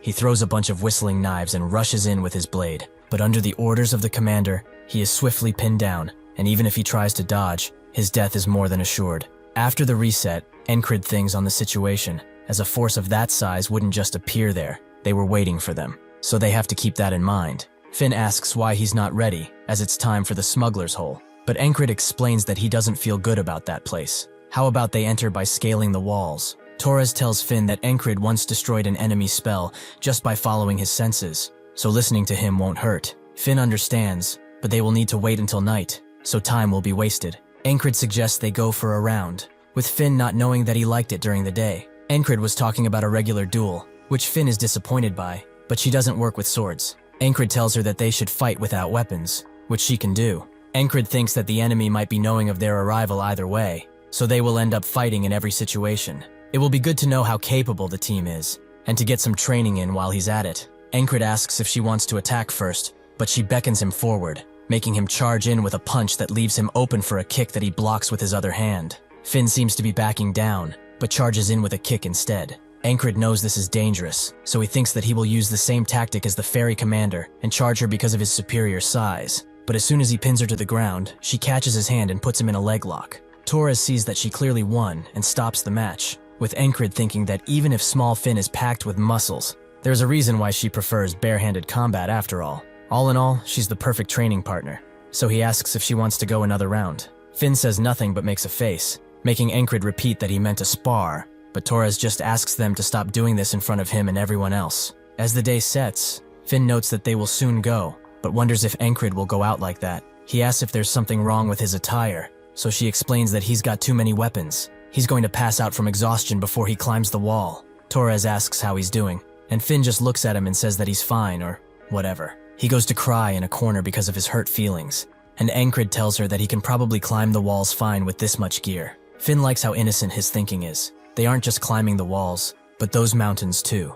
Encred knows that climbing will be a challenge, but none of his walls have been easy to climb after all. When he returned from the magician's tunnel, he picked up some small trophies to buy a new sword, since his old one broke. Krace was shocked when he saw the magic tools he brought. Just one of these would get him enough krona to buy him a full set of equipment. Encred told him to get him the best sword for that amount, making Krace wonder if he thinks about anything else besides his sword. Encred is doing this because to a person that lives by the sword, their blade is the only lifeline they have. Heading out without a sword is not an option. Finn thinks that he really should have left that longsword behind, even if we're to put away all the other weapons. Only carrying that thing will drain him. Encred agrees, as it's pretty damn heavy however. His muscles, which have been pushed to their limits to become stronger, will not allow him to react to something like this when he has passed harder challenges. This much is nothing. He finally makes it up, with Finn noting that he's just making things difficult for no reason. But Torres wonders if he just brought it to get some training in. Suddenly, a pack of lycanthropes rushes below them, with Torres saying that it's rare to see them move in such big packs.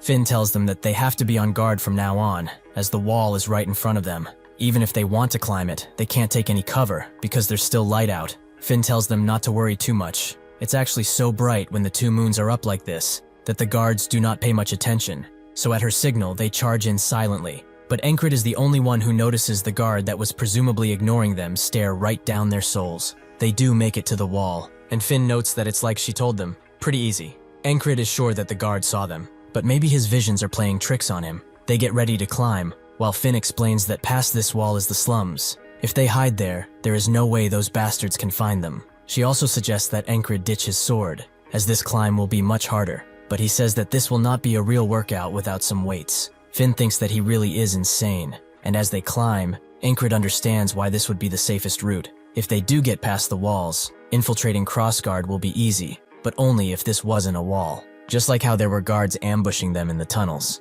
there's a pretty good chance that they will be waiting here too. He wonders, how do they plan to stop them now? As soon as they step on the wall, a woman tells them that they worked hard to get here, but now they can rest. She throws a bunch of vines at them, and Finn tells them to duck, as this is a magician. She begins throwing her knives while telling the other two to run to the base of the wall, but the mage simply destroys anything that comes next to her. Encred certainly did not expect such an impressive trap, but he charges in nonetheless, as he has dealt with a magician before. Using his sixth sense, he can close the distance. As he does that, he remembers what Jackson told him, to trust his senses, but not swear by them. A strong opponent will fool any sense, especially magicians. Sure enough, he is pushed away by the vines, and Finn screams at him for being an idiot, causing both her and Taurus to be impaled. No matter how much he tries, Encred cannot take the vines away from himself. The mage applauds his courage, so before anything, she reveals that she is Retcha of the Rose Vines. With a clenching of her fist, she explodes Encred.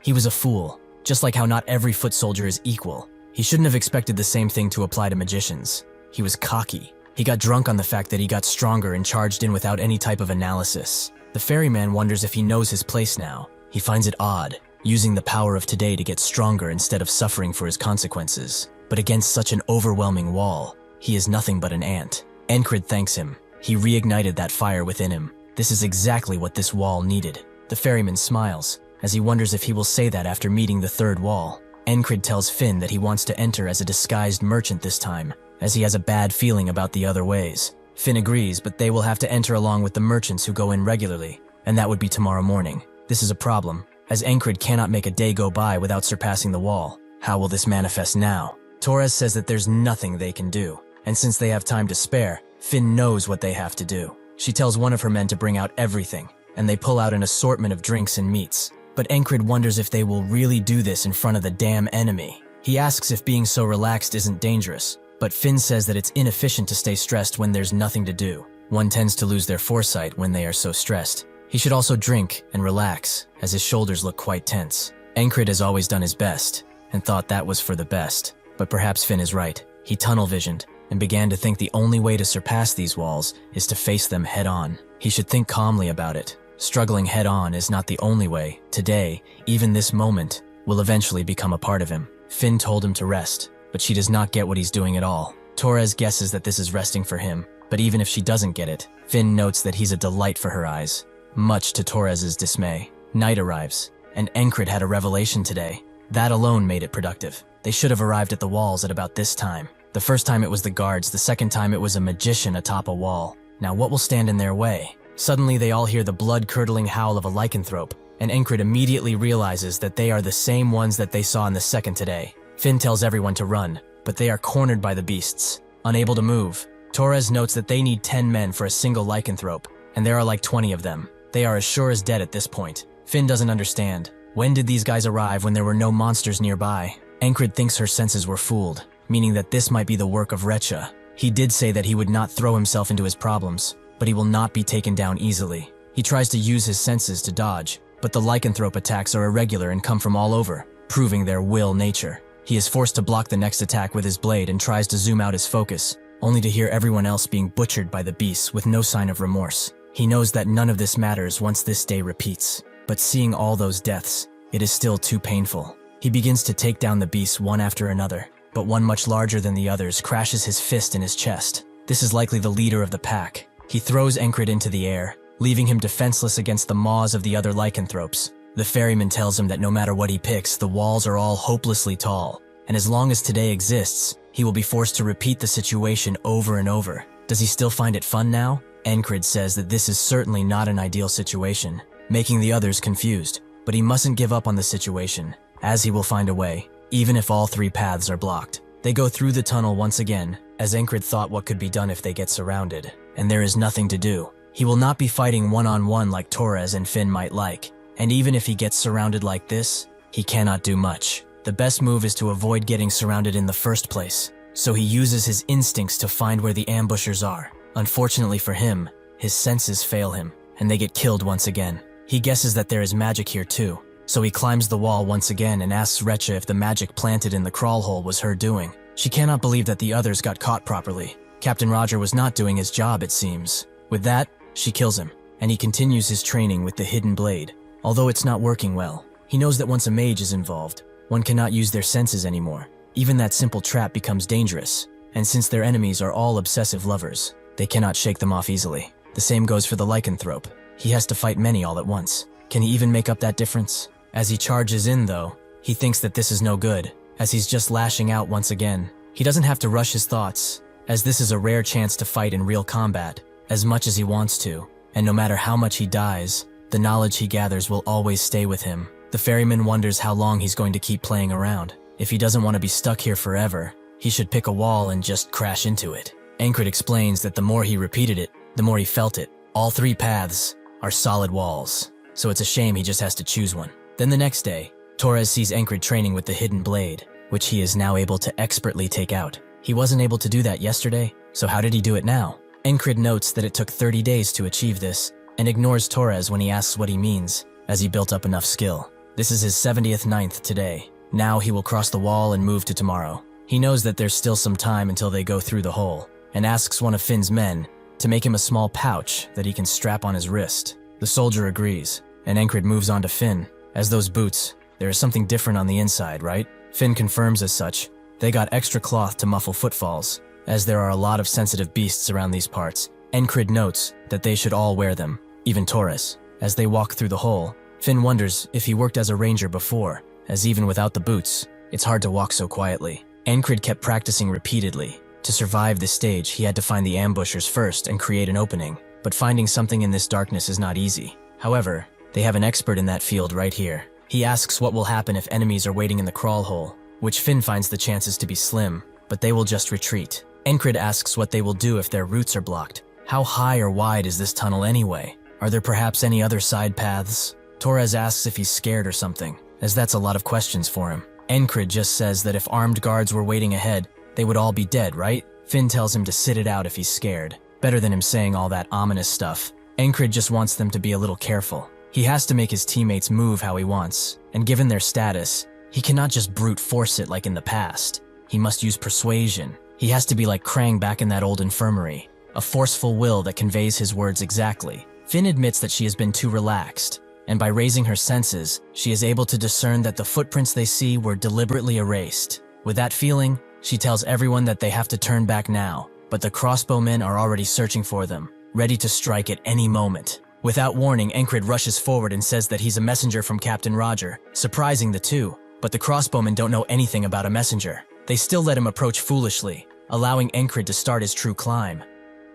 Roger is the name of the commander he learned from Resha, and since these guys cannot make out his face or uniform in the dark, they naturally believe him when he says that a monster attacked the city. This one mistake allows him to close the gap between them, and once they figure out who he is, it's already too late. He slices one open before grabbing another and using it as a shield, not allowing the others to shoot their crossbows. Encred entices them. Are they even trained? Can they not handle 1-foot soldier? The other two wonder what the hell he's doing as he keeps yelling and yelling incessantly, angering Finn because she cannot hear anything else. But that's when she gets it. The darkness combined with the chaos of the situation and his nonsense creates a perfect opportunity for her to strike unnoticed. She did not expect him to be so smart. The soldiers eventually notice that someone is behind them, but they cannot do anything as Torres joins in, allowing them an easy slaughter because of the darkness. The crossbowmen refuse to die like this, so they shoot Encred's hostage and prepare to shoot him down as well. Encred thinks that the stalling lasted longer than expected.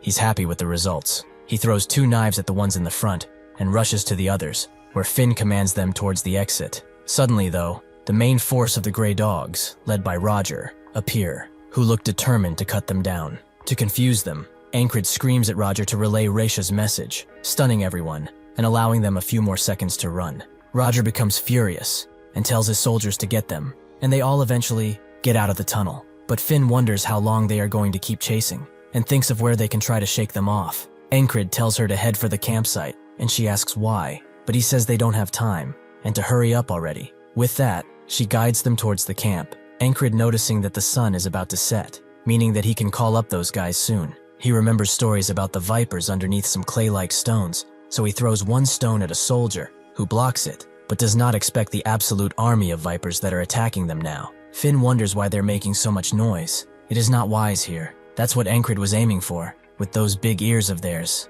They cannot miss something like this. The moon is rising, and the monsters that herald its arrival appear. These beasts care not for allegiances or status. They just want flesh and blood. Encred tells the two to get to the side, but they both do not want to abandon him, as he is a precious comrade. He tells them to go already, as he has a plan, which they will only get in the way of. As the soldiers circle in, Roger sends some men after the two who are running, and the rest are pointing their spears at Encred. Now that the gray dogs and werewolves are in one place, he can make them fight each other. This is his turning points, so that they cannot chase after Finn and Torres. He has to make them focus here, and the only way he knows how is through sheer killing intent. Both the soldiers and the wolves are struck by it, and both groups charge in at once, creating utter chaos. The werewolves begin to attack anything in their sight, most of them not even caring for Encred anymore. As they run, Torres notes that Encred always has a plan, but should they go back, considering the situation? Before Finn can answer, they can both see the absolute chaos that is ensuing with Encred right in the middle,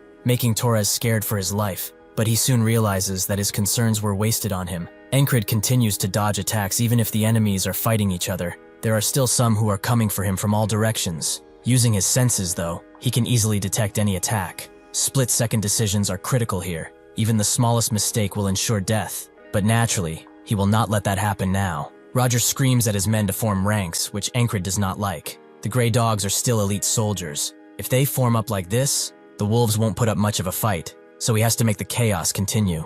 There was something he accidentally discovered in a loop when he was fighting Roger. One of the men proudly boasted about him, as he never takes off his helmet. He was naturally curious and tipped it over, only to reveal the shocking truth. Roger was extremely bald and was also very insecure about it. Now, he instigates him by urging him to take off his helmet. He who sent his hair up to the heavens before he rose, reveals that barren wasteland he calls a scalp.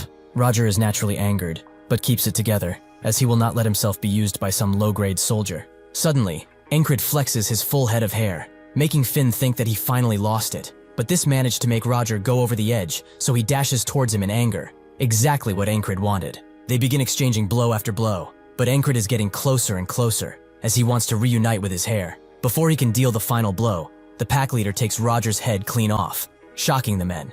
The pack leader growls at Encred, but suddenly rushes past him and begins hiding in the chaos. Encred knows that it is planning a surprise attack. This bastard forced him to loop back several times, but he knows of its games. He blocks the strike coming from behind and then slashes its hand before it strikes, allowing him another slash at its chest. The beast tries to use the other hand, but Encred pierces its chest, ending the fight. The other two are pretty amazed by this. Truly, this guy is way too overwhelming. Finn believes they should regroup and calls Encred over to get out of here. The soldiers would follow him, but the beasts are too much for them, so they are fated to die here. Finn asks how the hell did he know that the werewolves would show up here, but he only counts it as luck. Torres is curious about how strong he is. How did he even know the enemy commander's name was Roger? Encred believes they are right to be suspicious, but they cannot understand even if he explained. He tells them that their mission is not yet over. They have to go over the wall. He has a score to settle after all. As they climb the wall, Finn asks if Encred was a ranger to climb this well, but Torres can't tell her, because he really doesn't know what this guy is.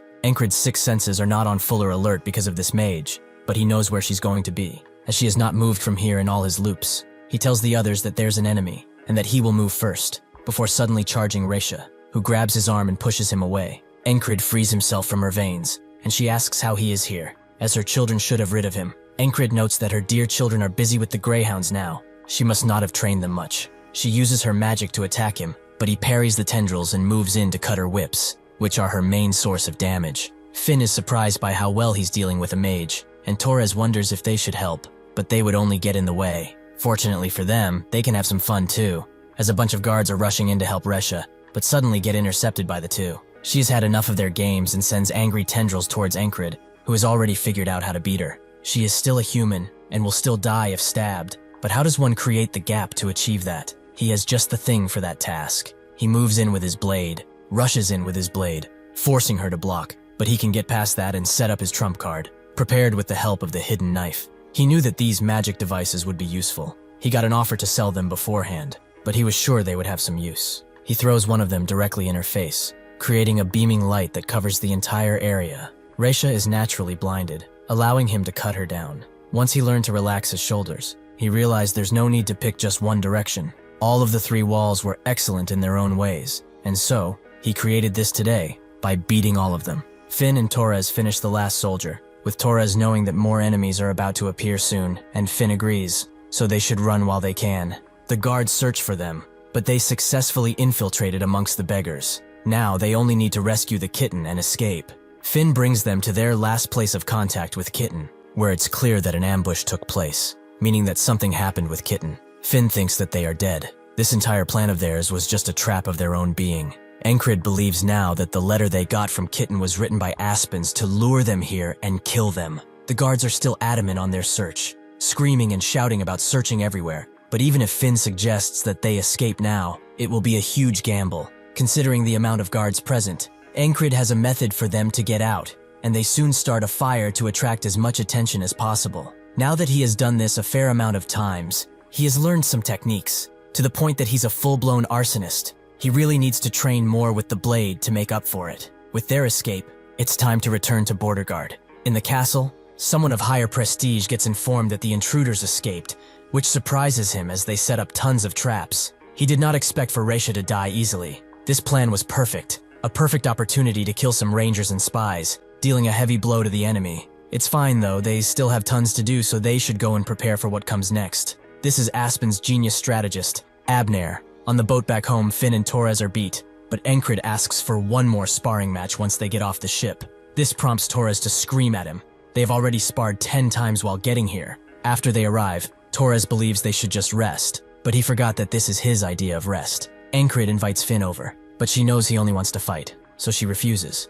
Before getting into the encampment, they see a bald guy begging, which Encrid knows, so they can go on ahead now. Gilpin is extremely glad to see him and rushes to his side, explaining that Crace is in danger because that frog appeared. Encrid remembers he spoke about it every spring. That frog comes to inspect the guild. 3 days ago, Crace thought he got a lot of prep before deployment, but it's been a week since he returned to the barracks. But the higher-ups benefit from the supplies he shares, so it's fine. Gilpin came to him and reported that an innkeeper saw someone suspicious, most likely an Aspen spy. Crace told him to check him out and eliminate him. The current Gilpin guild is called the Night Watch. They maintain order in the alleyways, where the border guards can't reach. Thanks to that, public perception improved, allowing easier collection of tribute, and now that the residents are reporting everything, the intel flow is great too. If they kept up like this, and their influence remained, they could take full control of the backstreet. Suddenly, someone strange appeared in front of the main room, whom the guard tried to stop, but he was no match. Crace knew what this was. This was the frog he mentioned before.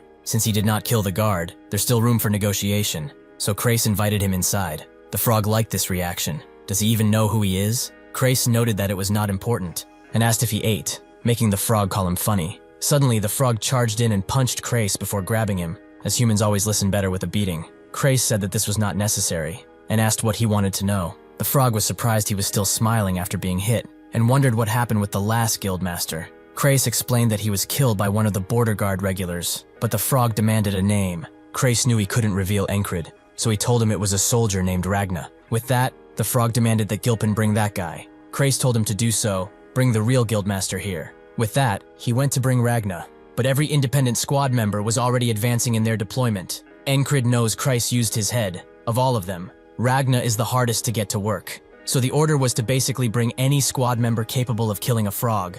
He did not expect the others to be away, but still, this is good. Encrid asks if Crace is still alive, which he is, but Encrid also wonders if he was not brutally tortured or something. Gilpin confirms as such. Encrid cut down a commander, a wolfpack leader, and 2 mages. He is far stronger than in the past. But what about a frog? He got defeated by one easily before, but now he can do it. And honestly, he really wants to test his strength and fight him. He tells Gilpin to go back and tell the frog that Ragna will come tomorrow. Crace is not going to die if just 1 day passes. He can tell from the frog's behavior. They all seem like idiots, but just like people vary, frogs do too. This one took Crace hostage on purpose. It's not something a brute will do. He reports back to the commander, who heard that his squad had already gone in advance. So will he be joining them? Ankrid notes that he will join them in 2 days, as fatigue has built up. Just in case he dies while fighting that frog, he will make sure his body is in peak condition. After enough rest and training, he gets prepared, but only has 2 whistle daggers left. He wasn't able to recover the others, so he will have to get more. Esther meows at him, and Ankrid finds it strange that she's showing affection.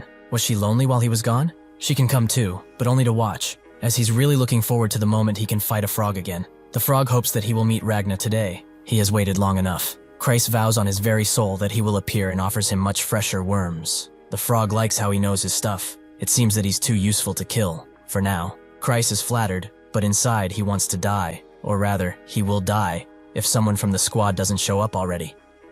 Kreis patiently waits for rescue, but wonders why they are so late. Maybe he should just try and run away himself. Unfortunately for him, the frog is keeping an eye on him constantly. He's barely even sleeping too. He's sure that if he holds out a little longer though, those guys will come and easily beat this frog. At least one of them should come. Suddenly, Ankrid prepares his knives and bursts through the door, more surprising Kreis, who is disappointed that he came, because he's the weakest of them all. Ankrid throws the whistling knives, but the frog raises himself in one arm to dodge before landing down, allowing Ankrid another chance at a blow with his blade. But the agility of the frog is something else, and he goes behind Ankrid, attempting a strike. After they both miss, they give each other a deadly look and rush in at the same time, their blades clashing with sparks. Kreis is surprised. Is that really the Ankrid he knows? How is he even surviving against that beast? Ankrid continues to block his attacks, recognizing that a novice would be only doing this. But the frog has a stupid amount of strength, and bones will break if he continues. Instead of outright blocking, he uses the flowing sword technique to parry, letting the swords pass around him. He knows that he must aim for the frog's only weakness, his heart. He has to stab it thoroughly for him to stop regenerating. Unfortunately, his blade does not reach in time, and he gets kicked into the table, breaking it in the process. Kreis recognizes that this was a heavy blow. If he passed out just like before, they are screwed. The frog is naturally angry, or dare to go after a frog's heart like that. He knows that frogs like him are called skill readers, for being able to recognize talent so rapidly, but this specimen, he does not get in the slightest. This human child has reached his limit long ago, but how is he still getting up despite that? Ankrid is not too worried. Even a frog's kick is bearable now. The frog promises to kill him right here, and they both charge in at once. Ankrid clearly going for the heart again, but as the frog swings, he changes the blade's trajectory and cuts one of his arms off. With this clear advantage, he aims for the heart once again, but fury overtakes the frog, and notes that he could kill him with no arms if he wanted to. He slams his other arm into his, making Ankrid drop his blade and leaving him to die. He knows it's over, but he will challenge him again today and beat him. The blade reaches his forehead, but suddenly stops as the frog begins breathing heavy and cold. Ankrid doesn't get it, but the frog feels an immensely strong spell behind him. It's clearly from that beast. It's warning him that his life will be in real danger if he kills this human. His senses are fighting his thoughts. He wants to kill. A human who has surpassed his limits like this is an unpredictable human, the type that they need to cull now. However, it's not as important as living another day. He tells Ankrid his name, Merlun. He vows to take his life the next time they meet. With that, he leaves, Kreis hoping and praying that it's over. He really thought that he was going to die, but when did he become so strong to make a frog retreat though? Ankrid says he hasn't. The frog's last attack hit his right wrist, making him lose his blade. However, deep in his heart, he knows that it would have only taken 3 days to beat. Kreis was surprised when nobody showed up, but he didn't know that all of them would willingly go on a mission. Ankrid was surprised too, but Kreis is only glad that the frog just left. They sure got lucky. Ankrid doesn't get why that guy could have killed both of them, so why did he leave? He asks Esther if it was her, but Kreis tells him to stop speaking to animals. Suddenly, the first company commander approaches, running, asking where he has been. He notices the wound on his arm, which is not good, but they do not need him to fight now. He has to come with them. His own company commander asked for it personally. She watches his group battle, and now understands why people consider them lunatics. Rem is taking out people like no tomorrow, but he gets bored midway and stops. Ragna comes back after days of being lost with a head in his hand, asking why they switched camps when he slept, which they didn't. He gives them the head, and asks not to be disturbed, and they recognize this as the head of the enemy commander. Even his own allies are afraid of Auden, who snaps arms like twigs, leaving both the enemy and his allies pretty spooked. Jackson easily dodges any strike that comes his way, not damaging the enemy directly, just leaving them with psychological damage. The fair commander has watched them all this time. Marcus is surprised she managed to control those animalistic bastards, but she found that bringing them in was easy. She approached their barracks, expressing that she wanted them to fill in the shoes of their missing leader. Andrew immediately accepted, but Rem asked. She took away their leader, and now wants them to fill in his place? The ferry commander told him that the blame of the individual falls on the leader. So does he want Encred to pay for insubordination? Rem was clearly mad at her and told her that he would only kill 3 per day, no more than that. She's pretty thankful they are doing at least this much, but those above them are still pressing her about it. Marcus notes that their forces are the top of the spear in this war. Their wins and losses will decide the course of this war. Are the Aspens still trying to provoke them into a 1 versus 1? They lost against them in a proper fight, so now they are trying some cheap tricks, right? The ferry commander finds their methods questionable, but they have only sent out skilled soldiers, making them not win a single battle. With these repeated losses, the soldiers are worried that if they keep losing like this, soon the war will be lost all the same. Marcus knows that their morale is going to plummet if this continues. They only need to send those who are strong on their side. Honestly, getting those lunatics to do it would be perfect. The ferry commander tells him that just getting them to show up is already difficult. If they ask more, they must refuse to fight at all. Marcus is annoyed that they are so disobedient, but it's hard to get rid of them, given their skills. Is there no way to effectively control them? The ferry commander knows of only one way to bring their leader back. After she leaves, Marcus damns these Aspen bastards, as they have never been this cunning. But recently, there have been reports of a young genius tactician in the Aspens. Surely, this is his doing. As Andrew walks through the camp, he thinks that he's the only man who can rebuild his house. Currently, he's the squad leader of a bunch of lunatics, and he's trying to keep them in line while Encred is away. The others wonder if his eye is okay. Maybe he should stop dueling Rem so much. Andrew knows that he must take care of that murderous instinct of his, lest he actually attacks someone. Every time he fights him, the closer he brings him to death, but he also feels himself getting stronger too, like he's getting more powerful. His guard agrees. It is frustrating, but it does help. Thankfully, the other squad members kept to themselves and are not starting fights. The problem is that the other soldiers are frustrated by the fact that they are not doing their jobs properly on the battlefield. Do they think this is some kind of joke? Andrew recognizes this man as the newly appointed platoon commander. He knows that if he leaves things like this, he will die. So he intervenes and explains that only their commander is allowed to give them orders. As the man screams in anger, Rem wonders what he looks like with his guts out, making Andrew push him and demand a fight. They will listen to whoever wins. With that, they leave. But Rem finds this boring. The fighting is boring. He was going to have some fun destroying this bastard, but he's gone. There is nothing fun to do here. Maybe it's about time he quits being a soldier. Ragna hasn't heard anything about him, making him wonder if he's dead or just super late.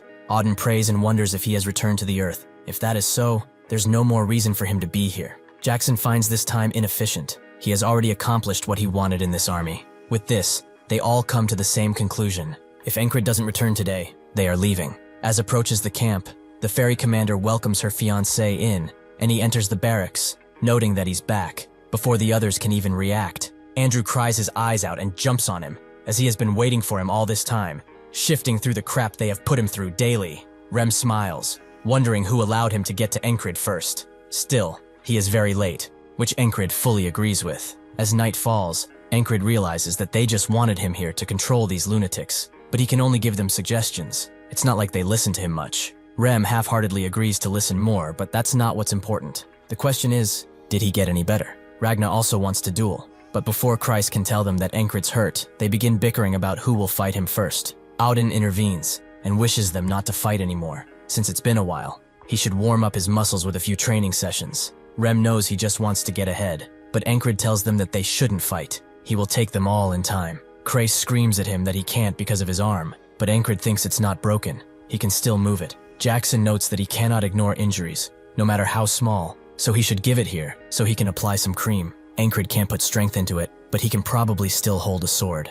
After fighting a frog in crossguard, he has gotten even stronger once again. Naturally, he is still far from being a knight. The heights he must reach are still very much away, but he has already gotten far from where he started. He really wants to show them how strong he has gotten thus far. Jackson notes that it will turn bad if he goes overboard, but dealing with the side effects is his burden to bear after all. With that, they go outside, Rem being his first opponent. He likes how confident he seems, so he charges in, excited to see how much he has improved. Encred rushes in head first and deflects from below, Rem immediately noticing something different about him. He moves without hesitation. This is confidence that only comes from someone who has gotten stronger. He is ecstatic to be shown more, and charges in again, with Jackson noting that they've only been apart for a week, but he's already this different in skill. Auden's patience is running thin, and Ragna wants a piece too. Rem feels their stares from behind, but there is no way he could wait so patiently either. After they get done fighting, Jackson wants to know what happened to him, but Encred says it's not important. He He just fought some frog before coming here. Andrew thinks that this is something, and a huge one at that. Rem asks if he really saw a frog in Crossguard, but Crace clarifies that the frog was at the guild. He only got hurt after returning from the border guard. Auden wants to know how the mission was, so Encred explains that it was basically a trap. They fought greyhounds, lycanthropes, and a man too. Andrew feels a little ashamed here. He fought these bastards day in and day out, but he still cannot get closer to him. They are surprised he survived, but he still has much to learn. As they go to sleep, Encred thinks that there was much to learn from today's duels, but he could feel them holding back because of his injury. He wants to recover and fight them at full strength. He has to, for their sake. Rem suddenly speaks, noting that he doesn't want them to lose to a frog anymore, with Ragna agreeing that they have much to learn. Auden notes that training is the way, and Jackson notes that he still has some openings. Encred notes that he will win if they fight again, and silence falls. Suddenly though, Rem says that they will fight once fully healed, and the others join in too, vowing to help him with the training and such. Esther covers her ears, and Encred dismisses them by saying that they will do all that once he recovers. A short moment of silence left. Rem damns the frog. He could have blocked his attacks and then caved his head. After his wrist is healed, he will make him a frog hunter. Ragna notes that he must learn more of the sword too, and Auden does not want to let his muscles falter. Jackson tells him to not be overconfident, but Encred finally shuts them up by asking if they're not going to sleep, so they all do so. Encred wakes up much later. He sleeps in, probably because he was tired from all that fighting. He goes outside, asking if the men are at the front, as those who can fight all go to the front, and only those standing guard and the logistics platoon are in the base. He tests his wrists, and it feels worse than yesterday. Maybe he shouldn't have fought, but they all seemed eager to, and he could not let them down. Thinking about it makes him want to swing a blade again, so he picks one up with his right hand. He's supposed to be wielding this with two hands, but he has wielded a blade with just his left before. If he trains enough, he's sure that he can master it. After a swing, he feels how awkward it is. A pathetic strike, like when he first started. However, there is no better time to review what he learned throughout his journey. Starting to learn the blade from scratch is not an easy thing, but thanks to the isolation technique, he does not lack strength. Suddenly, Vengeance appears, whom Encred thought was in the front, but his squad is actually in charge of the defense. Encred's sword strap becomes loose, and Vengeance can't believe how tardy he and his blades are, but he offers to help since he's injured. Encred is surprised. He was always quick to fight him, but now he's being nice. He wonders why he hated him in the first place, and decides to ask him directly. Vengeance looks at him and then says it's because of Jenny, but Encred knows no Jenny. Vengeance screams at him that it was the herb merchant, but Encred is still confused. With his blade strapped back, he hands it over to him and walks away while huffing and puffing. Encred actually remembers her, but that affection was one-sided. Jenny was a girl who ran a herb shop at the border guard. He always dropped by because she had good products. She grew feelings for him for some reason, but Vengeance also happened to like her. He can tell him now, he was only interested in the product, not the seller. Vengeance knows. He only looks at blades, not women. Still, he's a bit mad because Jenny never once looked at him, but fell for his face. Because of this, he goes back to work angrily, making Encred wonder if he's bipolar or something. After training a bit and going inside the tent, Esther seems more tired than usual, making Encred wonder if she's sick. This is actually because of him, because he keeps getting injured. She has to overdo it and reduce his fatigue, which will not allow her to use magic for a while. Encred pets her again, and notes that they are in the rear, so she should focus on getting some rest. The day seems peaceful. The guards are patrolling the waters with no real disturbance, but it only takes one ripple to make everything turn. Without warning, a guard is shot in the head and the bell is rung, with everyone jumping out of their tents to fight. Encred does too, but Christ refuses to let him, as he's still a cripple. Unfortunately, this is not one Encred can just sit out, as the legions of soldiers come out of the water, led by Mitch Hurrier. It seems that God has heard his prayers, as he has longed to meet him again. Encred is glad he remembered his name, but it's only natural. Mitch realized how prideful he was thanks to their fight, and this has caused him to reach new heights, so he wants to see him end by his own hands. Encred jumps forward to protect the others, his blade striking Mitch's, but his hand slips. He notices that he's injured, but does not relent in spite of this, as he deserves to die. Before he can strike though, Vengeance rushes in and tries to fight for Encred, who tells him to turn back, but it's too late, as his head is chopped clean off. Esther jumps in too, rushing to resolve this without more deaths, but she's struck down all the same. Crace, who went for her, is out in the open, and Encred can only reach as he's killed too. Mitch finds this all disappointing. He would have shown him how much stronger he is, if only his wrist wasn't injured. With that, Encred dies too, seeing the aftermath of his foolishness one final time. Encred wakes up on the same day, petting Esther all the same, but his thoughts linger. He could not even hold a candle to Mitch because of his injury, and he has no one he can talk with to learn something. The Greyhounds will attack before the afternoon.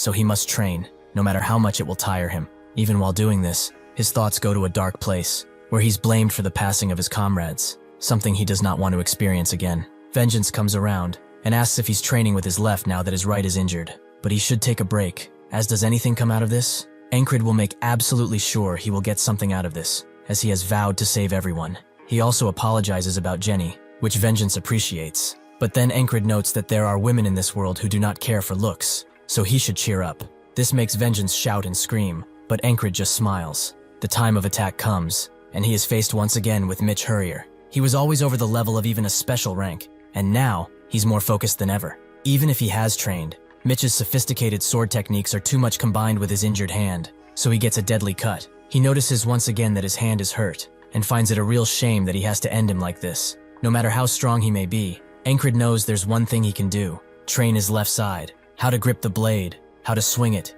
his stance with it, everything he has lost, to the things he learned as a child, all the way to what Ragna taught him. He will not waste his time figuring it all out once again. He has already walked the same path with his right side, so even if he dies countless times, it doesn't matter, as he's a quick learner. It's already been 40 today's thought, and his blade trajectory still shakes. Perhaps he's just not used to it. On this today, Vengeance comes with the proposition of a duel, which makes Encred curious as to why he's doing it, but since he's being serious, he has no reason to refuse. They get set up, and Vengeance is the first to strike, successfully pushing Encred back. After all, he's still a platoon leader. However, Encred makes it up in experience. He lets his blade Goldie and trips him, winning the fight. Encred notes that he has trained quite a lot with his left too, but wonders why he wanted to duel. Vengeance doesn't really know. Just watching him made his blood boil for some reason. Encred says he's only been doing basic exercises, but that's exactly why Vengeance is like this. Looking at him reminded him of how he first picked up a sword and began training. That desire to become stronger,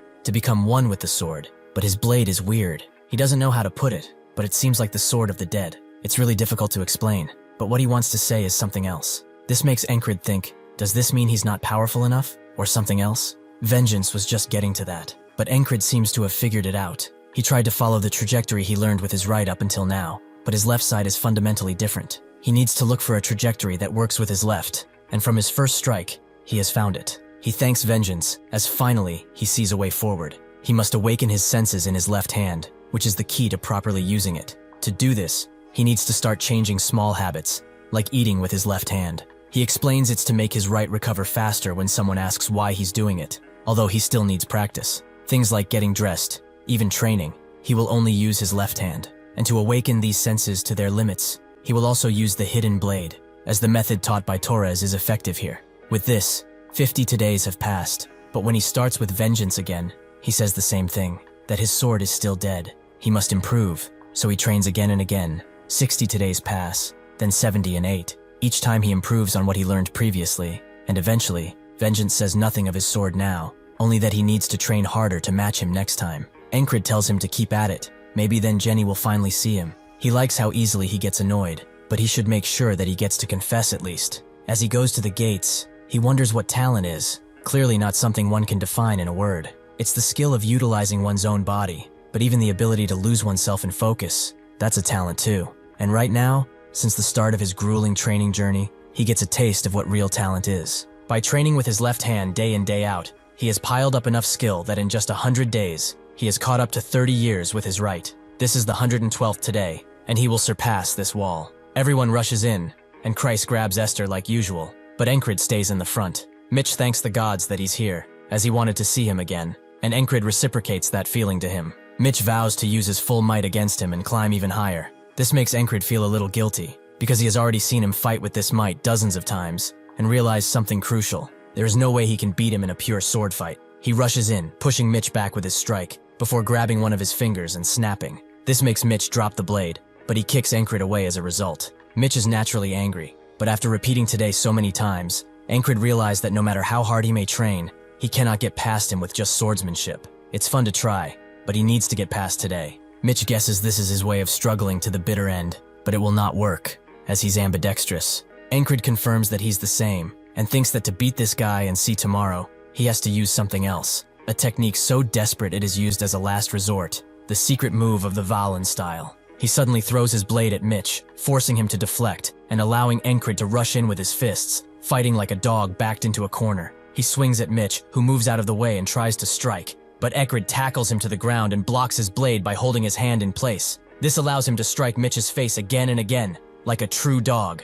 Before he can strike again, Mitch kicks him away and rushes in while telling him to grab his sword and take this as a real fight. Just as he's about to strike him, Enkred surprises him by blocking with his shoulder pad and reveals he's dead serious. He uses the hidden blade to cut one of Mitch's eyes, causing him to push further into his shoulder and back away. Enkred knows that if this continues, he will lose, but Mitch's depth perception is no longer, so he can end this. He throws his hidden knife at Mitch, who naturally blocks it, but he fails to fully see it, and it seeps into his hand. The shock allows Enkred to rush in and tackle Mitch once again, causing him to lose his blade. He then prepares to dislocate his leg, but Mitch summons all his might to strike, only for Enkred to dodge and finish the job on his leg, causing Mitch to scream. He is the genius who did not try, a man who, despite his talent, was consumed by apathy. Mitch Hurrier changed after returning from the last battle. He never left the training grounds and kept on honing his already sharp blade. With effort added to that talent, his sword finally began to shine, but all of that was for naught. He wonders why this is happening to him, and calls out for Enkred, who thought of him as a hopelessly large wall, a rival who gave him true insight. Mitch never wanted this. What he wanted was a true duel with him. Even if he can reciprocate, Enkred tells him to remember that this is a battlefield after all. With his blade, he strikes Mitch down, and his men try to intervene, but Vengeance and his squad immediately support Enkred by shooting the men down. With this, today comes to an end. Enkred admits that Mitch was fun, but he is just another stepping stone on his eternal climb towards greatness. After the fighting is over, as Krace is bandaging up Enkred, he notes that it would have been bad if this place fell. The main unit knew it was dangerous, and sent the archers, giving them enough time to win. Vengeance comes around and says that they survived thanks to him saving time, but it seems he left his sword there. Honestly, he was surprised to find it there. He should take better care of it. Krace notes that he already picked up his sword, so Enkred explains that this one belongs to Mitch Hurrier. It is the sword of the enemy he fought. Vengeance wonders if it's a good blade, and Krace takes a look, and seeing the blue gleam that appears when light hits, he guesses it was forged with iron from Demp. That place is a famous iron mine from Aspen. It's probably a whole lot more expensive than the Valerie or Noir steel the captain uses, so if he's thinking of selling it, he knows who to come to. Enkred ignores him and asks Vengeance if he's heading to the front soon, making him ask if he's going too, which Enkred confirms, as he cannot leave his squad members alone for long. Krace asks if he's going to switch blades, which Vengeance notes is not a great idea, but Enkred will not stick to just one and wield both. As Rem walks, he thinks that their captain is about ready to move to the next stage. He never thought he would be drawn to a continental fellow in his life, but someone like him, he might be worthy enough to know the secret art born from the beast's heart. Auden thinks that with the muscle remodeling a success, now it's time for the joints. Once the posture is adjusted, the body shape will undergo a change too. That is how they build a body that will not collapse, and doing it all at once would break one's body, so he will do it one by one with the squad leader. Since he's stopped, Rem walks into him, causing him to have a bruise on his head and an angry demeanor as he tells Auden to move it. He notes that he lacks the growth to talk like that, but before they can bash each other, Ragna nonchalantly walks between them, causing the situation to be somewhat diffused. Ragna thinks that training to make the sword a part of the body is hard, not just for free-flowing swordplay, but one has to move the tip as if it's a part of the body. Before he can teach that thought, he needs some sleep. Jackson feels it would be nice if Enkred fixed his footwork. He's not asking for silent assassin movement, but if he can move efficiently, it will most definitely help. Does he really need to offer that kind of advice, first thought? Ragna seems to be walking in the wrong direction, and Rem grabs him, as he knows that this lunatic is trying to go to the enemy lines once again. Ragna notes that at least he's more normal than him, causing them to scream at each other again. Jackson thinks that he will not have the squad leader turn into one of those dumbasses. He will correct him himself before that happens. As the group keeps walking, the ferry commander tells them to halt, as the enemy has shown up, and Lowell of Aspen principally challenges one of them to a fair duel. The ferry commander can't believe they are doing this again. This is a dirty tactic to lower morale with 1 versus 1s. It may be lame, but due to their losses being so constant, the mood has shifted. If they just ignore it, they will just say they ran away like rats. So fighting is the better option. They also believe a commander like her will not step in, as that will be really shameful. This puts the ferry commander in a precarious situation, but if they can win, the mood will definitely shift. Kreis advised her to use one of the madmen from their group, as they will behave since the squad leader is here. She asks Rem if he can handle this, who looks at the weaklings in front of him and pushes Ragna away, as this will suffice as entertainment. He approaches as the Aspen soldiers belittle him, calling him a barbarian and such, before he takes the head off one of them clean off and charges into the others. The morale seems to be improving, with the ferry commander thinking she did well, but that does not come to pass, as the Aspen soldiers begin crying and begging for surrender. But Rem does not yield. Even as the Aspen soldiers plead and plead, Rem simply cannot hear them. This tanks the soldiers' morale once again, but now the ferry commander knows for certain the only one who can handle these guys is Encred. Late at night, the group members tell Encred to stop fighting when he's injured, as it will take too long for him to recover. The ferry commander overhears this as she comes in, noting that her fiancé is overworking himself, so she hands him fairy medicine, something that he couldn't buy even with a fortune. Jackson notes that's better than his ointment, and Rem is surprised she cares so much about him. Encred is grateful, but why give him something like this? She realized that even if they exchanged vows already, they never exchanged some kind of token. It's a small engagement gift. Encred just plainly looks at her, and she leaves, with Crace noting that they really should open that salon he was talking about. Rem notes that this ability of his is more enchanting than his swordplay, and Ragna agrees. Encred doesn't understand why she keeps calling him her fiancé, but at this point, he will never understand her. Thank you for watching. See you next time. A few days after reaching the front line, the Aspens continued to repeat the same little skirmishes, but in general, avoided a proper fight. Thanks to that, Encred's wounds got a good chance to recover, and that's why he can train better. Auden is glad to see him so early. It seems his body is doing much better. Encred credits his healing to the fairy cream, and Auden invites him to a little spar if he's so active. Encred can't back down from a fight, but Auden easily puts him to the ground as all over his body there are contusions. It is not the time for him to abuse his body, yet if there was a fight, he would probably still join. Encred confirms as such, as long as he can move, he's fine. Seeing that nobody is around, Auden charges up his divinity, and Encred knows what it is, coming through him and healing his entire body. He tries to say something, but Auden won't hear it, and he also makes Encred vow, on the name of their lord, to never speak of this to anyone. Encred promises not to, and Auden walks away, leaving Encred to think about what just happened. Divinity is the main power of clerics, who serve God. Divinity can perform miracles that heal injuries,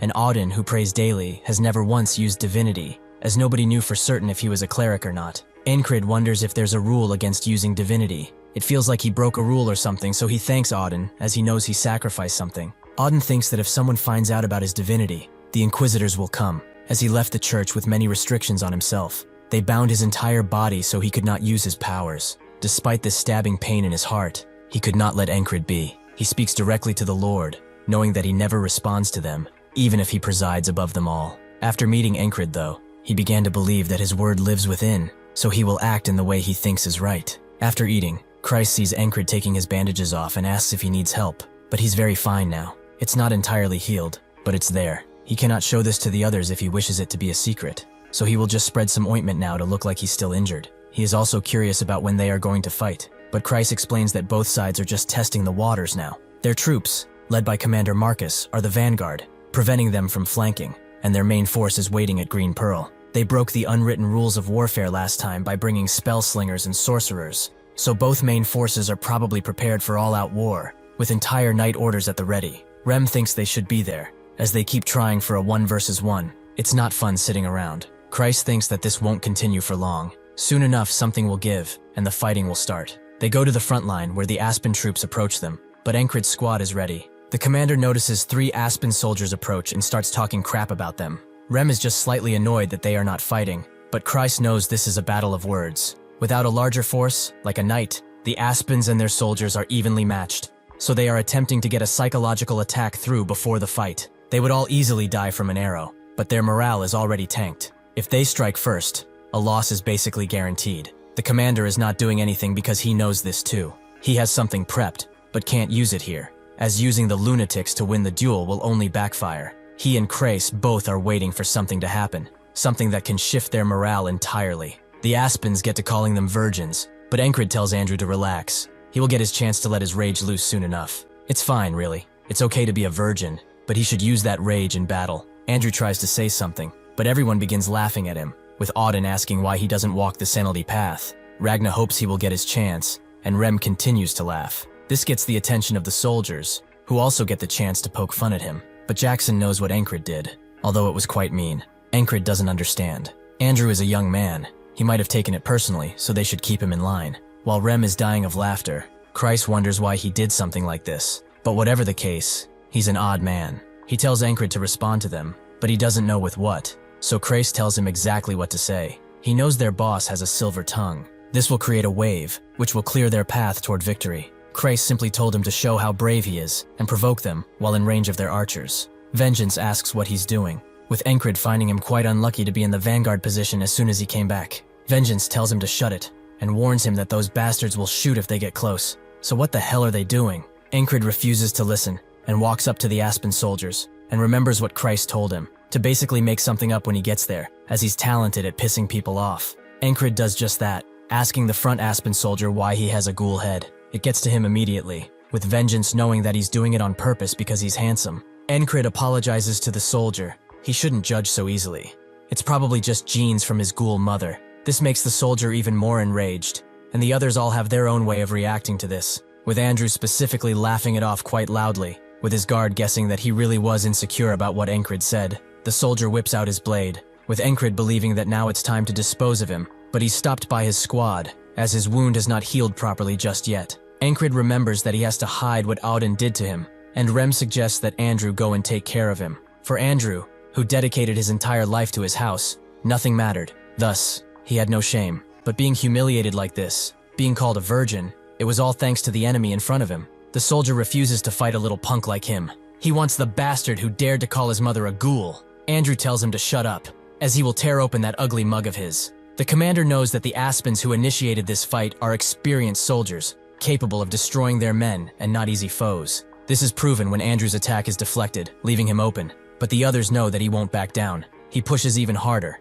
as no matter the hardship or the difficulties, he always stood back up to fulfill his dream. So compared to what he went through, this is nothing. His guard always knew he was talented. He was just hidden because those around him are monsters. Everyone cheers for him, and he finally gets a proper greeting into Encred's squad of lunatics. He exclaims victory in front of the Aspen, noting that his are all ripe now, causing a bunch of reactions, with even Encred laughing. Krace expected this to happen. Things worked perfectly in their favor, it seems like. The commander takes this opportunity to summon the border guards from behind, who completely take the Aspen force by surprise. And while they are doing that, the commander orders the archers to fire. The tides are turning. Try as they might, the ones who win in the end are those who fight better. On the Aspen side, the Greyhound Company leader confirms that preparations are complete, so they can move now. The Aspen soldiers retreat, with Krace specifically wondering why they are running, and the commander is confused too. He tells everyone to hold, as clearly, these bastards are planning something. Back at their camp, the Greyhound Company commander joins their meeting after giving a group the word.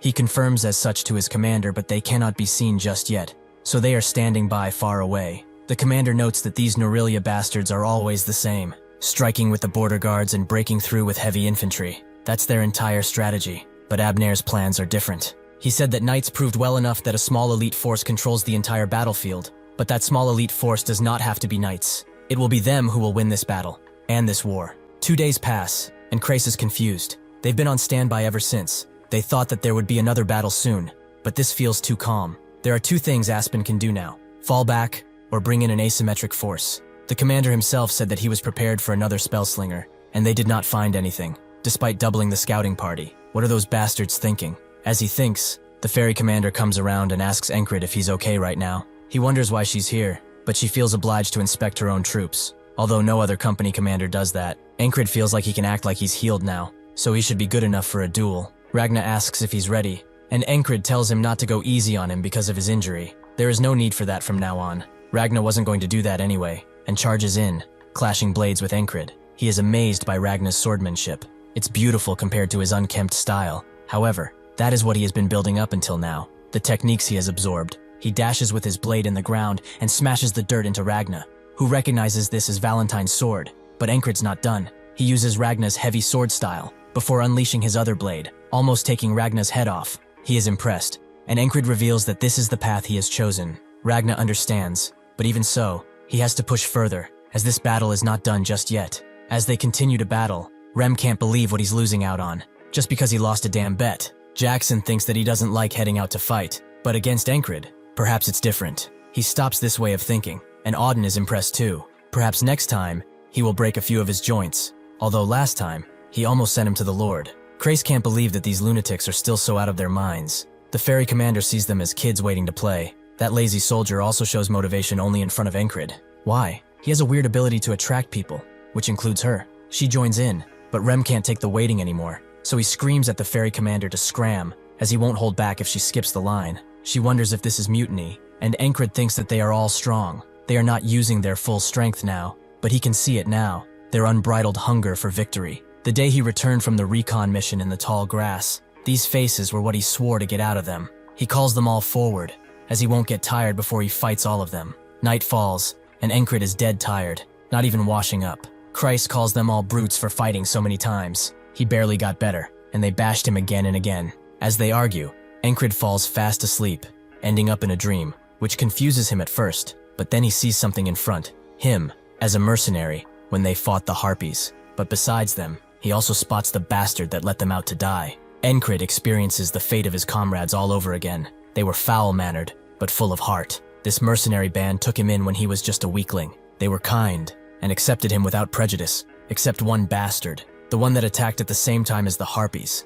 With the distraction of their boss's death, one gets grabbed and another tried to run, but the traitor took care of him. He was the strongest in this mercenary band, and used his strength to wipe out his friends. He advised Encred not to try and run away, as he has to die here too. Encred asked why, so the traitor explained that he got a better offer than sticking with some pathetic country bumpkins like them, and it's cleaner to wipe them out, no loose ends and all. Besides, they pissed him off quite a bit with their comradeship plays. Upon spitting on one of their heads, Encred charged in, but the traitor easily put him to the ground and began choking him. He wanted to let him go. After all, leaving someone like him alive would not change a single thing. Encred began to hate his weakness. Watching his comrades die helplessly was enough to bear, but what tormented him was the fact that he lived thanks to the charity of maniacs. He knew that wasting his life for revenge would be playing into that bastard's plan. He buried the grief of losing his comrades deep in his heart and moved forward toward his dream. Even so, if he only had the strength he has now, in this nightmare, the traitor turns around and goes for his very soul.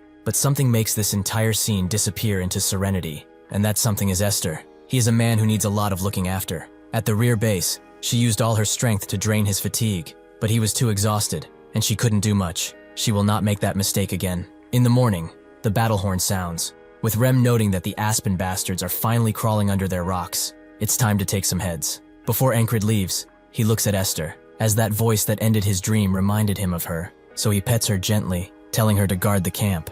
Rem hopes they brought something interesting, and Encred agrees, as he's eager to see what kind of wall he will face next. Unfortunately, the frontline soldiers are not as eager when they see what they are up against, a mighty giant. The archers immediately fire, but the arrows break on the beast's skin, with even Encred surprised to see a giant here. With one fell swoop of his mace, he takes out 20 men, with the others left alive freezing up in fear. The giant smiles, making Encred think of the non-human races living on this continent. Frogs are simple, driven by dreams and desires, and so are the elves, who only care for nature. Dwarves obsess over metal, and beastkin prioritize reproducing above everything. Dragonkin are the strangest, forever walking the earth alone, and giants are intoxicated with the act of killing. They love the violence carried out through their bodies. That is why they carry the moniker, Beasts of Red Blood. Jackson points out that they are attacking from the other side too. A bunch of assassins have begun talking their men down, and it's not much better on the other side. Kreis is in full panic mode. If they don't stop them, they will be surrounded and killed. Encred notes that they just have to stop them, making Kreis wonder how he's so calm, but the ferry commander thinks so too. It seems someone from their side is already on the left, so she'll be heading there. She asks Encred for a blessing kiss for luck, but he refuses, making her call him cold. With the left taken, it only leaves the giants in the front and on the right side. Rem is up next, going in front and telling Encred to watch carefully, as he might learn something. Encred is curious about what he's planning to do, especially in a situation like this. Rem keeps moving forward, and a feeling awakens inside of him, just like when he first stood on the battlefield. Even without the heart of the beast, he never even reacted to axes coming for his head. The reason he decided to train the heart of the beast is that it does have its uses. With its activation, blood begins rushing through him, sending him into a frenzy. The other soldiers begin screaming and shouting the retreat, just as the giant is about to take them all out. But Rem charges in just in time, blocking the giant's blow relatively easily, considering the size difference. His blood vessels are expanding, and his muscles become even more pumped, increasing their density. This technique, which begins from the heart, boosts the entire body, allowing him the strength of a superhuman and the courage of a fool. One of his axes breaks as he pushes the giant back, who immediately tries to attack him again, but the soldiers are shocked to see that Rem is still charging in with the same smile on his face. The giant becomes angered, allowing Rem to climb on top of him and give a deadly blow to the side of his head. The giant flails his club around, making Rem go down. What's worse is that his other axe broke too, but suddenly, a spear flies his way, which he catches. The soldier who did this has only one request for him: to win against this thing. Rem is pleased, as this type of courage is not bad at all. The soldiers charge in too, throwing their spears at the giant to keep Rem supplied. Encrid is pleasantly surprised. This bastard is fighting the giant on a strength advantage. To have the strength unreachable by normal humans, perhaps that is what he will be going to attain next. Ragna has honestly seen enough of this, as it seems like Rem is just toying with the giant now. Krace appears too, and explains that the company's commanding officer has left, and Rem is dealing with the middle giant. If they take care of the right flank, they can take the win from the Aspens. Encrid agrees, but it seems like the other squads are off doing their own thing.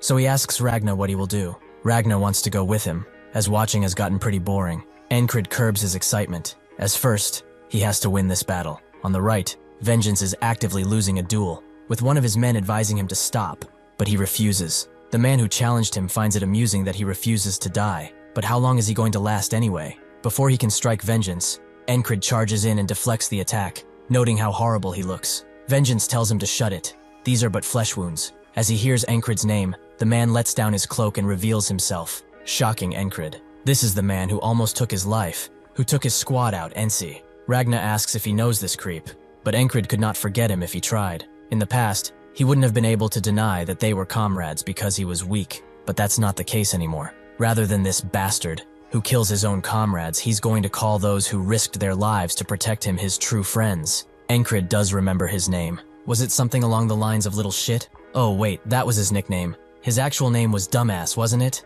Ensi charges in angrily, calling Encrid a weak piece of trash. Encrid just nonchalantly blocks his blade and notes that he was not able to do this when they parted ways. But now, he is the weak one, and he will avenge his friends. Ensi understands. Revenge, huh? He was wondering how such a weakling survived, but that hatred must have pushed him. Christ can't believe that he got into a fight almost instantly, and Ragna just silently watches. Ensi's squad thinks that he's going to die. All of them working together weren't able to even graze Ensi. A mere soldier could not hope to do it either. Judging by their stances, Ragna surmises that they have all learned the murderous blades. It's a skill built through real experience, and they seem to have learned it solely for the thrill of the kill it gives. Ensi notes that he continued to live his life, while he only harbored thoughts of revenge. It just so happens that a lordship in Aspen has been promised to him once they are victorious here, so he's going to climb so high that even if he survives this, he won't be able to touch him anymore.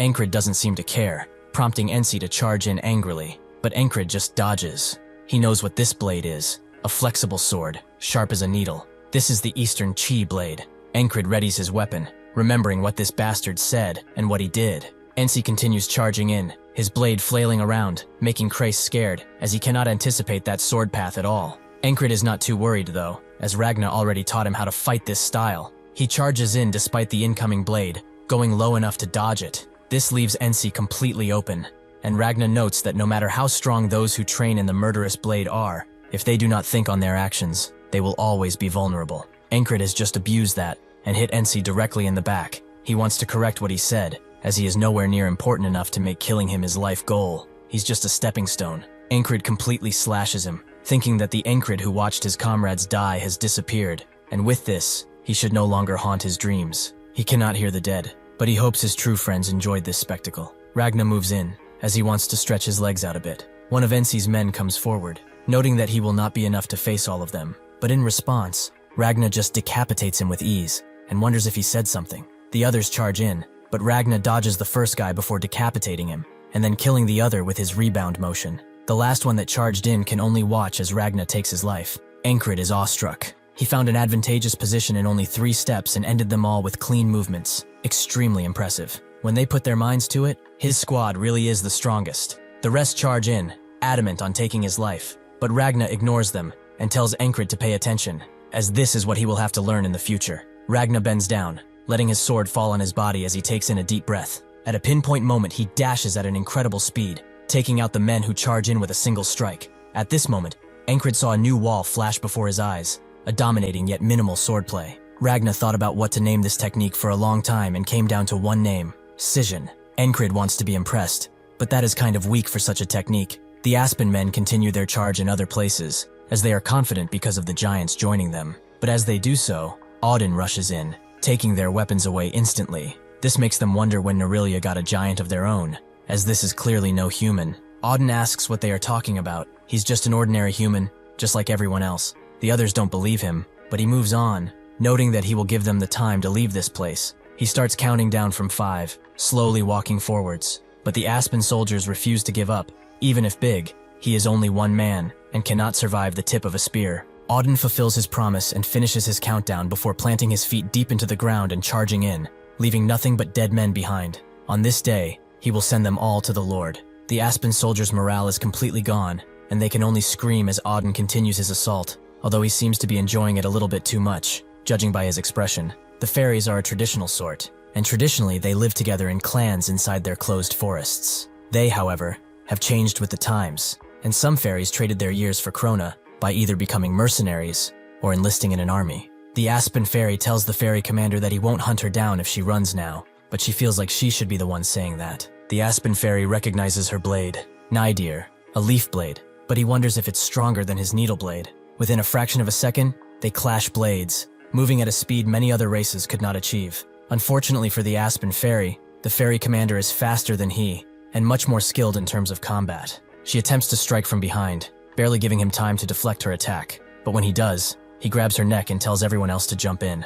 Unfortunately, all of his men are either dead or still dying, as Jackson has taken care of them all with relative ease. Even if they are fairies, they cannot overcome pure skill. The fairy commander understands. The plan was to distract her with someone of her own race, and then have her circled. But alas, the plan did not work. She kills the Ossipin fairy, and asks Jackson if he's fine with leaving his leader behind. But he notes that if he were the type to die in such a place, he would have done so a long time ago. She notes that he really trusts Encred, but he just ignores that comment and notes that the tide is turning. She agrees, unlike the old battalion commander, who was like a sprouting vegetable. Marcus is a commander who knows his way around a fight. He will definitely not miss this chance. He forwards the turtle infantry, and seeing the heavily armored soldiers, the Aspen soldiers sign the retreat, but Andrew and his crew charge in, with the Aspen soldiers recognizing him as one of the madmen. Andrew's bodyguard is shocked to see him act just like Rem. It seems that he rubbed on him quite heavily. They say that the spring wind carries magic with it, and right now, it's blowing through this battlefield too.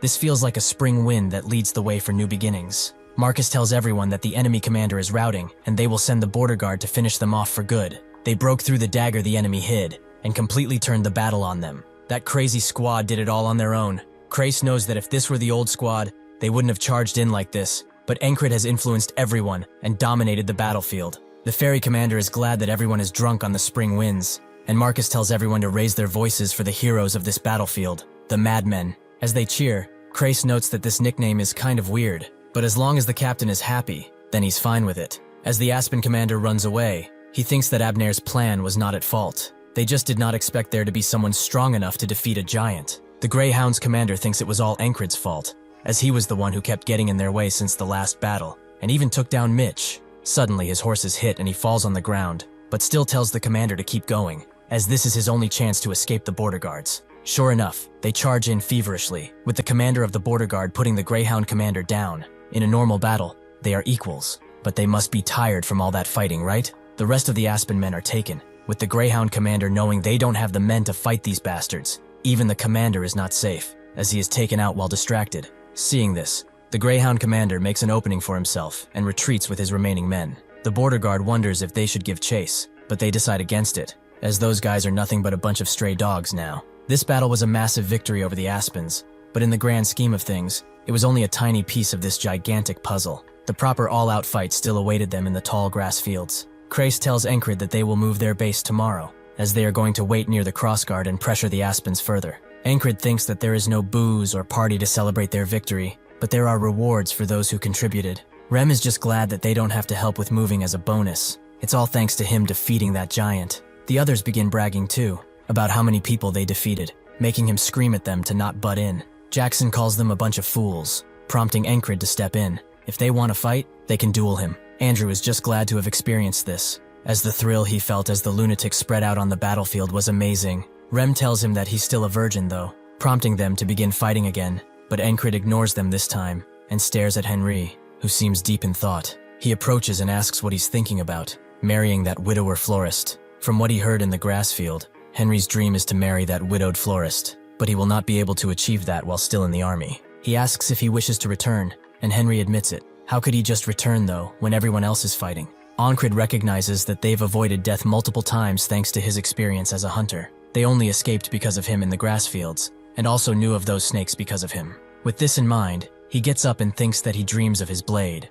He is happy here, but he will not let this man waste his dreams away. The first thing the next morning, the ferry commander grants Henry a special discharge, and he will get on the wagon with the injured. He's confused, but the ferry commander just notes that he should thank his platoon commander. Rem wonders where he's going as he packs up, and Auden prays for his safe travels, while Ragna is jealous of him discharging, as he will probably be able to sleep a lot more. Christ just notes that he did really well among these lunatics, and Andrew wishes him a safe journey. Enkrid awaits him outside and thinks that, unlike Andrew and Mac, who integrated well, Henry never did fit in. He bet he felt like an outcast too, since he is not suited for battle. He taps Henry on the shoulder and hopes that he will win her over. Henry bows down one final time and thanks him for everything. As he leaves, the ferry commander approaches Enkrid and asks if he saw Henry off. Enkrid confirms as such and thanks her for accepting his request. The ferry commander says it's a small thing to do for her fiancé, but when should they have their betrothal? Enkrid notes that it will be in about 10 years, which she can wait, but she's not into older men.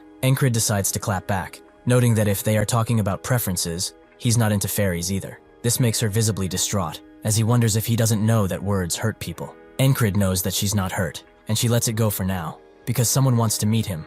More specifically, Marcus is looking for him. As they walk, Enkrid remembers what Christ told him, that due to his countless achievements, like that infiltration mission and even this battlefield, the battalion commander might try to scout him soon. Marcus asks if he likes tea, and if he would like a cup, but Enkrid gently refuses. Marcus notes that he must have been busy with the camp relocation, so he hopes he didn't call him for nothing. Enkrid explains that he was free, since he has no luggage to pack, making Marcus laugh, as he did not know he was capable of flattery. He achieved something of remarkable merit on the battlefield yesterday. Enkrid is surprised he even called his direct superior here for a scouting offer. That's a declaration to let him transfer completely without any noise, but that won't change his answer. Marcus sees how calm he is, and guesses he already knows why he is here. So what is his answer? Enkrid refuses, which Marcus expected, since he heard him refusing a lot of commanders in the past, but he should know that his offer is much more potent than the other. Enkrid explains that he has a dream, and that dream is to become a legendary knight. Marcus is taken aback, as this is a person with a dream that shines brightly. He too was like this in the past,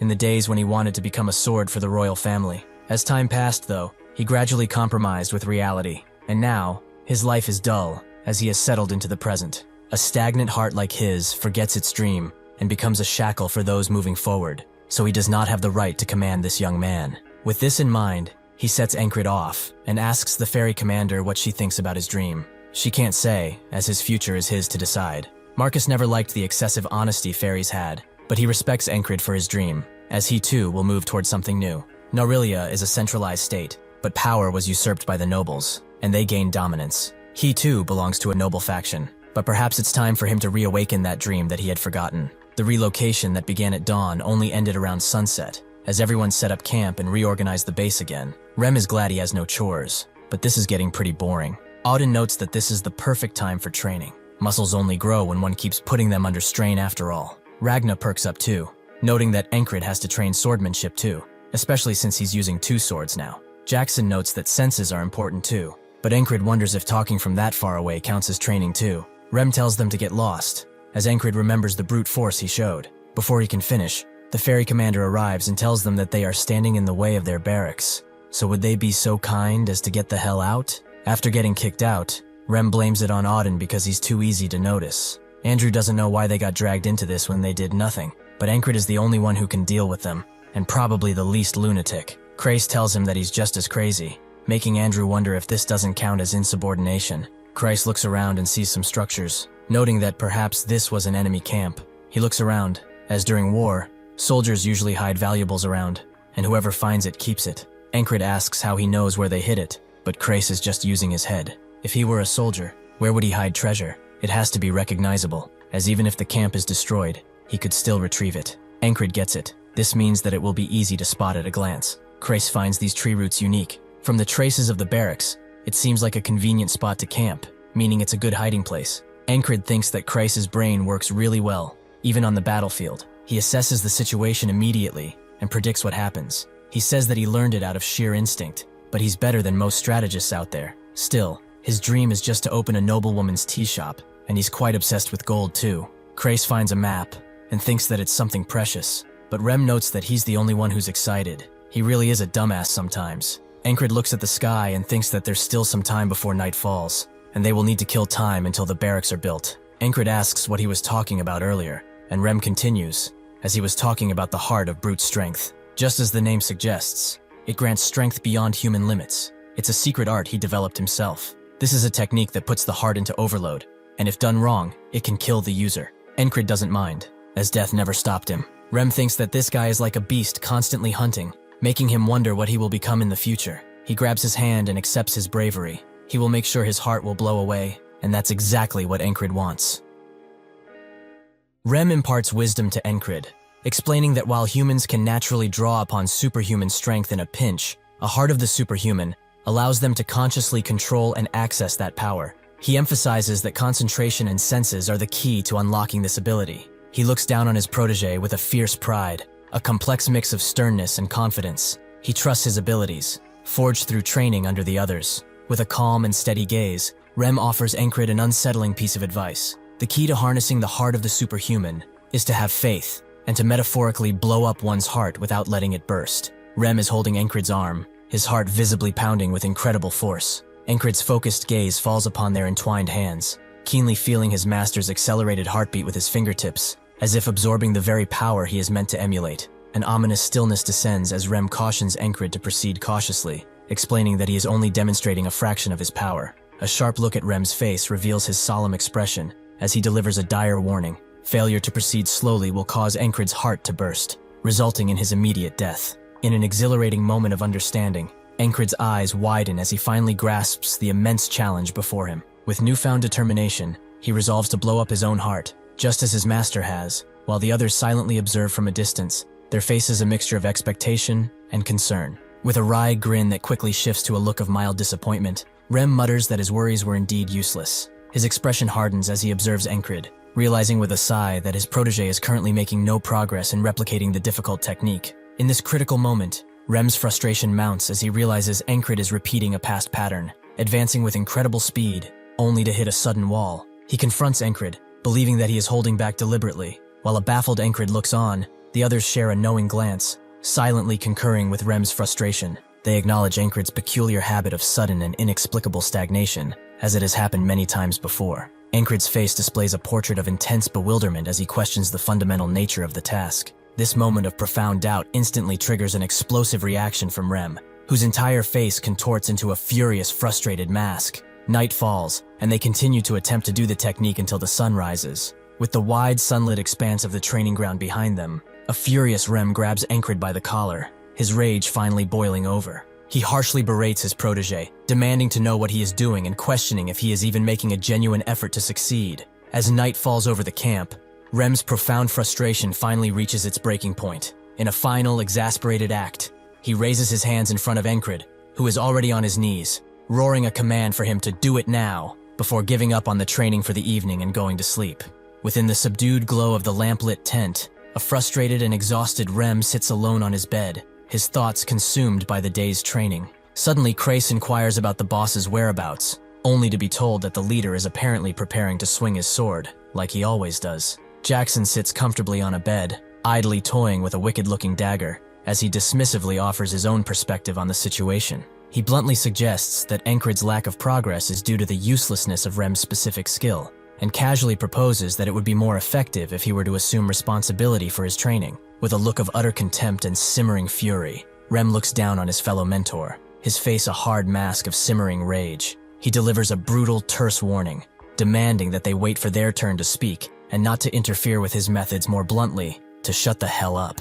Lying nonchalantly on a bed in their shared tent, Ragna delivers a cutting insult to the defeated and weary Rem, who sits with his back to the viewer. He plainly states that if motivation isn't the issue, then the problem must be the teacher, while an enraged Rem shoots back with an angry and personal retort, calling him a bum. Rem's mind wanders, consumed by his own lingering frustrations, as he recalls the origins of his signature technique. He reflects on how he created the heart of the Superman by meticulously modifying the skills of his tribe, intending for a person to first get a feel for the power with a special spell. before eventually learning to control it entirely on their own. Lying on his bed, Rem's mind continues to race with mounting frustration as he desperately thinks that no matter what he tries, Encred just won't grasp the concept. He finds himself reflecting on a grim past, recalling that even the most formidable spellcasters from his own village could not master the skill on their first attempt without nearly dying in the process. Reclining on his bed, Rem's mind races with a grim reflection on how the Heart of the Beast user took an agonizingly long time to master their skill. He thinks it's time to give up entirely if there is no hope left to continue.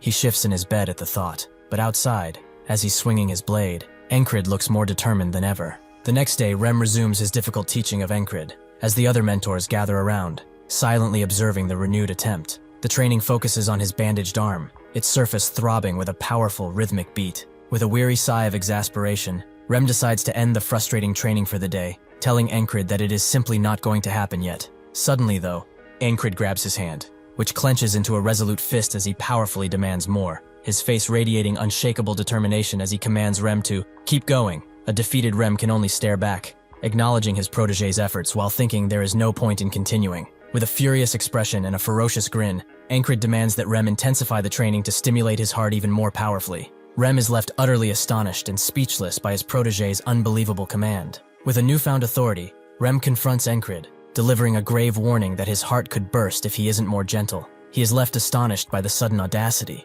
questioning whether he's being asked to kill him. Encred's face fills with a fierce and desperate resolve as he commands Rem to proceed with the training without hesitation. Rem's expression is one of utter astonishment, as if he cannot comprehend the immense resolve of the man in front of him. Rem's mind races with conflict as he questions why he is even going along with the extreme training, believing that continuing will not make Encred learn the skill and will likely only lead to his demise. Even if he doesn't die, he will become a cripple, but still he does not want to deny his request for some reason. Rem's mind finally shifts, convincing himself that Encred knows the skill will work out fine, and that the protege is not acting stupidly. With this grim resolve, he takes decisive and violent action, finally striking Encred with his hand on his chest. As he does that, Encred's heart suddenly begins pumping violently, as he notes that this was the right choice. With a thundering sound from within, his heart explodes, and Rem realizes what he just did. The others jump in to save Encred, but it's too late, as his heart beats for one final time. From a dark and empty place, the ferryman observes the exhausted Encred and expresses his confusion, stating that he does not understand the events he is witnessing. He notes that the day's arduous training was not a wall. With a look of fierce defiance, Encred declares that he chooses his own limitations and his own obstacles. The ferryman, left utterly bewildered by Encred's bold statement, can only stare in disbelief and question what he's possibly thinking. Encred, with a grim and knowing smile, reveals the final secret of his training. He confesses that he has been learning the heart of the superhuman by using the method he knows best, rather than the one he was taught. After coming back, Encred admits to himself that while he can feel the effects of the strenuous training, he simply cannot do it on his own. With a resigned look, he remembers what Rem told him, that he needs to acknowledge his limits, and that it's okay to give up sometimes. Kneeling on the ground in solemn defeat, Encred's thoughts reveal his unshakable resolve. He believes that to give up is to be satisfied with his current state, and to him, that might as well mean his death. With his sword glowing in the darkness,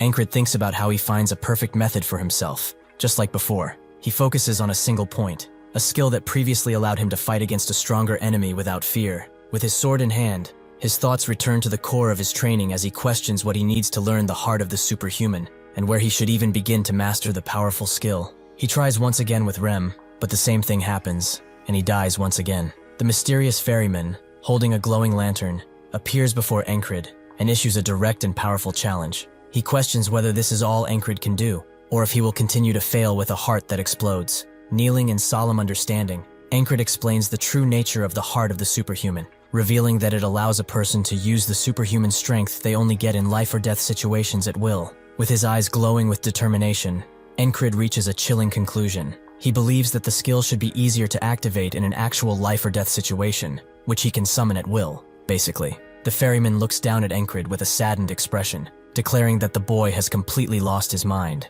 He questions whether Encred has considered the immense pain he will suffer from his actions. With an unbreakable will and a glowing aura, Encred declares that he is willing to endure any amount of pain if it allows him to continue walking his chosen path. This is his final, resolute answer. After regressing, Rem informs Encred that the training will not happen today. With a resigned expression, he tells his protege to stop his solitary efforts and get some rest. The tension from the previous scenes has completely vanished. Encrid, with an unwavering will, tells Rem that the training will work if he just presses his heart harder. Rem, with a look of utter horror, questions whether Encrid is asking him to end his life. With a chilling finality, Encrid calmly confirms that he is in fact asking Rem to kill him. Rem, in a fit of rage and utter disgust, tells Encrid not to drag him into his insanity. Encrid, with a cold and calculated accusation, calls Rem an aristicide, knowing the term is a personal provocation. Rem is incensed by the cruel jab and threatens Encrid, telling him to stop bringing it up lest he gets a hit to the head. Encrid questions why Rem is reacting so differently today, coming to a chilling realization that even if the wall is of his own making, if he does not surpass it, the day will simply reset. With a somber look, Encrid thinks to himself that it is fine because he can continue training, but he is left to ponder why Rem would not listen to his simple yet deadly request. He continues to reset today, gets to 30 times, but Rem is still reluctant. Same thing with 50 times. Rem seems to be doing whatever he wants. At 60 today, Encrid has had enough and orders Rem to do it, and he immediately does so. Now he understands. This guy only listens to him when he gives him a command. He thinks to himself that Rem and the others ended up in this place because they are all rebellious and do not listen to orders. He didn't even bother with ordering them around because he did not think they would listen. But at one point, these bastards actually started listening to his commands. He would like to know why, but first he has to focus on learning the heart of the superhuman. He continues letting Rem kill him, again and again, without stopping, his heart fading out every single time. But at one point, he finally understands, and his heart is complete. Rem is amazed. He learned to control his heart in a single day. With his repetitions, Encrid has finally learned how to control his own heart. A few hundred days have passed, giving him this power. Encrid rushes in with his sheathed blade, his heart boosting his power so much that he makes an entire hill fall. The others are impressed, especially Ragna, who calls him strong. Rem wants to know two things, whether he is from the West, and if he is actually a hidden genius. Encrid responds with honesty, he is neither. With new power surging, Encrid is overwhelmed by agonizing side effects. He lies in his tent, his mind racing as he confronts the heavy, unexpected price of his latest acquisition. Powerless to move, the protagonist lies on a bed as Rem observes. He gravely explains that the protagonist's body cannot yet handle the immense new power it has acquired. Standing over the bed, the muscular Auden explains the nature of Encrid's agony. This pain is not a curse or weakness, but a sign that he pushes his body past all limits for the very first time. Despite the debilitating pain, Encrid accepts the trial. The heart of the superhuman is a colossal skill, allowing him to smash boulders and transcend all human limits, but it completely exhausts the body. Now he understands. Knights are an anomaly. They possess the skin of a human but the immense power of a giant, combined with the athleticism of a frog and the dexterity of a fairy. Even without using his newfound skill, their superhuman abilities take a heavy toll. With the protagonist groaning in pain, Auden kneels beside him. He calmly urges Encrid to rest, promising to help ease his agony. He calls this technique the blood, sweat, and tears. As Auden is performing this technique, Encrid realizes this is his biggest wall yet. Kneeling beside the bed, Auden uses a focused skill to loosen Encrid's muscle knots, explaining the Balak-style massage technique. He demonstrates the powerful art, showing Encrid the precise points where he needs to press to relieve the pain. Despite the unbearable agony, Encrid forces himself to endure it, recognizing that this new technique will prove useful. He accepts the pain, determined to learn and master the skill, no matter the cost. Rem, however, believes that Encrid will really die if this insanity keeps happening. As a bright sun shines overhead,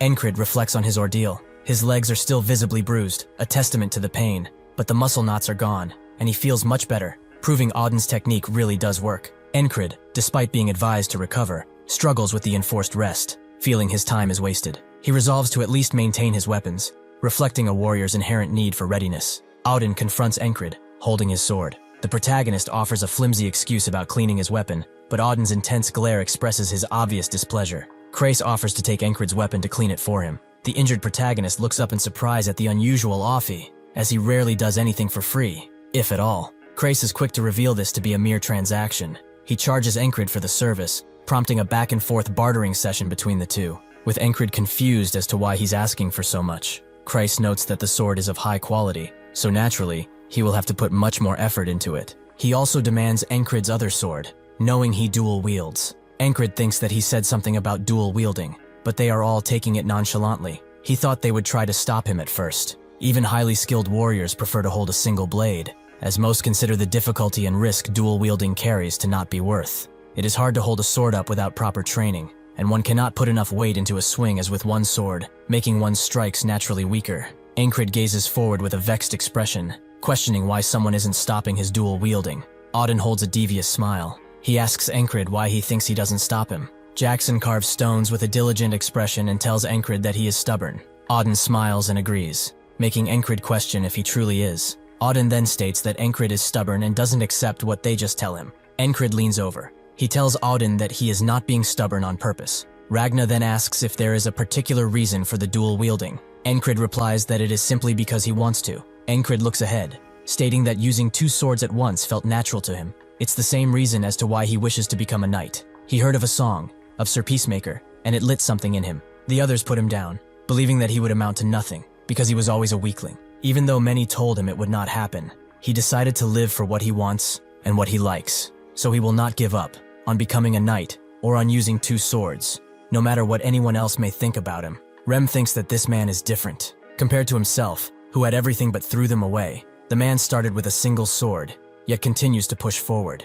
Rem states that he likes Encred for this reason. Ragna looks on, stating that he has a strange taste. Rem then tells Ragna not to worry because he hates the rest of them. Ragna then replies that he also dislikes the rest of them. Jackson feels inclined to agree, and even if he is a man of God, Auden feels the same. They start bickering amongst each other for this reason, but seeing how bored he is, Axon invites Encred to train, stating that they can train if he's bored with wasting time. Encred responds saying that Auden told him to stay still. Jackson then agrees, telling him that he just has to use his eyeballs. He will be learning dodging sense next, which should be useful to him. Christ polishes Encred's blade, thinking that it looks as good as new. He overhears some men's conversation as he concludes that the main battle is taking longer than expected. One man states that neither side appears to be backing down. He then continues that Marcus is doing something, and that their battalion cut off their retreat. Another man then states that there is a new unit within the enemy camps. The men then conclude that it appears to be the ones who ran away after fighting them. Christ thinks this is not good. He needs more information, as clearly the Aspens are trying something new. Somewhere else, Jackson explains that evasion means seeing with your eyes and dodging. He says training the sense of evasion is about pushing your reaction speed to the extreme. But first, one needs dynamic vision. He plans to throw stones with letters on them and have Encred read and answer. Jackson briskly throws a small stone. Encred's eyes widen slightly in surprise, and he wears a confused expression, clearly not understanding the current situation. Jackson then calmly states that he will throw another. Jackson continues to throw the stones, Encred failing to see what they say each time, but the training stops at night, when Auden gives Encred his massage. Suddenly though, a stone flies past Encred's face, and Jackson demands the letter that was written on it. Encred wonders if he waited until he was off guard, but Jackson tells him that on the battlefield, there is no mercy. The next day, as they train, something peeps out of the bushes near their camp, a dark figure, ready to strike. Just as Encred is about to see one of the letters, the guards ring the bells as a surprise attack has hit them. Jackson asks Encred about the letter.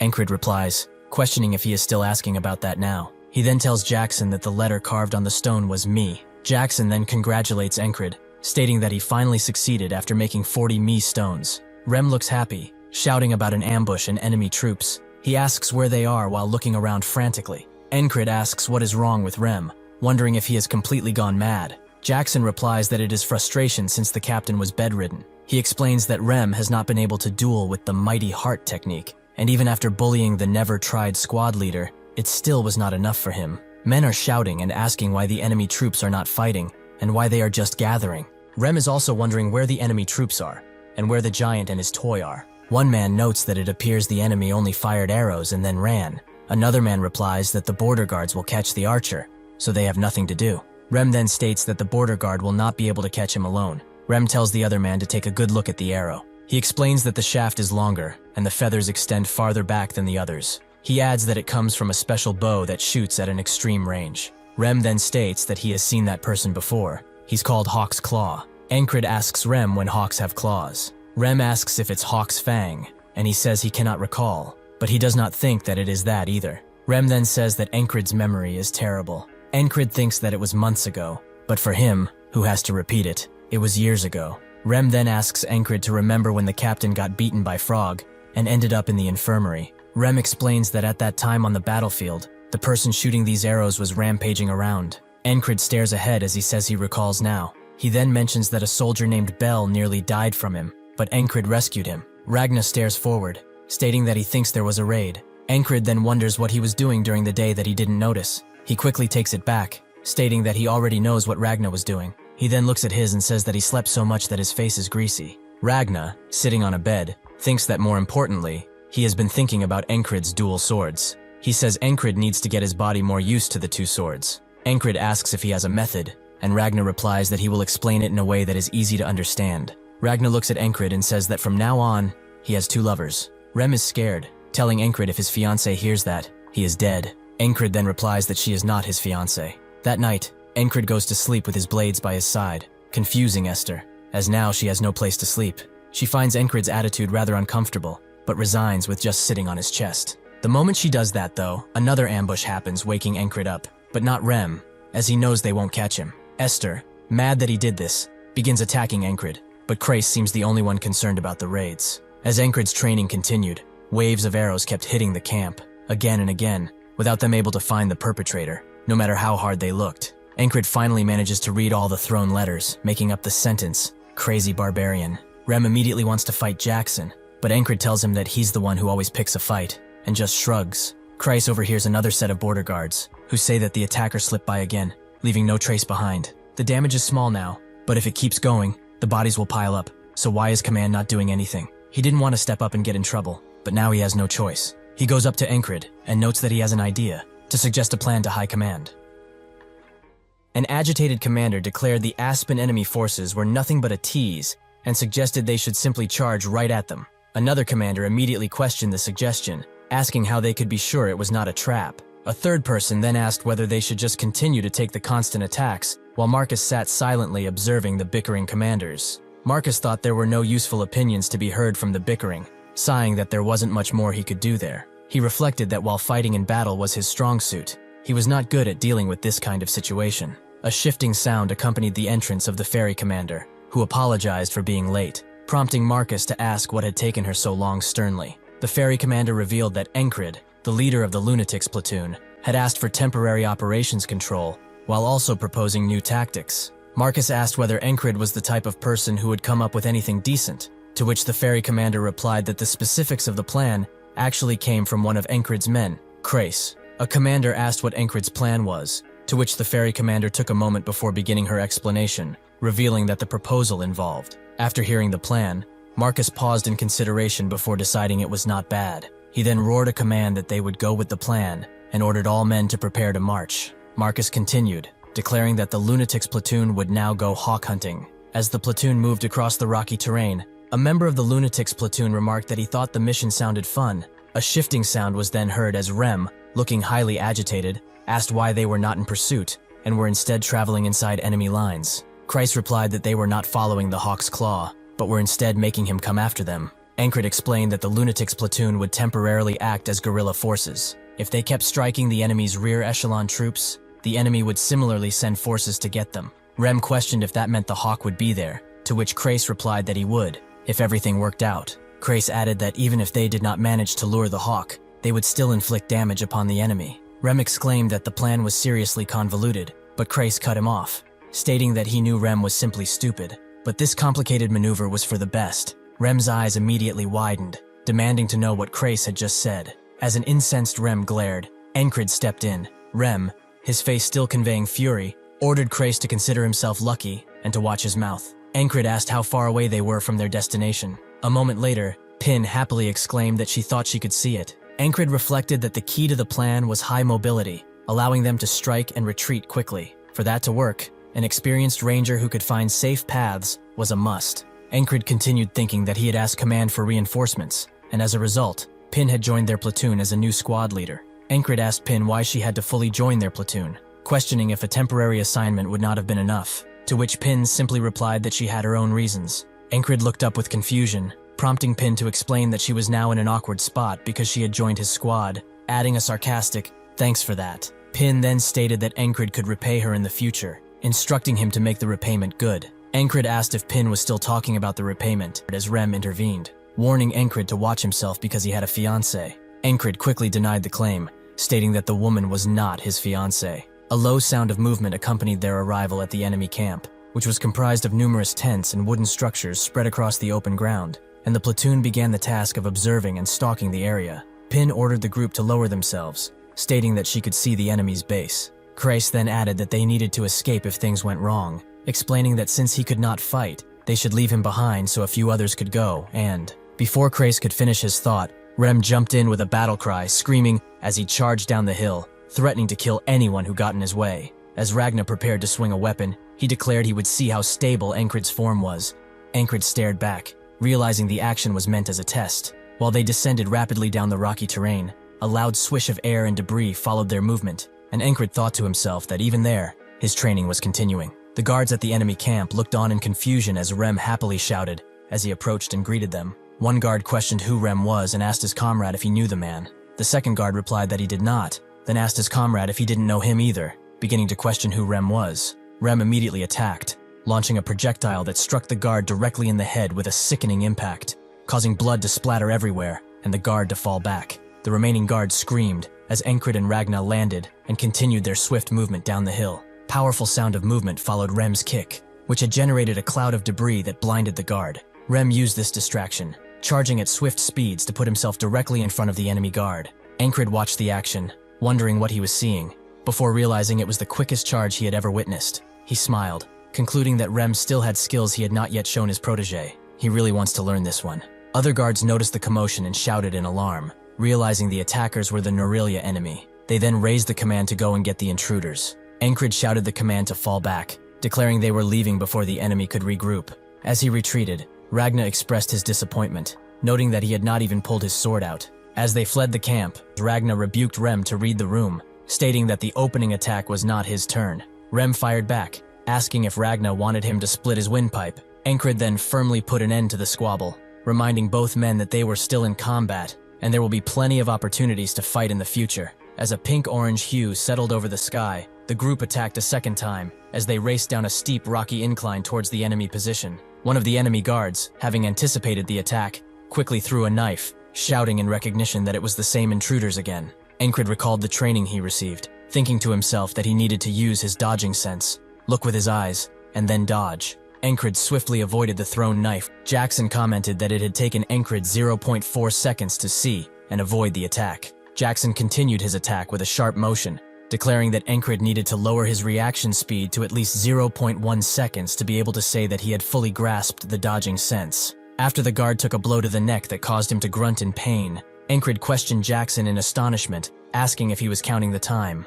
A powerful booming sound erupted as Auden appeared, warning the men that training was good, but they needed to focus on the mission at hand. Auden then added, with a quick sound of urgency, that the enemy forces were coming. Encred immediately agreed and declared they were leaving. Later that night, the guards began a chase as the enemy pursued Encred and his allies through the forest. As Auden carried him, Kreis reflected that he had initially wondered if these lunatics could carry out the mission, but now he realized there was no reason to worry about them at all. Encred declared they were heading further into the forest there. Rem followed, enthusiastically asking if they could just kill all the enemies. Encred simply replied no, and urged Rem to come along.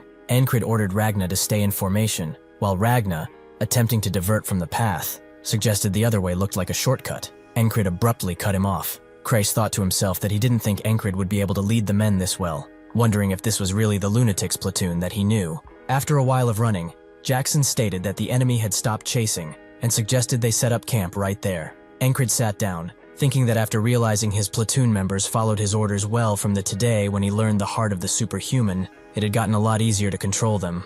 Encred continued reflecting that Rem's charge that morning was something else, noting that Rem had been listening to him well these days. Encred then wondered if Rem would teach him the skill if he simply ordered him to. Encred called out to Rem, who was lying down, and started to ask about the charge he had made earlier. Rem immediately sat up with a fierce expression, cutting Encred off by warning him to think again if he was really going to ask about that. Encred wondered why Rem was suddenly refusing, noting that he had never refused to teach him before. As Rem lay resting, he thought that while it was good for Encred to want to learn, the younger man had forgotten something. Encred realized what Rem meant, thinking that he had not even thought about the skill himself. Encred continued his internal monologue, realizing he had gotten too used to giving out commands, and that growth brought about by others was superficial. He concluded that he needed to go back to his roots. Rem mentally responded that Encred needed to think about the skill himself first, believing that learning would be more worthwhile if he did. As they began their run the next day, a sound of heavy breathing was heard, and a character identified as Andrew complained that they had been jogging non-stop since they started. He groaned that they were moving at such a high speed through the mountains that he felt he could collapse at any moment. Andrew continued thinking to himself that he knew the lunatics would be just fine, but he was surprised to realize that even Crace and the boss were holding up this well. Andrew gasped with exertion, thinking that Encred definitely wasn't this strong when he first met him, and wondered just how he had improved so much, thinking to himself that he, too, wanted to achieve more, clenching his fist in renewed determination with a sharp sound of resolve. Andrew's guard, Mac, thought of Andrew, recalling that ever since he was dedicated to Andrew as a friend of the young man's father, he always stayed by Andrew's side in place of his friend, who had passed away with the fall of House Gardner. Mac continued his internal monologue, reflecting that Andrew had always seemed like a child, but not anymore. Mac concluded his thoughts, stating that just by looking at Andrew from behind, he could already feel what was about to come, the rebuilding of House Gardner. Encred confronted Rem, stating that he had figured out how Rem performed his charge. Encred continued that it was the heart of the superhuman, explaining that Rem strengthened his leg muscles to move forward explosively. Rem responded to Encred's realization with a pleased smile, confirming that Encred was correct and had truly figured it out. He affirmed that the move was indeed his heart of the superhuman skill. He urged Encred to try now that he had figured it out. Encred replied that he would try the move by himself. Pin commanded everyone to stop and look, pointing out the enemy base was located between two cliff faces, a position where their escape route could be easily cut off. Encred immediately noted that the visible base was a trap, explaining that such an obvious setup meant the enemy was hoping they would avoid it entirely. Crace confirmed this, stating the enemy's goal was to bait them into a different path, and then corner and kill them. Crace then warned that the Claw of the Hawk would be there soon. Encred asked the group whether they should play the enemy's game. Ragna suggested it was too bothersome, and that they should just destroy all the enemies instead. Encred smiled, stating he was leaning towards that idea as well. Encred stated that if the obvious trap didn't work, the Hawk would be there even sooner. Since the base had a lot of armed personnel, Encred declared that everyone should go in together. When Crace asked in surprise if he had to go in as well, Encred quickly told Crace to stay behind. Encred then commanded Pin, Andrew, and Mac to guard Crace. With a sharp booming sound and a shout of "Let's go!" Encred and the others immediately jumped into the canyon, descending swiftly toward the enemy base below. The Greyhound's commander walked through his camp, thinking that this was the last opportunity given to his unit. He realized their mission was to help the Claw of the Hawk hunt down the Norelia guerrillas that were destroying their rear ranks. The Greyhound's commander thought it was humiliating that they, the famed elite troops of Aspen, had been forced to back up because of a single, albeit talented soldier. He gritted his teeth, deciding that despite the humiliation, they must clear the task to rise back up. One of the guards shouted in alarm that the attackers were here, identifying them as the Norelia guerrilla forces. The Greyhound's commander thought that the approaching enemies had walked into such an obvious trap, leading him to exclaim that they were idiots. The Greyhound's commander shouted in realization, recognizing Encred, and declaring that he was part of the guerrilla forces. Encred wondered in confusion if he knew the enemy commander. Rem questioned why Encred was asking him, but then added that he didn't think he'd ever seen the commander's face before. Rem quickly changed his mind, stating that Encred's memory really was terrible. The Greyhound's commander gritted his teeth, calling Encred an insolent bastard. He then declared that it did not matter if Encred didn't remember him, because he and his companions would all die there regardless. The Greyhound's commander charged toward Encred, declaring that Encred would be a stepping stone for the rise of the Greyhounds. Encred blocked the commander's sword strike with his own blade in a flash of sparks and a sharp sound, holding the line despite the intense force of the attack. The Greyhound's commander shouted in surprise about the sword Encred was holding. Encred then spoke, identifying the commander as the one who guarded the flag during the Fog of Annihilation. Recognizing him as a Greyhound who knew Mitch, Encred concluded that the commander must be him. The Greyhound's commander shouted that the recognition no longer mattered and commanded Encred to die. The commander launched a fierce attack, but Encred parried the strike with a sound of sharp metallic force. Encred thought about the commander, remembering him as a strong opponent whom he could only run from previously. He questioned his own capability now, concluding that the commander should be a good opponent to test exactly how much he had grown. One of the guards, armed with a spiked mace, spoke with a low, threatening sound, noting that it seemed Encred and the commander had some bad blood between them, but affirmed that the guards were still going to destroy all of them. The guards were completely ignored by Encred's group, which caused one of the infuriated guards to scream about how they were ignoring them, before charging toward them with a booming sound of movement. Rem intercepted the charging guard's attack, bringing the enemy to a violent stop. Rem then calmly told the guard to be quiet, explaining that the group was watching something. As the Greyhound's commander charged in, Encred sidestepped the attack and countered, slashing the commander with his sword with a sharp, forceful sound. Jackson thought to himself that Encred had dodged in 0.1 seconds after seeing the commander ready himself, but Jackson concluded the reaction time was only barely passable. Infuriated, the Greyhound's commander shouted a curse as he charged toward Encred with a powerful motion, but Encred quickly intercepted the attack, blocking the commander's sword strike with his other sword. Ragna observed the fight, thinking that Encred had unsheathed his second sword and blocked simultaneously. Ragna concluded that Encred was slowly learning how to use both swords at once. The Greyhound's commander shouted in exertion as he powerfully slammed his sword down, intending to break Encred's block. Auden smiled, thinking that Encred did not have enough strength to parry the attack with just one hand. Auden then resolved to add another stone to Encred's training regimen. Encred swiftly backed away as the Greyhound's commander shouted in fury at his opponent for using two blades, like a pretentious bastard. Rem looked on with an intense grin, shouting, "That's it!" as he recognized the activation of Encred's heart of the superhuman skill. Encred's heart began beating soundly with a sharp, resonant sound as he fully activated the heart of the superhuman, enabling him to charge toward the commander at explosive speed. The Greyhound's commander shouted in shock as Encred's explosive strike connected, the force of the blow pushing the commander back with a massive booming impact. Encred's attack did not stop with the push. He immediately followed through, using his second sword to pierce the Greyhound's commander in the neck, causing blood to spray as the man fell back. As Encred stood over the defeated Greyhound's commander, who was gushing blood, a guard reacted with disbelief, shouting that there was no way their commander could have lost. Rem laughed loudly, declaring that was it, and that he knew the heart of the superhuman would suit Encred perfectly. Ragna added that the performance was not bad, while Auden smiled, expressing confidence that God was surely smiling down on their brother's progress. Rem yelled down at the enemy troops, shouting at them to get out there in front of him.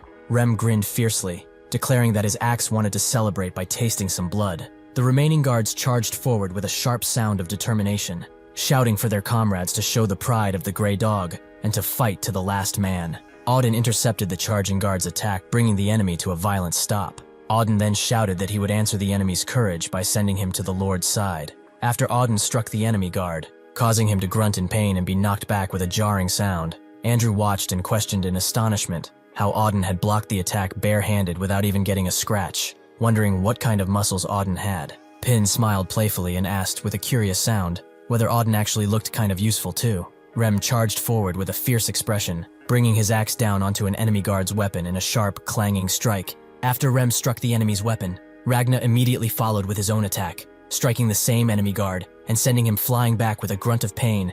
Rem yelled in disbelief, cursing Ragna as a mad, lazy bastard, and demanded to know if Ragna had been planning to slice him up too. After Rem accused him of attempted friendly fire, a guard shouted a command to die as he drove his sword down at Ragna, who remarked that it was a shame Rem had dodged the strike. Ragna then effortlessly dispatched an incoming enemy guard who charged at him, cleanly cutting the guard down with a swift motion. M cursed Ragna as a cocky bastard before Rem swiftly and powerfully attacked another guard. Ragna looked down on Rem and asking if Rem was scared now. Rem shouted at Auden, calling him a lump and telling him to inform his god that Rem would be sending him a friend.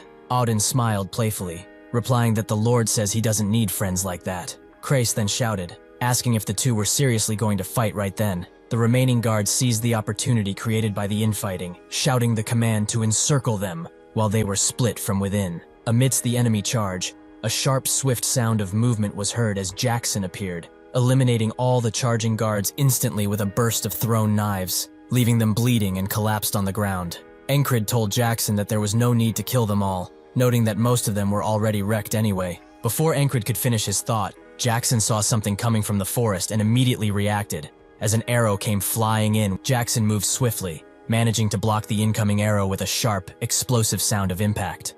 Encred asked if they were here, and Jackson confirmed that they were, identifying the attacking force as the Hawk's Talon. Rem leaned forward, asking Encred if he knew the difference between a sniper and a hunter, enthusiastically stating that hunters were way more fun than snipers, especially axe hunting, calling it awesome. Encred looked on, questioning what Rem was trying to say. Rem stated that if one received a gift, one should give one back. With a swift, powerful motion, Rem then charged into the forest, leaving Pin behind to shout for him to wait. Pin looked on in concern, asking if Rem could act alone like that. Krace replied that Rem was not someone who would die off somewhere, telling Pin to leave him be. Andrew told Encred that they should get out of there for now. He explained that the enemy main force might pursue them from over there, and if they stayed put, they would become the Hawk's targets. Encred agreed with the necessity of leaving, declaring that they would use the best way to blind the enemy and get out. The enemy camp erupted in a massive fire, burning the structure down, as Encred noted that this destruction seemed to have become a habit. As fire raged in the background, a cloaked figure sighed, noting the smoke. A nearby archer lamented that the enemy had slipped out of sight, then asked the Hawk's Talon what he intended to do next. The hooded Hawk's Talon replied to his subordinate, giving the simple command to pursue the enemy. As the group scaled the sheer rock face with sounds of climbing effort, Encred thought that Rem acting alone wasn't planned, but acknowledged it was not a bad tactic. Encred continued to think about the situation, noting that Rem was targeting the Hawk's Talon, who was in turn targeting the rest of them. Encred realized they could now act as bait to deliberately draw the Hawk's attention. He also thought that since they had chosen rough terrain on purpose, there was only a slim chance the Hawk could see them. Encred continued to think, noting that since they had picked terrain that was hard to shoot in, the spot was comfortable. He concluded by giving Rem permission to hunt as he liked. While hunting in the forest, Rem looked up and thought that the memory brought back old times. He recalled that back then, he was the exceptional hunter the tribe had held high hopes for. Rem continued to reflect, noting that he couldn't return to that time now that he had left, but he could summon the memories for a moment, specifically from the moment they first met. While in pursuit, one of the Hawk's Talon men noted that the targets escaped well at awkward angles, but stated it was just stalling and that the Talon would not lose his target. Suddenly, the man was decapitated, causing his head to fly off with a stream of blood as the Hawk's Talon remained as still as he was before. Another enemy soldier screamed, "Ambush!" and commanded the remaining men to scatter. The enemy forces dispersed as Rem continued his aggressive charge into the group.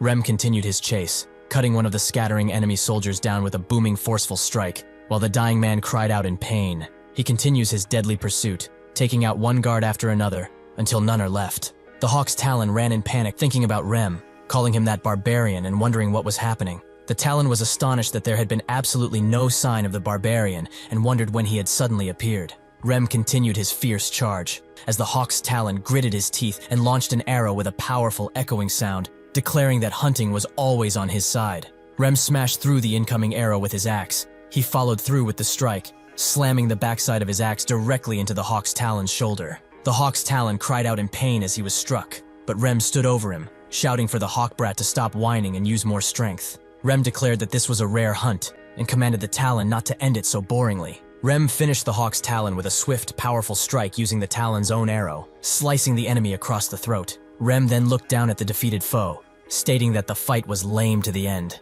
stating that he had wanted the man to suffer more while they were at it. Rem added that the fight was also an opportunity to brush up on his rusty hunting skills. Rem paused in thought, realizing with a surprised expression that he had just acted exactly like the lieutenant. He concluded that after being around Encred so long, he must have learned the behavior without even realizing it. Rem continued his thoughts, reflecting that the lieutenant accepts he lacks talent and thinks about how to move on to the next step. Rem realized that if he also adopted that accepting, reconciled attitude and made it his own, then Rem concluded his reflection, stating that he didn't know how meaningful this choice would be and that maybe nothing would change. He decided he should just give it a try, like the lieutenant he had seen. After the lunatic platoon hunted down the claw of the hawk, the tall grass fields stand empty, except for two squires, who look at each other as the wind blows gently. With no warning, they both charge at each other, their clash creating a thud so loud that even Encred hears it from afar, knowing it's the squires. He would have liked to watch them fight, but he refuses, even when someone asks if he wants to. Achieving victory comes first after all, and according to Kreis's plans, Marcus and his men should arrive at Crossguard soon enough. As they do just that in the middle of the night, the enemy captains are shaken, screaming at each other. They cannot allow these bastards to enter the city, no matter what. They need to send some of the knight's forces back. Abner tells them that since the city has troops stationed already, they should focus on the fight here. The captains turn their attention to him, not wanting to take military advice from a mere peasant. Abner knows that nothing he will say now will be taken seriously, as long as the nobles are in charge. Each knight is a strategic weapon, ready to use, and the balance will shift. Even if a couple of them were to leave, the war would be over.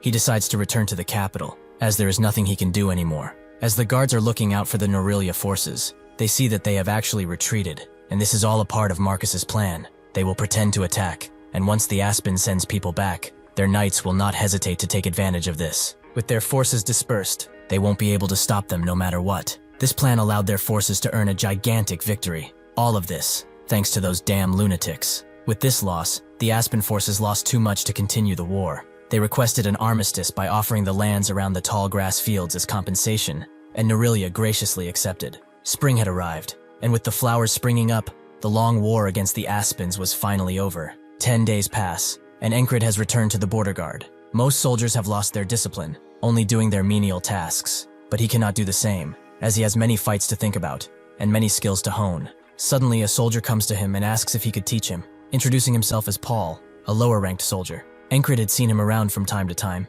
He continued training just like him. He's pretty diligent and seems rather familiar. Encred asks why him. He never taught anyone, and he can't give any good pointers. Paul didn't care about that. He just wanted him to be his teacher, and the determination on his face said so too. Encred, seeing his eyes filled with passion, couldn't just ignore him, as he was reminded of himself. He tells him to come, as he will at least fight against him. Ragna, who is basically sleepwalking, hears Encred fighting and pops out, seeing that he's actually training someone. He should be able to teach decently, considering he had the best teacher in the land. That would be him, but it seems like he forgot some of the basics too, so he should remind him later. Encred continues to fight against Paul, thinking about something an instructor told him long ago. To improve oneself, they must know where they are. After seeing his platoon, who are all so much better than he is, he's finally facing someone worse than him. And now he can see where he currently stands and what he needs to work on the most. He was too focused on flashy skills for a while now, so he needs to go back to the basics and make sure they are mastered. Ragna sees him using the textbook form that he taught him.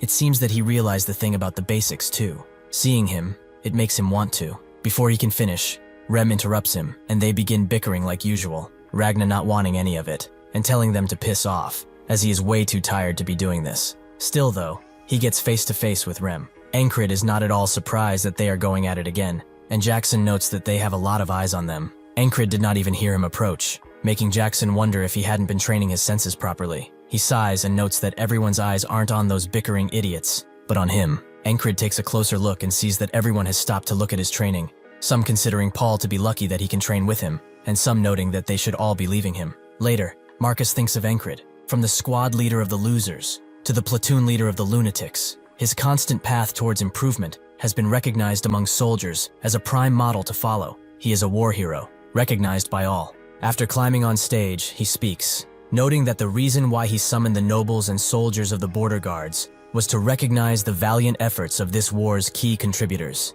Could they tell him whose contributions were the most impactful in this war? If he has to spell it out for them, then their head isn't even cut out to be a helmet stand. The nobles are shocked by his rather crude language, Marcus knowing they wouldn't understand, but he knows that the soldiers do, as they all smile. He invites Encred on stage, who thinks that he previously climbed this stage before, when he destroyed the spell. But unlike back then, where the soldiers looked at him with scorn in their eyes, only silence fills the air now. Marcus faces him and says that he thought about it a lot. What would a soldier like him want as a reward for his achievements? Thus, he has prepared this for him, an award that he's certain he wouldn't refuse. He opens an ornate chest in front of him, revealing a royal dagger. The royal family's dagger is a ceremonial blade, bestowed upon those who have done a great service to the family. It not only serves as a proof of honor, but grants its holder the right to be received as a guest by the royal household at any time. Encred recognizes what this is, a blade with many ornamental engravings, but little value as a weapon, though he hears the crowd cheer for him. This is the true honor, as a knight who goes after strength alone is no better than a mercenary. A true knight must build honor with the foundation of his skill. That is what defines them. This very moment will become a stepping stone for his knighthood. Even his squad cheers for him in their own way, some just smiling, others just sleepy, but all of them are happy. Marcus is glad that this reward suits him, but he shouldn't feel satisfied just yet, as he has prepared another personal gift for him. He should look forward to it in the near future. Encred can't ask what exactly he means, because suddenly, Marcus announces that they are having a banquet tonight, as he has brought the finest wine, so they should all drink to the very last drop. Encred notes that he's quite the passionate type, but a banquet, that sounds nice. The festivities are in full swing that night, with everyone having a mug of wine with them. Rem asks Ragna why he's not drinking, and it's because he can't drink something to water down. His palate is refined, so he should drink. Rem throws the drink in his face as a response, making them want to fight again, but the big guy just powers a literal barrel full of wine on them. Encred looks back at them and thinks of what Rem said previously, that he would split heads if the wine wasn't good, but now he's having the time of his life. He also isn't seeing Jackson around. He probably went to the city, but he's not really the type to enjoy this kind of thing in the first place. He gets that. He'd rather be training with his sword too, than sitting around at a feast like this. It's getting kinda boring. Suddenly, Jenny arrives, wondering if he's thinking about training again. Sometimes one has to listen up, so why don't they drink together? As soon as she sits down, the ferry commander approaches, noting that he didn't expect to see another woman besides him. Her heart is ripping apart at the seams, Such a terrible man he is. Ankrid immediately tells her to go to hell, shocking everyone around them. How could he say something so heartless? Can he not see how wounded the ferry commander is right now? They say, as she's completely devoid of emotion. Jenny didn't expect this from him either, but Ankrid defends himself, noting that elven eyes always sparkle like that. Esther now understands that while some are doing what they can to help someone turn back into a human, he's flirting around. She headbutts him in the chin, surprising everyone, as it seems that his charms also affected that animal. But one of them has had enough. He pulls out his blade, as he can't stand seeing him with so many women, but in return, Ankrid just smiles, as someone wanting to fight him is just what he needed. The man immediately retreats, but now the fighting mood is in the air, and Krace is already taking bets. Someone else arrives. One of the border guard veterans has come to introduce a rookie to Ankrid, as he wanted to meet him. As they talk, the recruit stares at the ferry commander, seemingly smitten by her beauty, but she tells them that they came at the wrong time, as Ankrid has his eyes on just sparring now. After the fight is done, Ankrid thinks that this is nowhere near enough. Once he starts, he just wants more and more fighting. If he's to fight, it would rather be with someone stronger. He stares at everyone, but they are seemingly refusing to duel with him, making him wonder why. So Krace informs him that not everyone is as crazy as he is. Andrew, however, would like to take up that challenge, as this is how he's going to prove himself. Everyone stops whatever they are doing to see Andrew approaching Ankrid, as through him, he has learned what it truly means to never give up. He dreamed of reviving his family name as it was his mother's dying wish, but knowing his own shortcomings made him anxious and impatient. For someone like him, the commander who runs straight towards his goal with no rest is both a role model and someone he respects deeply. That is why he, Andrew Gardner, requests a duel with Ankrid. He too has trained, so he will not fall behind, and show him that here and now. The wind blows gently, Ankrid thinking that the spring breeze carries mana and announces a new beginning. Truly, this is the perfect night to fight. He accepts Andrew's challenge and will face him with everything he has. As they fight, Ankrid mentions the day they met, where he said that someone can only take his command if they best him. Andrew asks why he's bringing up his embarrassing phase from the past, and Ankrid confirms that it is the past as he swings his blade away. As he's different now, Andrew charges back in with glee, and Rem tells Ankrid to go easy on him, as that virgin is still persistent. Ankrid has noticed, too, that his youthful arrogance has gone, and in its place came caution and experience. Truly, just from the way he is fighting, he really is quite different. Their relationship, along with their skills, has changed. He begins pushing Andrew back again and again, until eventually, he manages to push him to the ground. He gives him a helping hand, with Andrew announcing that he's going to leave tomorrow. The time for the House Gardener to rise has come. If he comes to the capital someday, he is invited to stay at his manor, although of course, he would probably want to stay at the palace since he got the royal dagger and all. Ankrid ruffles his head and notes that he's looking forward to visiting. Andrew wants to cry, but instead he smiles. It's fine though, because Mac is crying plenty for him already. He wipes his tears and boogers on Rem's hair, and Andrew goes to join them. Ankrid hopes the feast will go on all night, so that Andrew and Mac have no regrets when they leave. After sunrise, they immediately boarded a wagon for the capital. They were both a mess, having suffered the entire lunatic platoon all night, but he will be a patriarch noble the next time they meet, so sending him off like this wasn't that bad. Even though they just feasted last night, he will not just skip a morning of training. This is his own promise to himself, and it's only natural in his path to becoming a knight. Marcus arrives expecting him to be here, and Ankrid looks at him, but he sees someone behind him, a frog, and what seems to be a knight. Marcus notes that this is the present he prepared for him, and suddenly the knight gets into position. Ankrid notices, and the knight teleports right to him, but Ankrid manages to block, surprising both the frog and the knight. They are impressed, so they decide to see what he can do. They let out a bunch of feint attacks, but Ankrid can feel each and every one of them on his skin. His thighs being stabbed, his arms being dismembered, his head being decapitated. All of these blades that they are throwing out are all telling him the same thing. If he stands back, he will live, but if he keeps pushing forward, he will die. Ankrid has seen death many times already, so he chooses that. He will no longer let his dreams be just dreams. Even if he has to die 1,000,000 times, if he can just make a single step, then that's fine. If he can't walk, he will crawl, worm his way forward if he has to.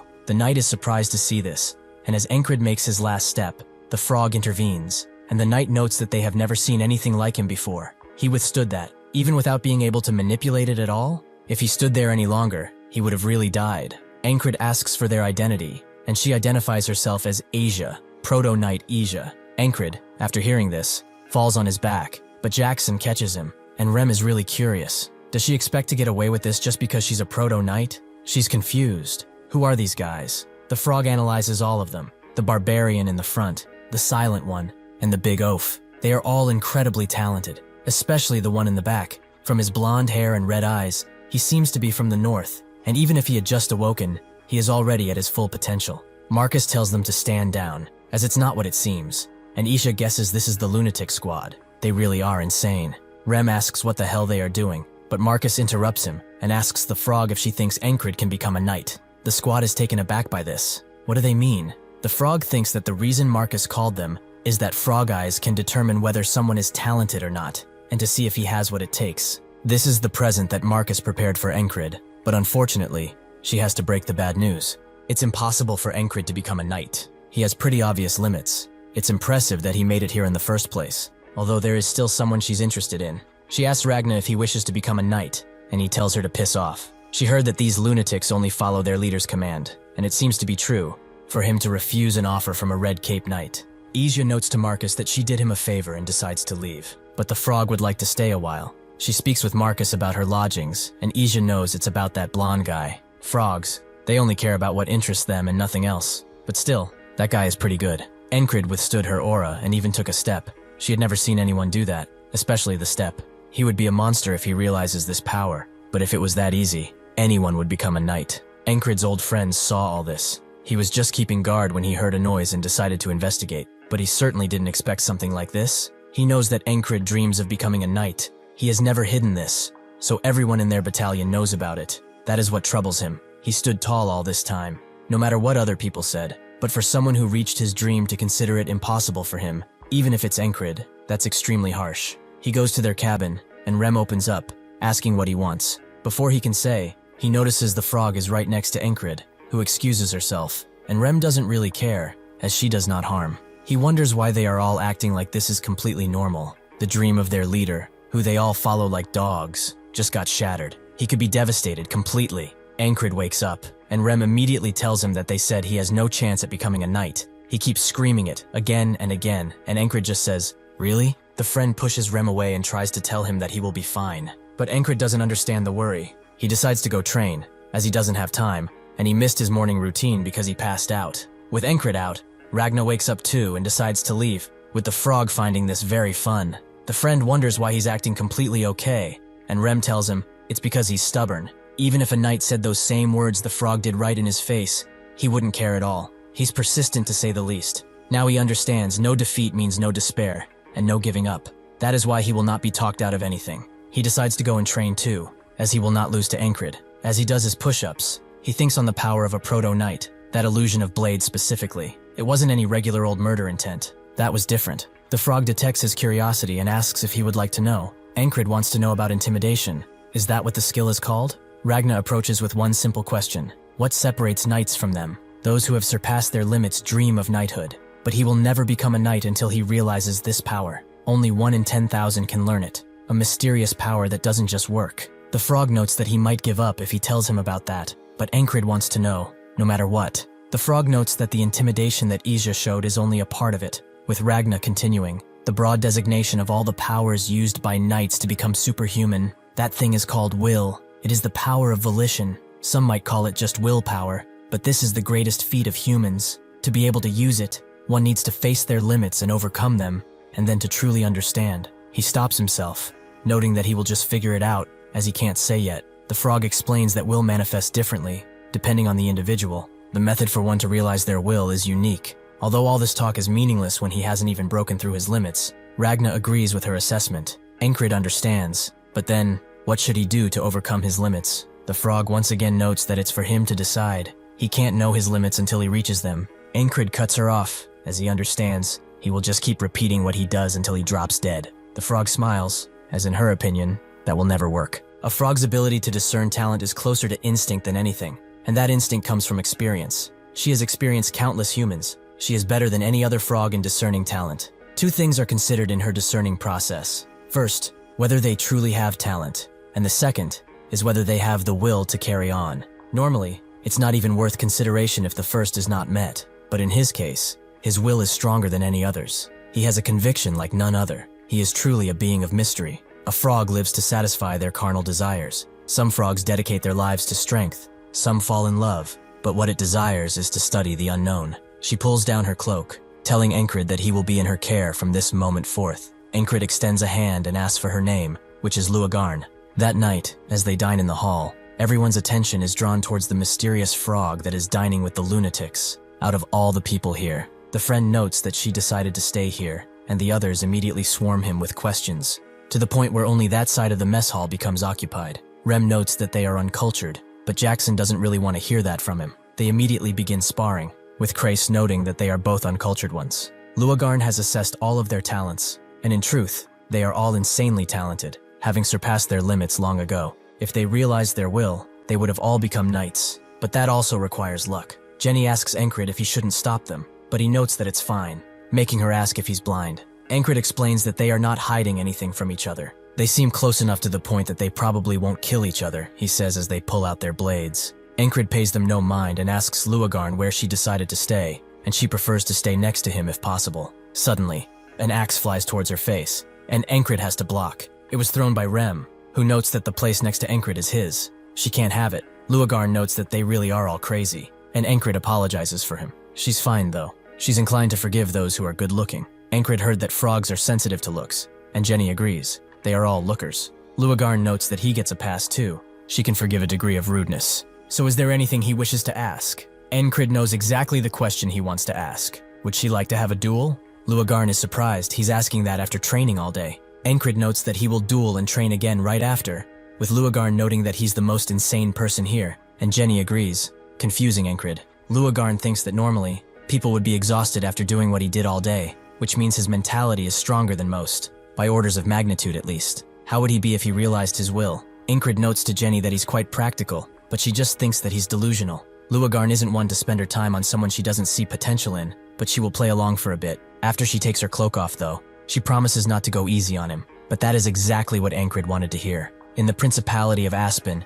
Abner thinks on their defeat. It's foolish to expect a victory at this point, but with everything he prepared, he never thought they would just lose. The cascade of defeat began with the death of Mitch Hurrier, that bastard. The taunts failed afterwards, and their giant was thus slain. However, at the center of all this events was the soldier named Encred, the platoon leader of the lunatics. The war is not entirely over yet. Once the armistice runs its course, Aspen will definitely make a move, but if Encred gets in their way, he can't make any other plans. The Greyhounds already sent an assassin for him once, and at the time, he found it weird that they invested so many resources in one man, but that might be the solution after all. The Swamps of Monterey are the assassin guild owned by the Crown of Aspen, which has never failed a request with their excellent competency. Thus, he requests a job in the name of the Crown of Aspen to eliminate the soldier called Encred, no matter the costs. That same night, an assassin watches Encred closely, identifying him as such, but suddenly Jackson appears behind him and asks who he is.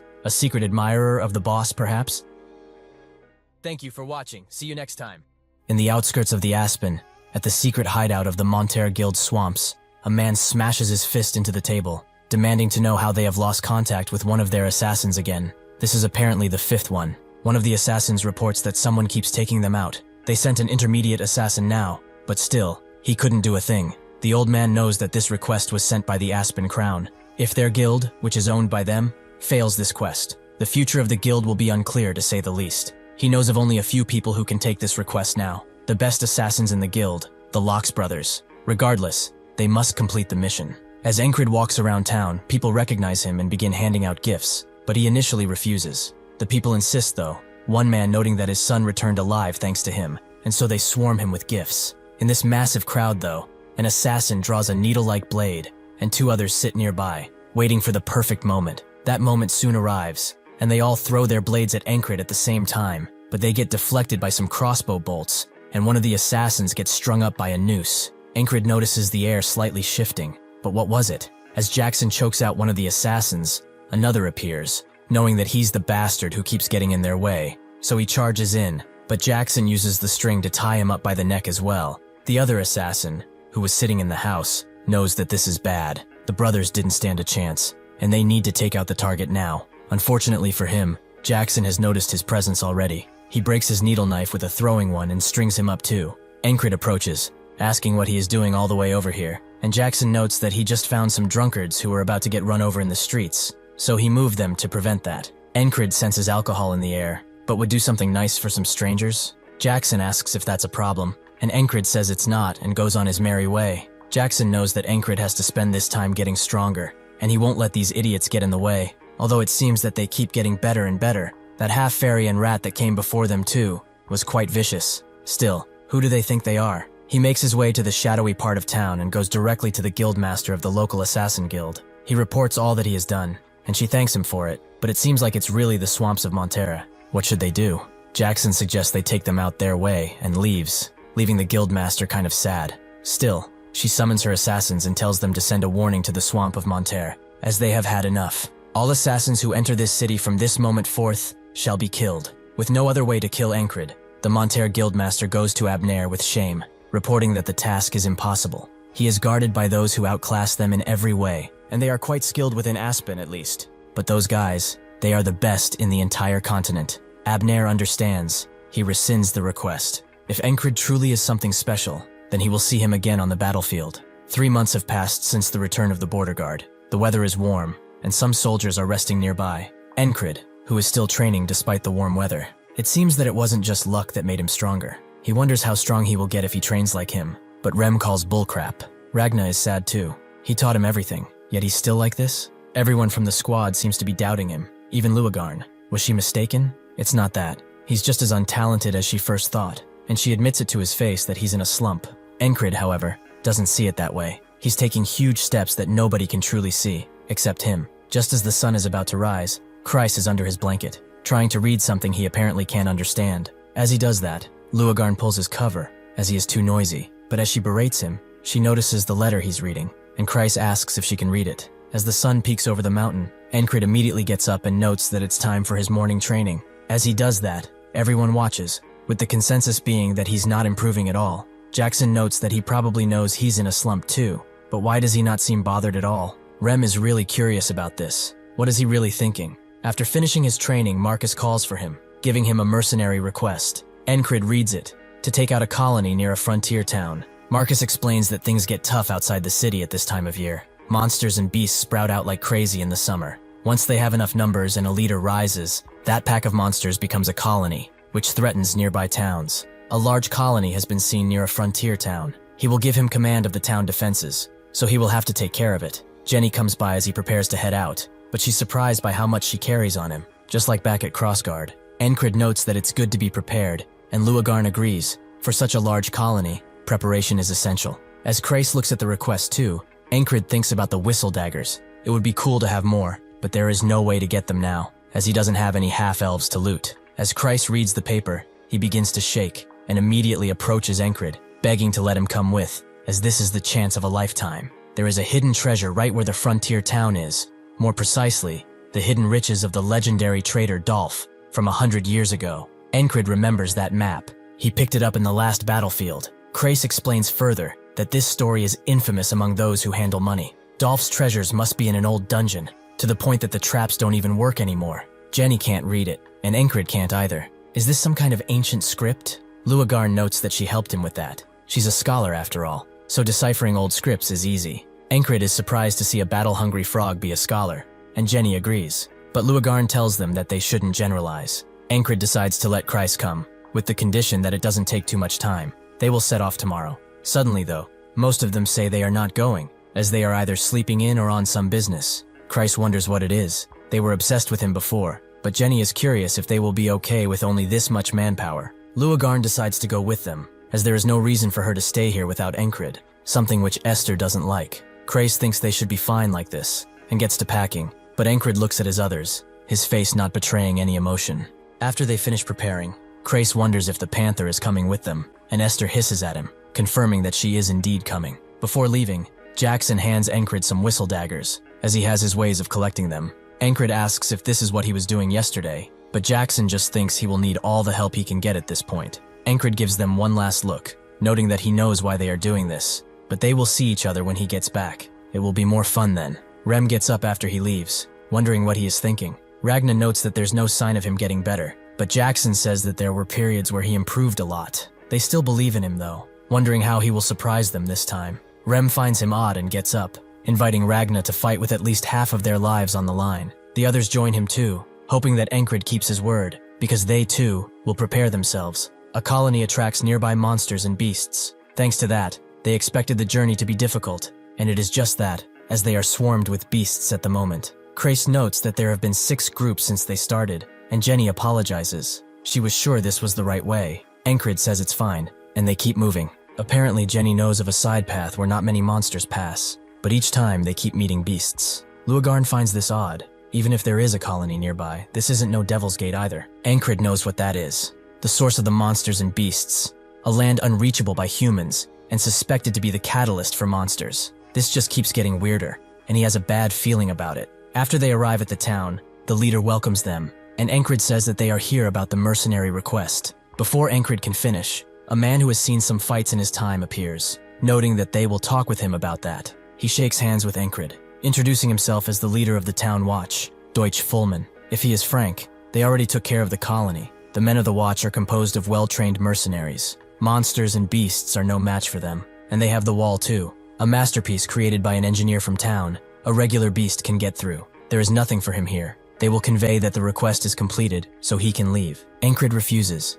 He will decide when they leave, shaking Fullman up a bit. Grace intervenes, noting that they are tired from the journey, so they should at least get some rest before they return. Fullman relents and tells Hugo to present them their lodgings, which he does with a smile. Luagarn is weirded out though. She just can't stand to look at him with her eyes. His energy, it seems similar to one of them. He seems friendly enough though, so it must be a coincidence, or probably is. After the team gets set up in a house, Encred notes that they are rather hostile, and Christ can see why, as they came here with the full right to command. That man must be feeling like he is losing control of the watch. Encred knows that's not everything, and Jenny wonders if they really got rid of the colony, but Luagarn thinks otherwise. Based on the number of monsters they encountered on the way here, the colony still exists, and it's going to be hard without their cooperation. Encred says it doesn't matter. They'll do what they must. Meanwhile, he will train with some rocks he just found, somehow, but the others are going to bed. Luagarn thinks that he's doing the same training again and again because he's not improving, but even so, how could he have that expression? She's reminded of someone else, someone who also liked to train. Her one true love. Back when she had the mental bond that frogs and humans have, that feeling remains unchanged. If only her lover hadn't died to them. She asks Encred if training is fun, and he agrees with the same face that her lover once did, which seems to stun her for a bit. The leader of the town follows Fullman, noting that they defeated the hordes many times, but there are still too many beasts. They have to accept that request. He refuses, as this is their town. Everyone here came to escape those corrupt nobles. They worked day in and day out to build this from nothing. If they allow the city folk to just interfere, they will soon take control of the town. He needn't worry. They can take the beasts on their own. Even now, his trusted men are watching from the walls, especially that Hugo guy. He's trustworthy and good at what he does. That same Hugo asks the watchmen if there are any issues, and they say they are all set, meaning that they needn't act anymore. And tomorrow, they will begin what they had planned. As the sun rises, countless beasts peer from the forest and begin charging into the town. The warning bells are rung, announcing that a pack of gnolls is here, and Luagarn connects the dots. The them she was talking about, what she was feeling from Hugo, was cultists. Hugo smiles, as they will do everything for their god who is stuck in the Devil's Gate. Everything started with no warning. The village was peaceful. Everyone was about their business. And suddenly, the stench of blood spread as the gnolls entered. The village was thrown into immediate chaos. The watch gathered to protect the village, and Encred rounded up everyone. But Luagarn had to go somewhere, as she promised to kill every cultist bastard who murdered her beloved. She flew out of the house, and the gnolls attacked the group immediately, Encred giving them orders, with Krace and Esther staying next to him. He ran 3 gnolls in with his blade. They have to carve a way through, as he has fought many monster hordes before, and is trying the same tricks, dodging and cutting them down. His other senses become dull as he focuses solely on the fight, taking out gnoll after gnoll, but the mutated ones are giving him trouble, as they are much larger than normal, and unlike the lichens, these beasts just keep coming. The village was filled with screams and fear, but after a while, there was only the crackling of fire. The village, which was built on hope and survival, was trampled by the monster horde. Encred still fights, activating all of his techniques to make a dent at least. Esther tries to fight too, but with a horde this large, there is no spell powerful enough that she can make while in this form. Christ gets killed, and seeing this, Esther decides to retreat, as this would be a fruitless death for her, although she vows to avenge Encred. Hugo decides to leave amidst the chaos, but suddenly Luagarn smashes through, and Hugo is only defended by a dark shield that surrounds him. Luagarn screams out at him, but he unleashes a dark attack toward her, sealing her fate. Encred is getting overwhelmed. He's barely holding together. He can barely lift his arms up anymore, but seeing a nearby child, who is holding on his breath to act dead so he can live. He gains a boost of vitality. The gnolls suddenly make way for a bigger gnoll, who wields 2 blades at once. This is the leader of the monsters. Ankred challenges him, and they begin fighting, Ankred managing to smash his sword down. But the gnoll jumps around and slashes from behind, managing to nick Ankred with his blade. He can still fight, but unfortunately, the blade was poisoned. The leader smiles as he sees Ankred fall down. It seems that after a long time, Ankred has reached another wall that he has to conquer. As Ankred lets out a bunch of blood, he thinks that he can't move because of the poison, but he has yet to return to the start of today. It seems the leader of the colony is enjoying watching him suffer, and that's why he hasn't finished him off. He needs to kill that bastard to kill the leader and destroy the colony. Unlike most gnolls and their short legs, he is extremely quick, and even has a poisoned blade. This means that in their battle, he cannot let this bastard hit him even once. As he wonders what he's supposed to do, he dies, and the ferryman wonders what a feeble can go against a legion of monsters. After waking up, Ankred picks up his blade and thinks that Krace probably died while he told him to stay behind, as he couldn't sense him. He sent Pin out past the walls, but she did not return, meaning she was dead. Luagarn is surprised to see him armed this early, and Ankred asks if she knows about cultists, piquing her interest. She explains that they are a bunch of lunatics. Among all the cults that are taking root in the continent, the worst is the Church of the Holy Devil Gate. They believe the Devil's Gate is their holy land, and praise the demon of sixes. Before she can ask why he wanted to know, the gnolls attack, and he moves out immediately. Before he can even get out, Luagarn jumps out again, and Ankred does too, fully prepared to protect the villagers this time. As he takes out one of the gnolls, he thinks about the ferryman's question, and he only has one answer: to use everything he has trained in. As everyone moves in to fight, they see Ankred assaulted by a bunch of spears, but using Heart of the Beast, he dodges. He uses the sense of the blade to spot a villager in a dangerous situation, and throws a knife to take the beast out. Another gnoll takes this opportunity to take a swing at Ankred from behind, but he dodges and concentrates on a single point, blocking the next incoming strikes. The gnolls, seeing this human try to fight them, turn away from the defenseless humans and charge him. Ankred kicks down one of the charging ones before killing him, and as he fights, everyone concludes that they can win with someone like him on their side. The Watch charges in too, vowing to protect their town. Ankred pushes even harder, cutting up the gnolls like a blender. He sees the gnoll boss, who points his poisoned blade at him, and with his order given, an entire legion of gnolls comes once again. Ankred can hear the ferryman calling this useless, but this makes him push even harder, as he will not give up no matter what. He charges in, using the Heart of Superman to block a harsh strike that pushes him back, but he manages to push through and take down a bunch of gnolls at once. Another charges in, but Ankred swings widely, taking him and more out. He continues charging in, but one of the gnolls manages to hit him with a spear, and everyone starts to lose, one by one. They are all taken out. Ankred is forced to kneel too, knowing that this bastard was waiting for him to get injured. Even with his injury, he charges in, but the boss's blade still grazes him. This bastard seems to really enjoy watching him suffer. As everyone dies around him, as Ankred slowly fades away, his eyes are still filled with a need to fight. The third attempt comes and goes, same with the 20th and the 40th. No matter how well he fights, the leader does not appear before he's critically injured, so he thinks of getting injured earlier. Even with that, the gnoll boss has a speed that rivals a proto-knight. He cannot avoid its blade. Is there no other way? Can he truly not dodge this wall with what he has? He remembers what Jackson said, that his dodging sense is only half done. This is not about watching and dodging, but only one thing, and that is coordination. As the bell rings and he gets out, Ankred realizes that what he has is not enough, so he must try something new. As a gnoll charges in, he dodges, but another takes his place. He remembers Jackson's word to not hesitate, but he does, and dies in the process. The next time he manages to dodge, but another takes him down with a bite. He will have to repeat it until it's ingrained in his body, and so, he begins to understand. Precise judgment, quick movement, the strength needed for all of this, and proper coordination that only occurs when all of these work together. He dodges 2 incoming strikes, but still falls. The 100 try goes, the 101 try too, but he refuses to stop.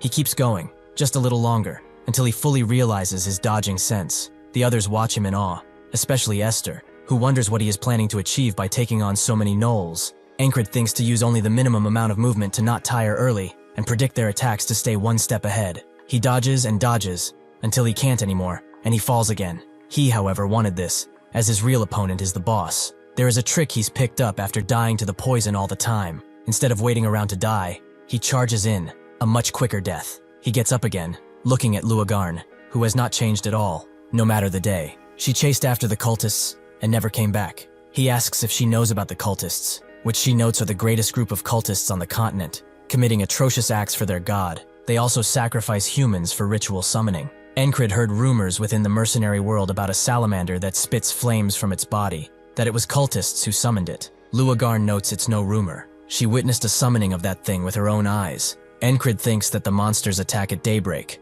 a horde of gnolls, with countless attack patterns among them. He has kept repeating 170 times, 180, up to 190. He has learned their patterns and continued to repeat and move as his senses ordained. His choices are to dodge, block, or counter, and instinct is what drives him. His stored experiences are what give him that push. As the sun sets, again and again and again, Encrid continues surviving up until the moon actually appears. He smiles, his sweat creating a ripple today. The key to this technique is not just noticing and moving out of the way, but to tune his senses to react automatically. Finally, after 200 days, the dodging sense has become his. He meets the ferryman again, who notes that he must know all too well that bearing it isn't everything. As Encrid wakes up, he smiles, knowing that's the case. That's why he has a plan. He pulls off the sheets from Kreis and tells them to all get up, telling Pin and Esther to move out with him. He also needs Kreis to do something important. Luagarn asks what's happening so early, and he notes there's not much time. The Gnoll Hoarder will be here by sunrise. They must finish preparations before then, and surpass this wall of his. He turns to Luagarna, and notes that he remembered some cultists escaped during a job he took as a merc, and there are people here who look just like them. She asks if he's sure, and Encrid is positive on this. With that, she immediately goes to check on who she suspected from the start. She never came back in the past 2 days, but since he sent her before the Gnolls attack, perhaps things will be different. Not that it matters to him, though. He tells Kreis to bring Fulman by any means necessary, even if he has to take the village chief hostage. As Kreis tries to refuse that order, Encrid ignores him and goes outside with Pin and Esther, as they need to secure the wall. The monster horde that infiltrated the village is strange. As to enter, they must pass through the wall. That wall they were proud of couldn't be breached. But could those gnolls really climb over it with those short legs of theirs? There is only one answer. The gate was already opened, and the reason Pin never returned when he sent her over the wall is that there are enemies there too. The wall guards are all cultists. They look on as he approaches and suddenly announces that from this moment forth, command here is transferred to him. Every single one of the soldiers here will now follow his orders. They immediately deny as they only follow their captain, but Encrid is not playing. If they do not submit, they will die. They immediately point their weapons at him, and Encrid charges in. He knows that not all of the guards are cultists, because the bell still rang when the monsters appeared, like this one in front of him, as he has seen him ring the bell a couple of times. The archers immediately begin raining arrows, even though their comrade is right there. Encrid protects them, and Esther begins attacking the cultists, putting them on the ground. Encrid can see Dawn Airy over the wall. The gnolls are officially coming. He asks the old guard if the gate is locked properly, and to check again, even if he is sure. The guard does just that, and finds out that there's a crack in the bar holding the gate closed. Under the threat of dying under the Gnoll horde, he valiantly picks up another piece and rushes over to repair the gate, as it must hold. The guard that Pin was holding summons a bunch of dark magic to stop him, and the one Esther was attacking does too. Encrid gives out the order to push them out, and their fate is sealed as soon as they are thrown over to the hungry gnolls. With a few seconds left, the old guard manages to close the gate, and unlike ever before, the gnolls scream out like they are demanding to be let inside. The captain asks what is going on. From behind, Encrid is glad to see that Kreis managed to drag them here. Encrid explains that the Gnoll horde is targeting their village. This is an emergency, and as such, he will take full authority. The commander would like to complain, but with the advent of the gnolls, Encrid screams out, noting that this is not important. They will all fire arrows now. The captain damns it all and hopes he'll explain later, giving everyone the order to rain arrows down, even if they block the gate and stop the gnolls from entering. As long as the colony holds in front of it, this cannot be cleared. He asks if there is a side gate, as he wants it open just a little. Seeing the attack on their walls, the old guard asks if he really wants it done now. Encrid gives Esther the order to help them, and she crashes into the gnolls, using her lithe body to create an opening, making the gnolls hesitate. Encrid thinks this should be enough, and they open the gate. A colony lives and dies on its leader, so he will have to break through the gnoll horde and eliminate their leader. With one charged swipe, he takes out a bunch of gnolls, and the captain, seeing the crazed bastard just jump in, gives out the order to support him with arrows. The captain keeps ordering his men to fire and fire, to not stop shooting no matter what, and they do so, but one of the men tells him that there are far too many enemies, and they are running out of arrows. The captain grits his teeth at this realization, but there is nothing they can do at the moment except this. Pin, who's coming down a ladder, tells Kreis that Encrid is outside, while he thinks that they don't have any proper defensive weaponry, and the walls are falling apart too. His eyes begin to shake as he realizes that it's only a matter of time until these bastards get through and cause chaos. He slaps himself out of his fear. He's sure the squad leader has a plan, so he needs to do what he can to help him. He gets the idea of throwing stuff and asks one of the men if they have anything to throw, like rocks. The man explains that there's a quarry behind the town, and so, Christ pulls everyone to help, even the working men and women. Encred is doing exactly what he wanted to, draw as much attention as possible, cutting through gnolls after gnoll, and Esther is helping in that too. With this, all the gnolls' attention will be focused on him, and with Esther at his side, he is able to do much more than before. With the help of the others, who have just begun to throw large rocks that scatter across the battlefield, taking some gnolls out before they even realize it, thousands of openings are created right in front of him, which are way too easy to exploit. Seeing a path, he tells Esther to take care of the rest, and charges through, knowing that she has his back. As he passes gnoll after gnoll, Esther continues to fight, making sure that they don't follow him. But eventually though, seeing that the gnolls have turned their attention to her, she climbs up the wall. Seeing her, Kreis wonders where Encred went, and he seems to be inside a spiky bush on his belly. He is hiding his presence by covering himself in gnoll blood, and also uses the terrain to advance, to minimize injuries and conserve energy. The original intent of this wall was for him to kill the leader while dodging his poisoned blade, all the while being critically injured. But without his dodging sense, that is not possible. However, he does not wish to see all that pain and suffering again, so he will do what he can. He rushes through the spiky bush and prepares a whistle dagger, eventually getting right below the gnoll leader. There is only one reason that he came here, to kill this bastard leader, while he is unwounded. Encred throws the whistle knife right in front of the leader, distracting him for just a moment, allowing him to charge behind the leader, but he dodges his strike. The gnolls want to intervene and protect their master, but he gives them one stern look, making them realize that this is not their fight. Encred expected this. While striking, the leader only appeared when he was wounded, as if to flaunt his might by killing him in front of all his subjects. The gnoll leader dodges his next strike too, and the next, until he finds an opening and strikes, but only scratches Encred's armor. A human who has just sneaked up on him has damaged his reputation, so he has to fix it without the help of the others. The gnoll leader rushes with both of his blades again, but Encred has learned of this technique long ago, and cuts his hands off right then. As his hands still flail in the air, Encred rushes in with his blade once again, his strike thundering across the field as he puts an end to his miserable life. Christ sees him in the distance, and he is amazed to see what he has accomplished, even if he's so far away. As he splits the leader in two, Encred thinks that no matter how fast the leader is, or what poison he uses against him, who is fresh and uninjured, he is but a mere gnoll, just like the beasts that he is leading. The other gnolls, seeing this, go crazy and charge at Encred, demanding blood for their leader's demise, and Pin tells Encred to run, as those beasts are out of control without someone to lead them, and he will be surrounded. He activates his beast heart, and jumps away from the peak that the leader was on, going right into the middle of the field, where there are still violent gnolls waiting to avenge their master. Fortunately, the guard captain opens the gates and comes out with his men, telling Encred to get to them as fast as he can. Encred gets to doing just that. He has achieved his objective, and he is not about to die here. Using his beast heart, Encred slashes through 4 gnolls at once, and he dashes in to take care of the others. But arrows fly in their heads before he can deal with them, and the guards push in, the captain telling him to go inside now. The gnolls scream and thump at the thought of letting their target get away, but as the others watch from above, Encred gets past them and dashes through the gate.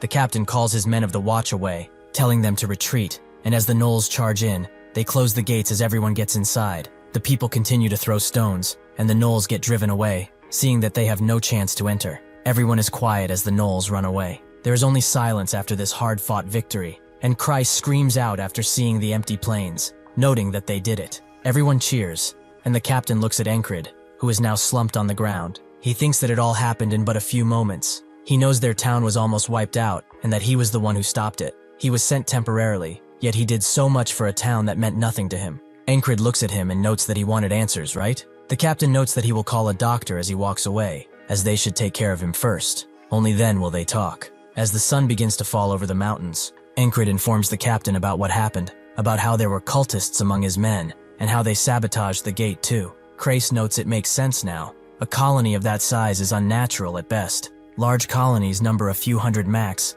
but that one was almost 1,000 strong, and all of the gnolls were armed. It only makes sense that the cultists were involved, as gnolls do not have the capabilities of arming themselves like that. One of the villagers asks what they could have against them, but Kreis tells him not to expect logic from cultists. They only strive to expand the Hell Gates. Maybe they wanted to establish a gnoll kingdom in place of their town. The villager is scared, and the captain notes that they got rid of them, so they should be safe from them now, right? Ankrit explains that they can't know that yet. With the death of the Knoll leader, he escaped the repeating day. However, the cultists that Luagarn was chasing are still somewhere out there. The captain asks if there were even more cultists in addition to those at the gates, and now that he thinks about it, the villager hasn't seen that Hugo guy in a while. Ankrit thinks he's the one behind all of this, and Pin thinks that if they don't capture him, the town will still be in danger. Ankrit is relaxed, as a frog is after him, so they should trust her, and wait. Somewhere in an overgrown field, Hugo unleashes his black magic as she follows, demanding she give up the chase, but Luagarn dodges and grabs his arm.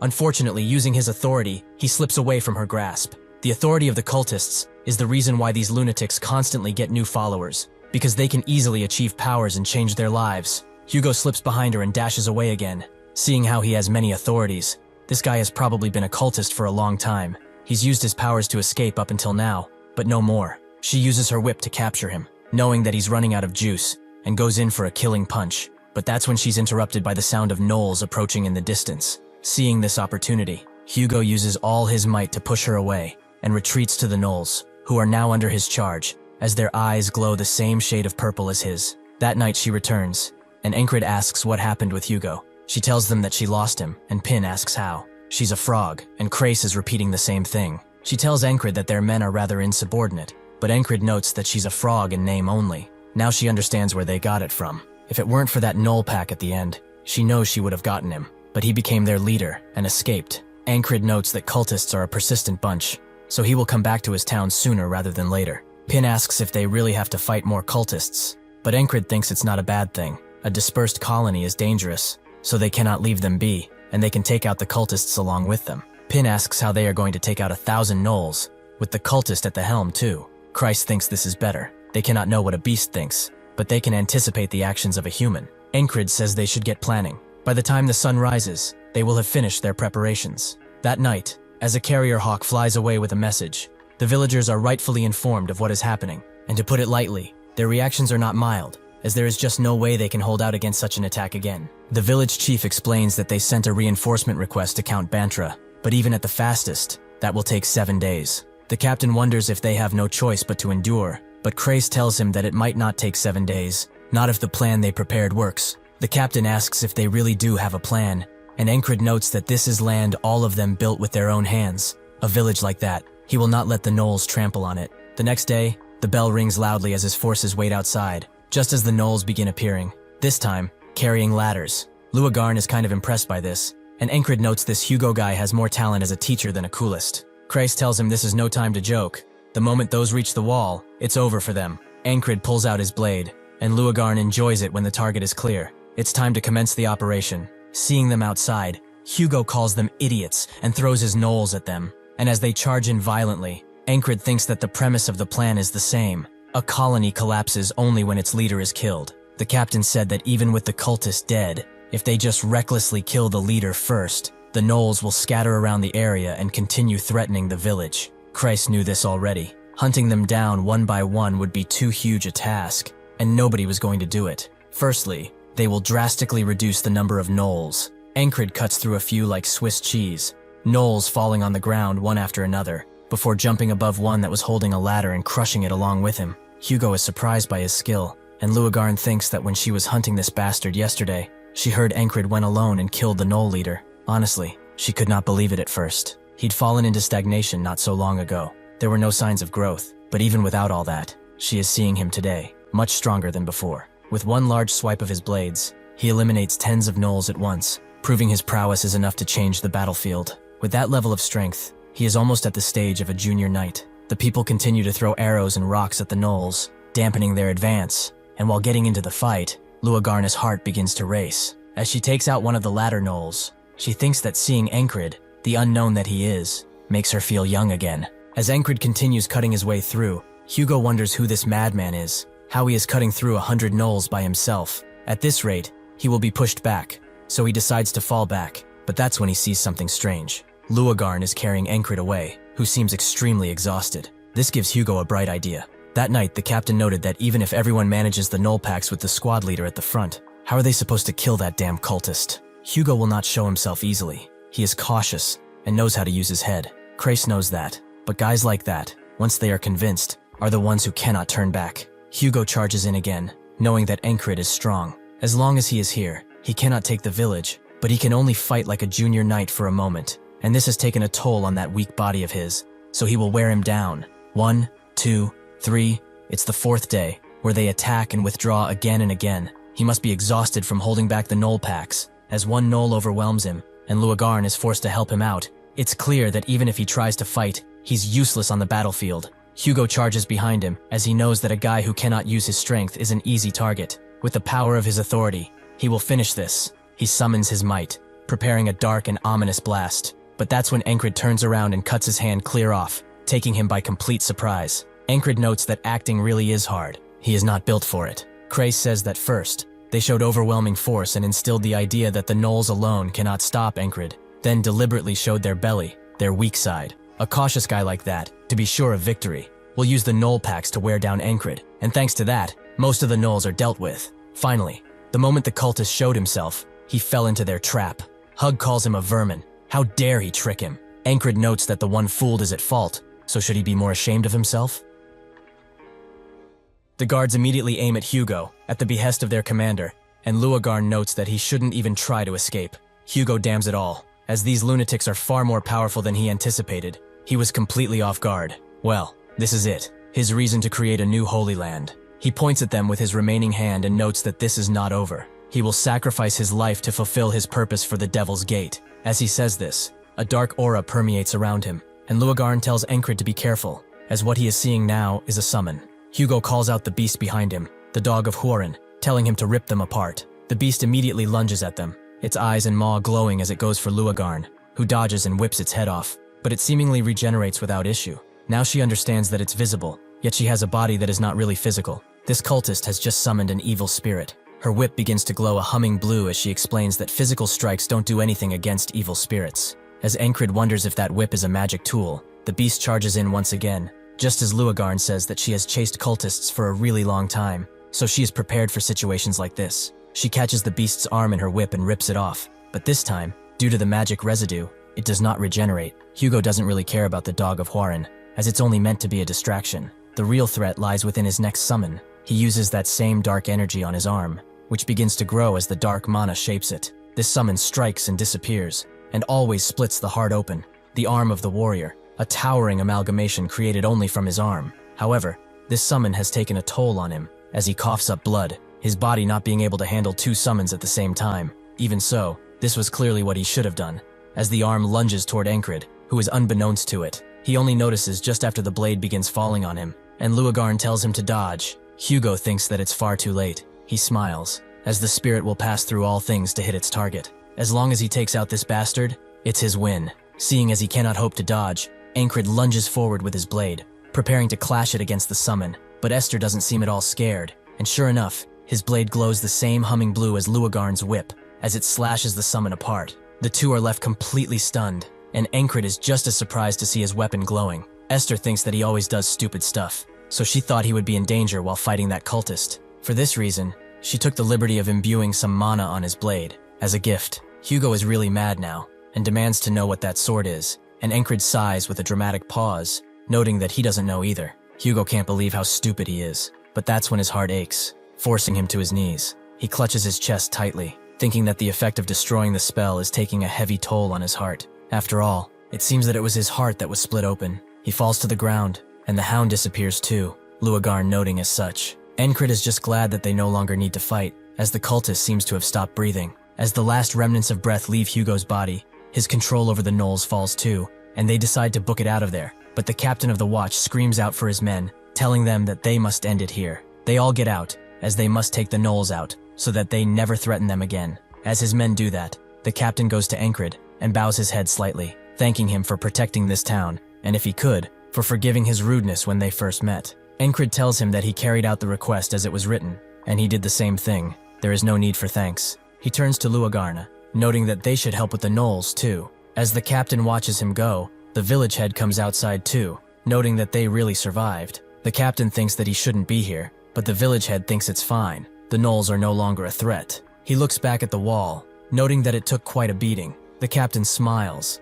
noting that this wall was just a first rendition. They must build a proper wall to grow as a proper city. As the others finish off the fight, the village head suggests that since they're going to build a new wall, how about they should give it a name? The captain likes that name. He can't think of any better one. He is also sure that the townsfolk will agree that the wall shall be named after the hero who protected this town. It will be called Encrid's Wall. The warriors cheer as he finishes off the last knoll and raises his blade, signaling that this is truly over. That night, naturally, a celebration is in order. People clash their drinks against each other, and everyone is partaking, mostly the villagers and watch members. Pin finds it funny. They apparently were throwing this feast for the heroes that saved their town, but they are enjoying the feast just as much. Encrid says that a wave of them came to say hello, and that's enough for him. Krace asks what this mountain of food on the table is for, and Encrid explains that each person who came brought something, saying that theirs was the best. Apparently this apple drink is very good. They only have 2 bottles. Curious, Krace takes a sip,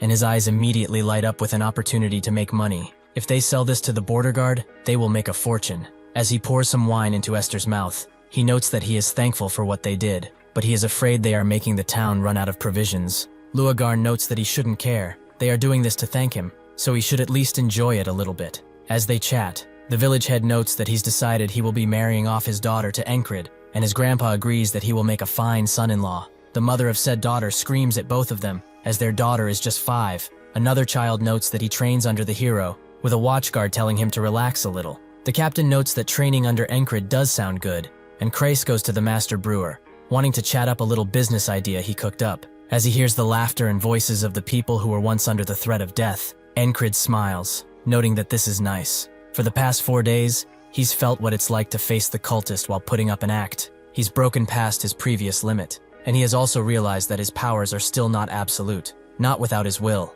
He's used the heart of the Superman to make up for it, but that's not enough. Luagarn asks if he's curious about how one awakens their will, but Encrid thought she said he would find out when the time comes. Luagarn did, however. She doesn't think he is that far off from it. Proto-Knights are capable of using will in just 1 or 2 movements at most. Encrid understands, something like intimidation, as used by Ija, or using will on one's legs to dash forwards. They all seemed like specific uses of will to him. Luagarn explains that Proto-Knights are those who can selectively use will on occasion. Knights are able to use it however they please, which gives them their amazing powers. Some manage to awaken their will, but aren't able to become full knights. Rather, most never achieve this state. Does he still think he can become a knight? Encrid says nothing for a little while, and notes that since he knows himself, it has been his only dream. So no matter what, he will become a knight. Luagarn thinks that it seems he's just speaking casually, but she can sense the passion within him, which captivates the people around him. She explains that once they leave this town, she will be going her own way, as there is a covenant that frogs have to fulfill above their desires,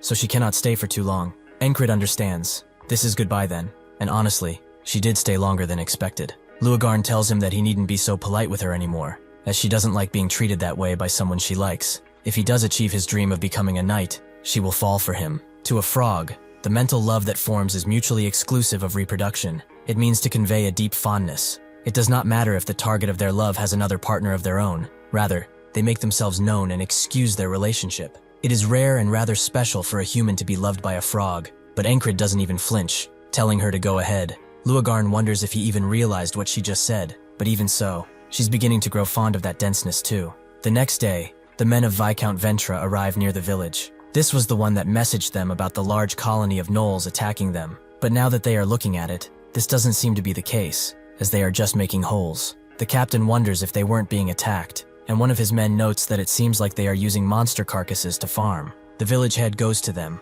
recognizing them as Viscount Ventra's men, and apologizes, as they have come for nothing. They have already taken care of the colony. The captain asks how they managed, and the village head explains that it was a colony of previously unseen scale, brought in by a cultist. They thought they would surely die, but a hero took down 500 gnolls just on his own, killed the cultist, and saved that town. The soldier asks if this is why they are singing Encrid all day. Is he a free knight of legends? Or perhaps a mercenary king? The village head denies both claims, stating that he is just a platoon leader of the border guard. The captain lets out a deep sigh and notes that he wishes to meet with this platoon commander. The village head explains that he already left. He said taking care of the colony was his mission. So with that done, he left. With that, the captain reels his men in and leave. But one of them wonders if what that villager said is true. To take 500 gnolls down is certainly a feat. The captain believes it was an exaggeration. The townsfolk are the only ones who can prove his deeds, but people's memories are not that great, and unreliable when in a state of panic. They can't tell for sure, since they've already buried the bodies, but he's sure they are just making a fuss over 50 gnolls, at most. He is sure that he did save the town from ruin, but he also seems to be a bastard who is desperately trying to inflate his reputation. If they come across him, they will need to teach him some manners. As they walk, Krace holds out the map, noting that finally, it's time to be paid for their efforts. Pin really wonders what this treasure is, since they took such a detour. Encred asks Luagarn if she will be leaving, making Krace's ears perk up, as he doesn't have to share the treasure with her anymore. Unfortunately, that dream is shattered, as she states that since she helped translate that map, she would like to see it dug up too. As he sulks, Pin asks what's wrong with him, and Luagarn notes that he previously said the treasure is a day's worth of walking from the town, right? Even if the traps are old and non-functioning, it would be troublesome if they are still working. Krace tells her that this is the problem with newbie treasure hunters like them. Encred notes that he's just as new as them, but he notes that they should just trust and follow him, as he will show them some proper treasure hunting techniques. As they walk, Krace explains that 100 years since Dolph's treasure dungeon was created, the reassured hunters have all thought this since then. They want the treasure to be easy, and they want to be rich without trying at all. Encred notes that it's a little materialistic, but Krace ignores him. He pushes a rock, as there's something under it according to the map, and sure enough, a hidden staircase is revealed. As he looks at the map to see what he needs to do next, Pin asks why he is not going through the entrance instead. Krace explains that this is a technique developed by the thinking treasure hunter, which allows one to go directly into the treasure room, past the entrance. It's called backdooring, a poor choice of name, honestly. He begins digging up, claiming that it's super efficient, allowing the complete bypass of traps. Encred tells him that this is just a cheap trick, but Krace notes that it makes it faster, which it really doesn't. Pin also believes that they are just making this more difficult than it has to be, as Encred takes charge of digging with Esther, but he notes that cheap tricks work sometimes. As the sun sets, Luagarn notes that it would be better to stay the night underground, but eventually they make a hole through the tunnel, allowing Krace to see bits and pieces of treasure. Pin tells him to let her check it out first, since she is the ranger. Pin slowly descends with a rope tied to herself, and begins walking toward the treasure room, seemingly finding no traps. She tells them they can come inside, and they rush in, Krace asking for traps, but there don't seem to be any. Rangers are able to identify most traps. They need to be enchanted for her not to see them. Luagarn thinks that would be excessive even for one ancient rich man, and Krace gets to picking the lock. As he does, Encred notes that he already has a ton of money. He's saving up like a penny-pinching miser. Krace tells him he doesn't know what he's talking about. He needs even more. His salon won't just be the best in the capital. It will have multiple branches across the entire continent. Encred asks if he really is that desperate, and Krace confirms as such. Salons are the best place to earn krona, and kronas are the best thing to save one's life. Since from before, Esther has felt something strange about this place. She's sensing a faint smell that is coming from that chest. It is enchanted, so she growls at Krace, but this only causes him to actually pry the chest open fully, activating the spell. A bubble forms around the chest, trapping everyone inside, and Esther tries her best to get out of there, but she is caught too, and thrown backward, Encred catching her as she falls. He notes that Pin said there weren't any traps, but she notes that this is magic. How is she supposed to detect that stuff? Luagarn notes that this is problematic. They are completely trapped. Esther thinks she messed up. The trap was too old, so the smell was very faint. Meanwhile, Encred asks if she's alright. She goes to the end of the trap and thinks that it's not one that difficult to break, but to gather enough strength to disable it, she needs 2 days. Krace also finds that the chest contains no gold. It's completely and utterly empty. Pin sees that it's not exactly empty, as there is a note inside. She picks it up and begins to read it. Only those who find the treasure can leave, and to those who got here through backpaving,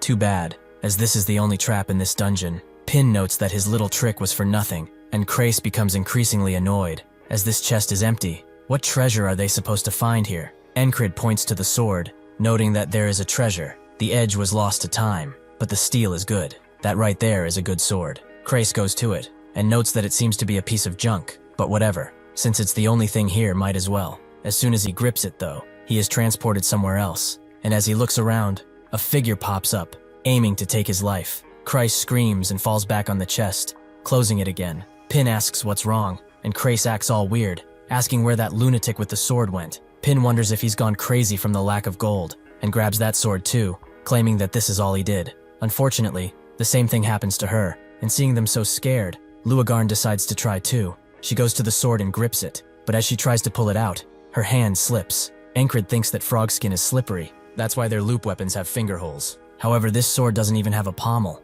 making it impossible for her to grab. but if she constantly tries, she can see what they are talking about. This seems to be a demon sword with an evil spirit inside of it. Based on Dolph's note, they must defeat the spirit and retrieve the blade to disable the trap. Kreis asks if they can't just pull it out without defeating the spirit, but Luagarn notes that the spirit will split his head open before that happens. Encrid approaches the blade and thinks about the evil spirit. One cannot defeat spirits physically. They can only do so with divinity or spells. He grabs the blade too, ending up in the same place as the others. He thinks that in the fight with the cultist, the strange light from his sword that helped him banish the summon was magic, but the sword was normal. He checked it. He cannot trust this unreliable power, so he should think of a different way to actually defeat it. The evil spirit descends his blade down on Encrid, so he pulls out his sword immediately and blocks it. He is confused though, as this shouldn't be working. Is this really a spirit?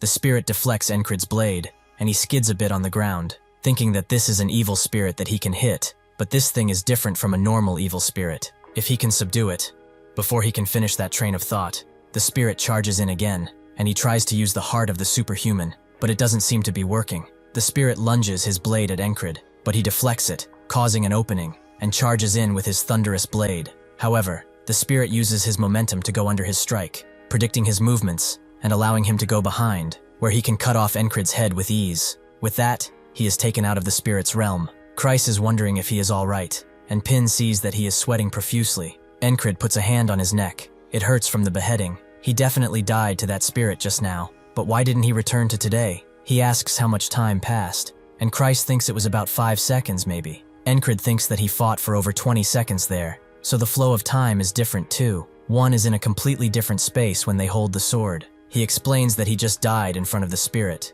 scaring Kreis and Pin, who wonder if he is the spirit now, but Encrid just kind of stares at them. Luagarn approaches and notes that he seems fine, which probably means that what happens there does not affect his body. Did he see anything weird? Encrid explains that he crossed swords with the spirit, but it seemed to read all his movements. It was a skilled user of the righteous sword. At least it uses swordplay. Then it can only be one thing. This isn't any ordinary demon sword. This sword was a tutor in the past. A genius mage used a spell to lock a person into a sword as a spirit to train the future generations. However, the mage didn't understand humans, and the person now locked in the sword had his mind and soul split, only capable of thinking about passing on his skills. It is basically a lesson that never ends, no matter how many times the holder of this sword dies. Only when one fully learns what the two tutors have to teach, and surpasses the tutors themselves, will they be free. Basically, the treasure that Dolph spoke of is a sword technique. Luagarn tells him to give this one up. A human mind cannot handle the pain of repeated death. He will become an unredeemable lunatic. Encrid is a bit hurt at those words, considering he's been doing that for a while now. Kreis thinks that it's all his fault, and he sinks to his knees, and Pin wonders if this barrier will weaken in time. Luagarn notes that she would have done it if the sword had a proper grip, and Kreis tries to take responsibility, but Encrid just shuts them all up by going back to the sword, and noting that he will just do it. Before he can grab the sword, Luagarn stops him. She knows he has determination, but does he think this is a joke? She does not wish to lose her future lover so easily. Encrid just looks at her, and notes that he can do it. Seeing this, Luagarn lets go, and Encrid arrives back in the spirit's realm, who immediately attacks him, but he dodges the strike. He admits he has rather spirited greeting. Okay? Did he wait for him too? Encrid unsheathes his sword and thinks that his skills and sixth sense concentrated on a single point won't work anymore. He can only count on his sword skill here. He clashes the blade with the spirit and begins pushing him back. Even if he dies, he wakes up in the real world, and he doesn't waste any time by returning to today. This is a lesson that he can attempt again and again. The spirit lunges forward, cutting his ear, but Encrid just smiles, as this is extremely efficient. There is nothing easier for him than dying repeatedly. This tutor is the best possible gift he could ever receive. The others watch as he attempts to subdue the spirit, Luagarn calling him a fool. Even clerics who serve the god of patience and suffering fail 9 times out of 10. Pin wonders if they really have to do this to escape the trap. Maybe he'll take it all on himself to spare their minds. Suddenly, Encrid lets go, and thinks, the sword play that took his arm at that end was amazing. The tutor moved like this. No, it wasn't that. It was this. Well, he's just going to see it again. He thinks he's getting the hang of it after all. This puts everyone's minds at ease. Kreis thinking that they aren't called the lunatics for nothing, and Pin noting that he didn't even think one could get any crazier. But alas, he likes to subvert expectations. Even so, Luagarn doesn't understand. Does it not hurt? She can't even imagine how many times he'd have to die to beat this. Encrid says that it's not real death, and does pain really matter? She is impressed. It really doesn't seem to be bothering him. Rather, it almost seems like he is enjoying himself. He explains that no matter how much it hurts, he will learn what he can. That's what slow learners must do after all. Luagarn sighs, as he is a complete and utter lunatic, but she will help him. What he wants is footwork. What he just tried to do requires his right foot to be more forward. Encred notes that she is good at teaching, and she explains that studying the sword is part of her duties as a scholar, and passing on this knowledge is also her burden. Teaching is actually a specialty of hers. She can't teach him anything new because of her covenant, but she can always help him bolster what he already knows, meaning if he is going to keep trying, even if she stops him, then she will help him overcome the tutor. The others decide to rest as he continues training, and Esther sees that she has been gathering mana much quicker than possible. She should be able to disable the trap with this. She could, however. Encred seems to be rather happy in this place. Would she be getting in his way if she broke the trap now, or not? She doesn't know what she should do, so she just sits down, deciding to watch for now. Luagarn notices that he largely uses the heavy sword taught by that blonde guy, but the 5 sword styles, all of which Encred knows, originate from a single style, so it's better to learn all of them. Luagarn confirms as such. It's important to put his weight behind his actions with the heavy sword, but with the righteous sword, he needs to be good at reading the opponent, figuring out what they are attempting, and trapping them in their own movements. The key to the righteous sword prediction is that he will predict and respond. He needs to be experienced enough to read his opponent. If he can perfectly replicate the movements of the tutor, then he can overcome him. Encred grabs the blade again, and the tutor immediately rushes in, but he parries this strike only for the tutor to prepare an upward diagonal slash. If he creates distance here, he will have him trapped. Instead, he digs his shoulder in and blocks. However, the tutor has been waiting for this, as he redirects his previous slash upwards, and then crashes it down on Encred, killing him. Luagarn thinks that was a good attempt, but he was being too defensive with a block there. Encred tries again. This time, he charges in, closing in on him, which was good, but instead of blocking his sword, he will just go for the ankles. Seeing this, the tutor jumps, and Encred thinks that he is off balance now. He should have the upper hand. However, the tutor uses all of his body weight to crash back into the ground and strike him at the head. He explains everything to Luagarn and grabs the sword again. The tutor is quick to adapt to changes. It's a perfect righteous sword. This time he comes from behind, and Encred dodges, pinning himself against a wall. This is an excellent example that shows everything right in front of him, and he also has an excellent teacher who explains everything that happened. This is incredibly fun. How could learning ever be so effortless again? It was a good idea to listen to Christ and come for the treasure. Noon falls over the golden trees above, and the others just kind of watch with bored expressions as Encred continues the same cycle, going to the tutor, and then coming back to Luagarn. He's been going at it for an entire day. Does he not sleep? Christ thinks that he really is extremely insane, and Pin guesses that he loses all interest when there is no treasure involved.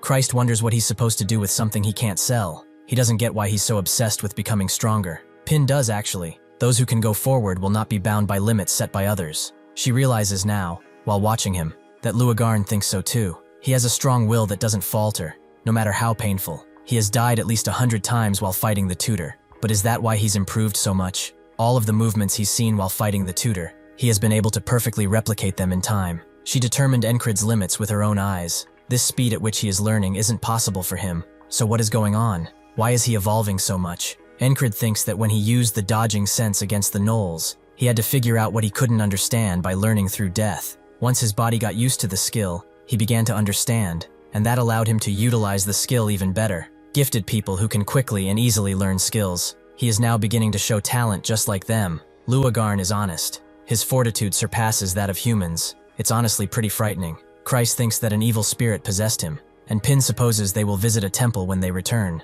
Luagarn, though, notes that this is enough training. Now he will go and beat that tutor. He grabs the sword again, but this time the tutor doesn't move. He wonders why it's standing there. He should attack like he always does, right? Suddenly, though, the tutor speaks, noting that he has never seen anything like him. Encred is surprised he can talk, and the tutor confirms as such. Of course, he was a human before he became a tutor. He acknowledges his passion to become stronger, and that passion has reawakened his consciousness. Suddenly, though, Encred just charges in, forcing the tutor to block his strike. He has had enough of talking. He just wants to fight more. Encred thinks that he's gotten to know the tutor's ways after fighting him hundreds of times. He sees that he is going for a stab in the chest, but at that angle, he is going for his head, right? Sure enough, he does. Encred simply deflects his blade and notes that he knows all his tricks. Now he will be playing by his rules. As he charges in, the tutor says that he is impressive, and smashes the hilt of his sword into Encred's blade. forcing Encred to swing it back. His sword has become much more elaborate since they began.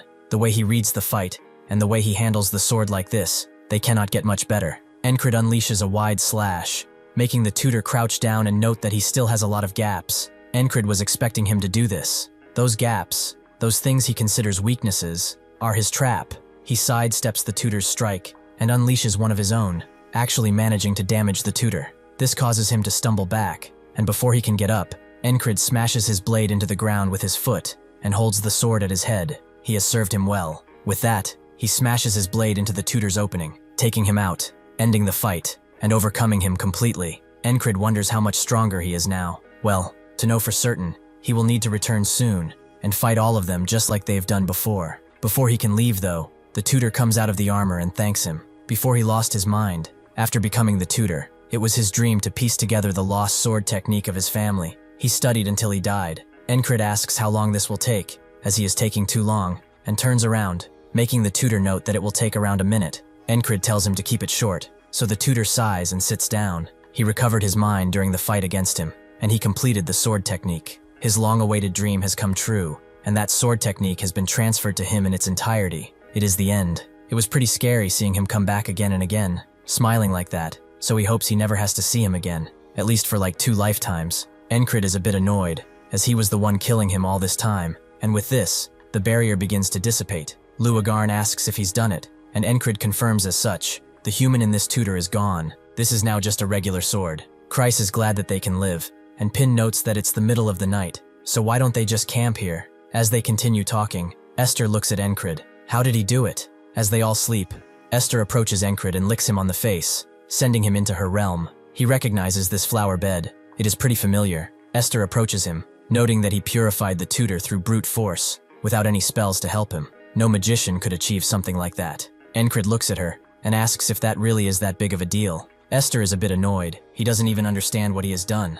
She was able to preserve her powers thanks to him. With that, Encred wakes up with Esther right over him, a silent understanding passing between them as dawn arrives. Encred gets up and begins walking away, Christ asking where he is going. Naturally, he is going to do his morning training, making the others just kinda stare at him, as he's the same as ever. After a bit, they get going, and Encred tells Christ to stop moping about and get moving too. Christ, however, calls him heartless. He got his swordsmanship, but his dream of striking it rich has suddenly been crushed. Encred wonders when that box got smashed up like that, Christ noting it's from the shock of the magic trap breaking. However, upon closer inspection, he sees something glistening. He breaks off the chest entirely, and, below it, finds a pile of ancient gold coins. He takes most of them, guessing that Dolph really wasn't a terrible person after all. He shared it with the others too, Luagarn, thinking that she doesn't need any money, and before Christ can tell her to give it here, Encred tells her to take it, as it's only right to divide the loot fairly. Christ notes that he says that, but he also took an extra item.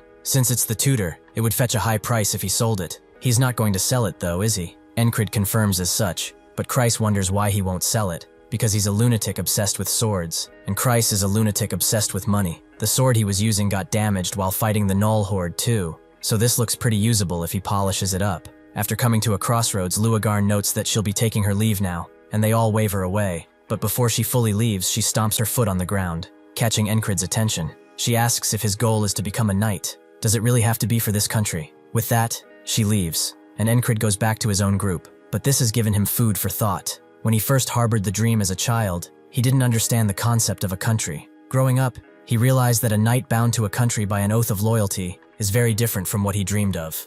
Is there perhaps another path? Back at the camp, naturally, Ragna and Rem are having a fight, but it doesn't stop just there, as Ragna trains with Auden too, and Jackson with Rem as well. They are fighting from dawn until dusk. The others think that they are total monsters. They are too scared to even go into the training grounds at this point. Thus they lose their spirit. What's the point of even trying? They won't stand a chance against guys like that. Paul, however, thinks that they have no determination. This was such an incredible fight. He can find even more things to learn from it. Paul had just started to find training fun, and was reborn as a highly motivated soldier. Suddenly though, Auden grabs Rem by his foot and throws him into the tree next to the one Paul was using as cover, making him lose his motivation real quick. At the same time, the company commander goes to Marcus with a suggestion to build a training ground exclusively for the lunatics. He has heard the rumors going around the unit. They say the soldiers are losing their motivation after watching those guys spar. Separating them entirely is a viable option, so they will proceed with it. By the way, The rumors also said that she's been joining in on the fights.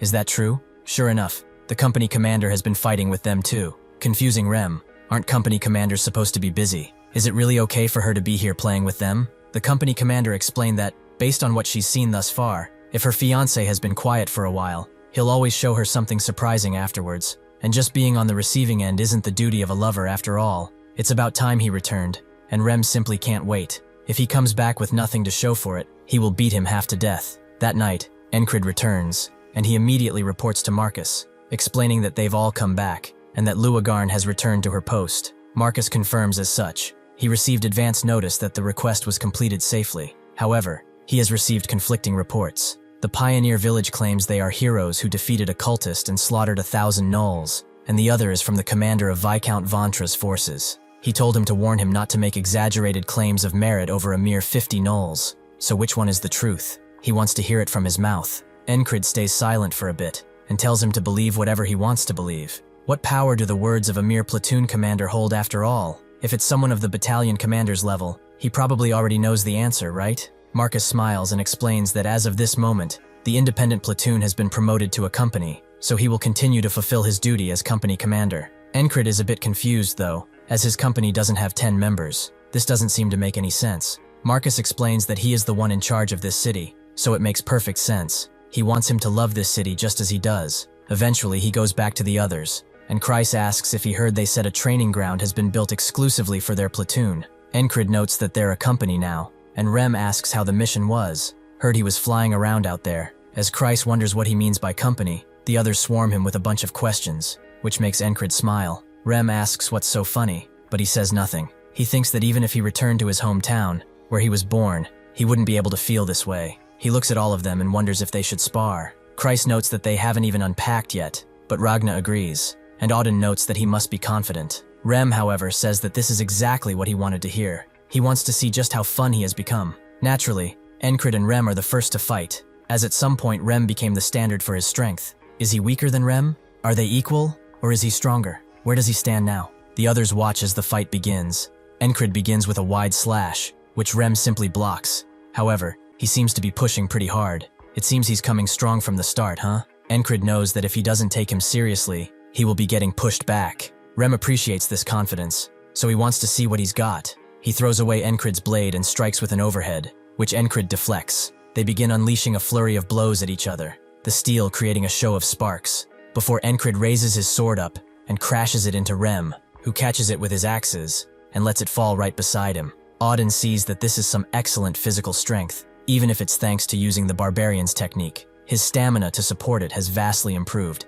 Jackson also sees coordination. He definitely hadn't mastered his dodging sense before, so when did he get to be so proficient at it? Ragna also sees that he is using the righteous sword technique, and he didn't just learn it half-baked either. He is blending it with the heavy sword technique, using the swordplay in a natural sequence. Encred raises his blade up and crashes it hard into Rem, causing him to stumble backward. His rhythm isn't breaking. Before, he gave him enough amusement to just play around with him, but now he is surging with excitement and bloodlust. It's to the point where he has to risk half of his life. They continue clashing, but Rem is a little scared now. If he can't stop himself, this won't end in just a spar, but he wants more, and Encred does too. They begin cutting each other again and again until they can both risk their lives. However, Encred seems to overheat, and he cannot hope to dodge or block the incoming strike. Rem is confused. He thought it could go harder than this. He can't pull his axe back now, before the attack can do anything. Ragna smashes through the axe, making it splinter all around, and the others pull him back, barely saving Encred.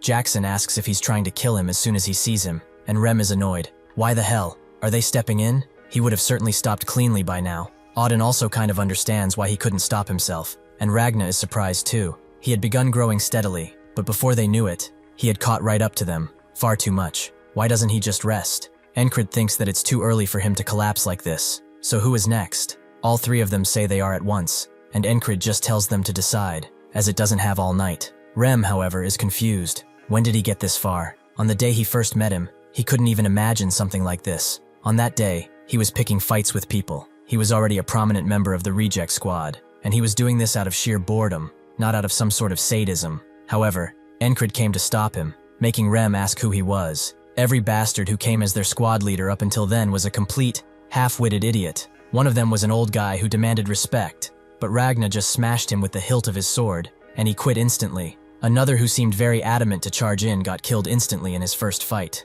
The last one before Encred was really confident in his fighting skills up until Auden broke him completely, which caused them to be all extremely bored. Rem wondered, did every single one of those idiots get their brains roasted or something? Who do they think they are, barking orders at them? Christ told him that they just want to make a name for themselves. They might be rejects, but since they're capable, wouldn't it be an accomplishment if one could manage them? Rem thinks that they are just bastards with wild dreams. He figured the new guy, Encred, wouldn't be any different. He'd just be another idiot barking orders without knowing his place. At one point though, as Rem was fighting an unwilling opponent, another squad leader came and asked what he was doing. Can he see his squad member is causing trouble? If he is the leader, he should get himself under control. Encred just stopped swinging his sword for a bit, and told Rem to do as he said before starting to swing again. Naturally, that's when Rem began to get rather amused by him. Naturally, Encred struggled in his first fights. He was saved by other soldiers most of the time, and they thought he was useless. From what he'd seen, Rem thought Encred was just wasting his time on something hopeless,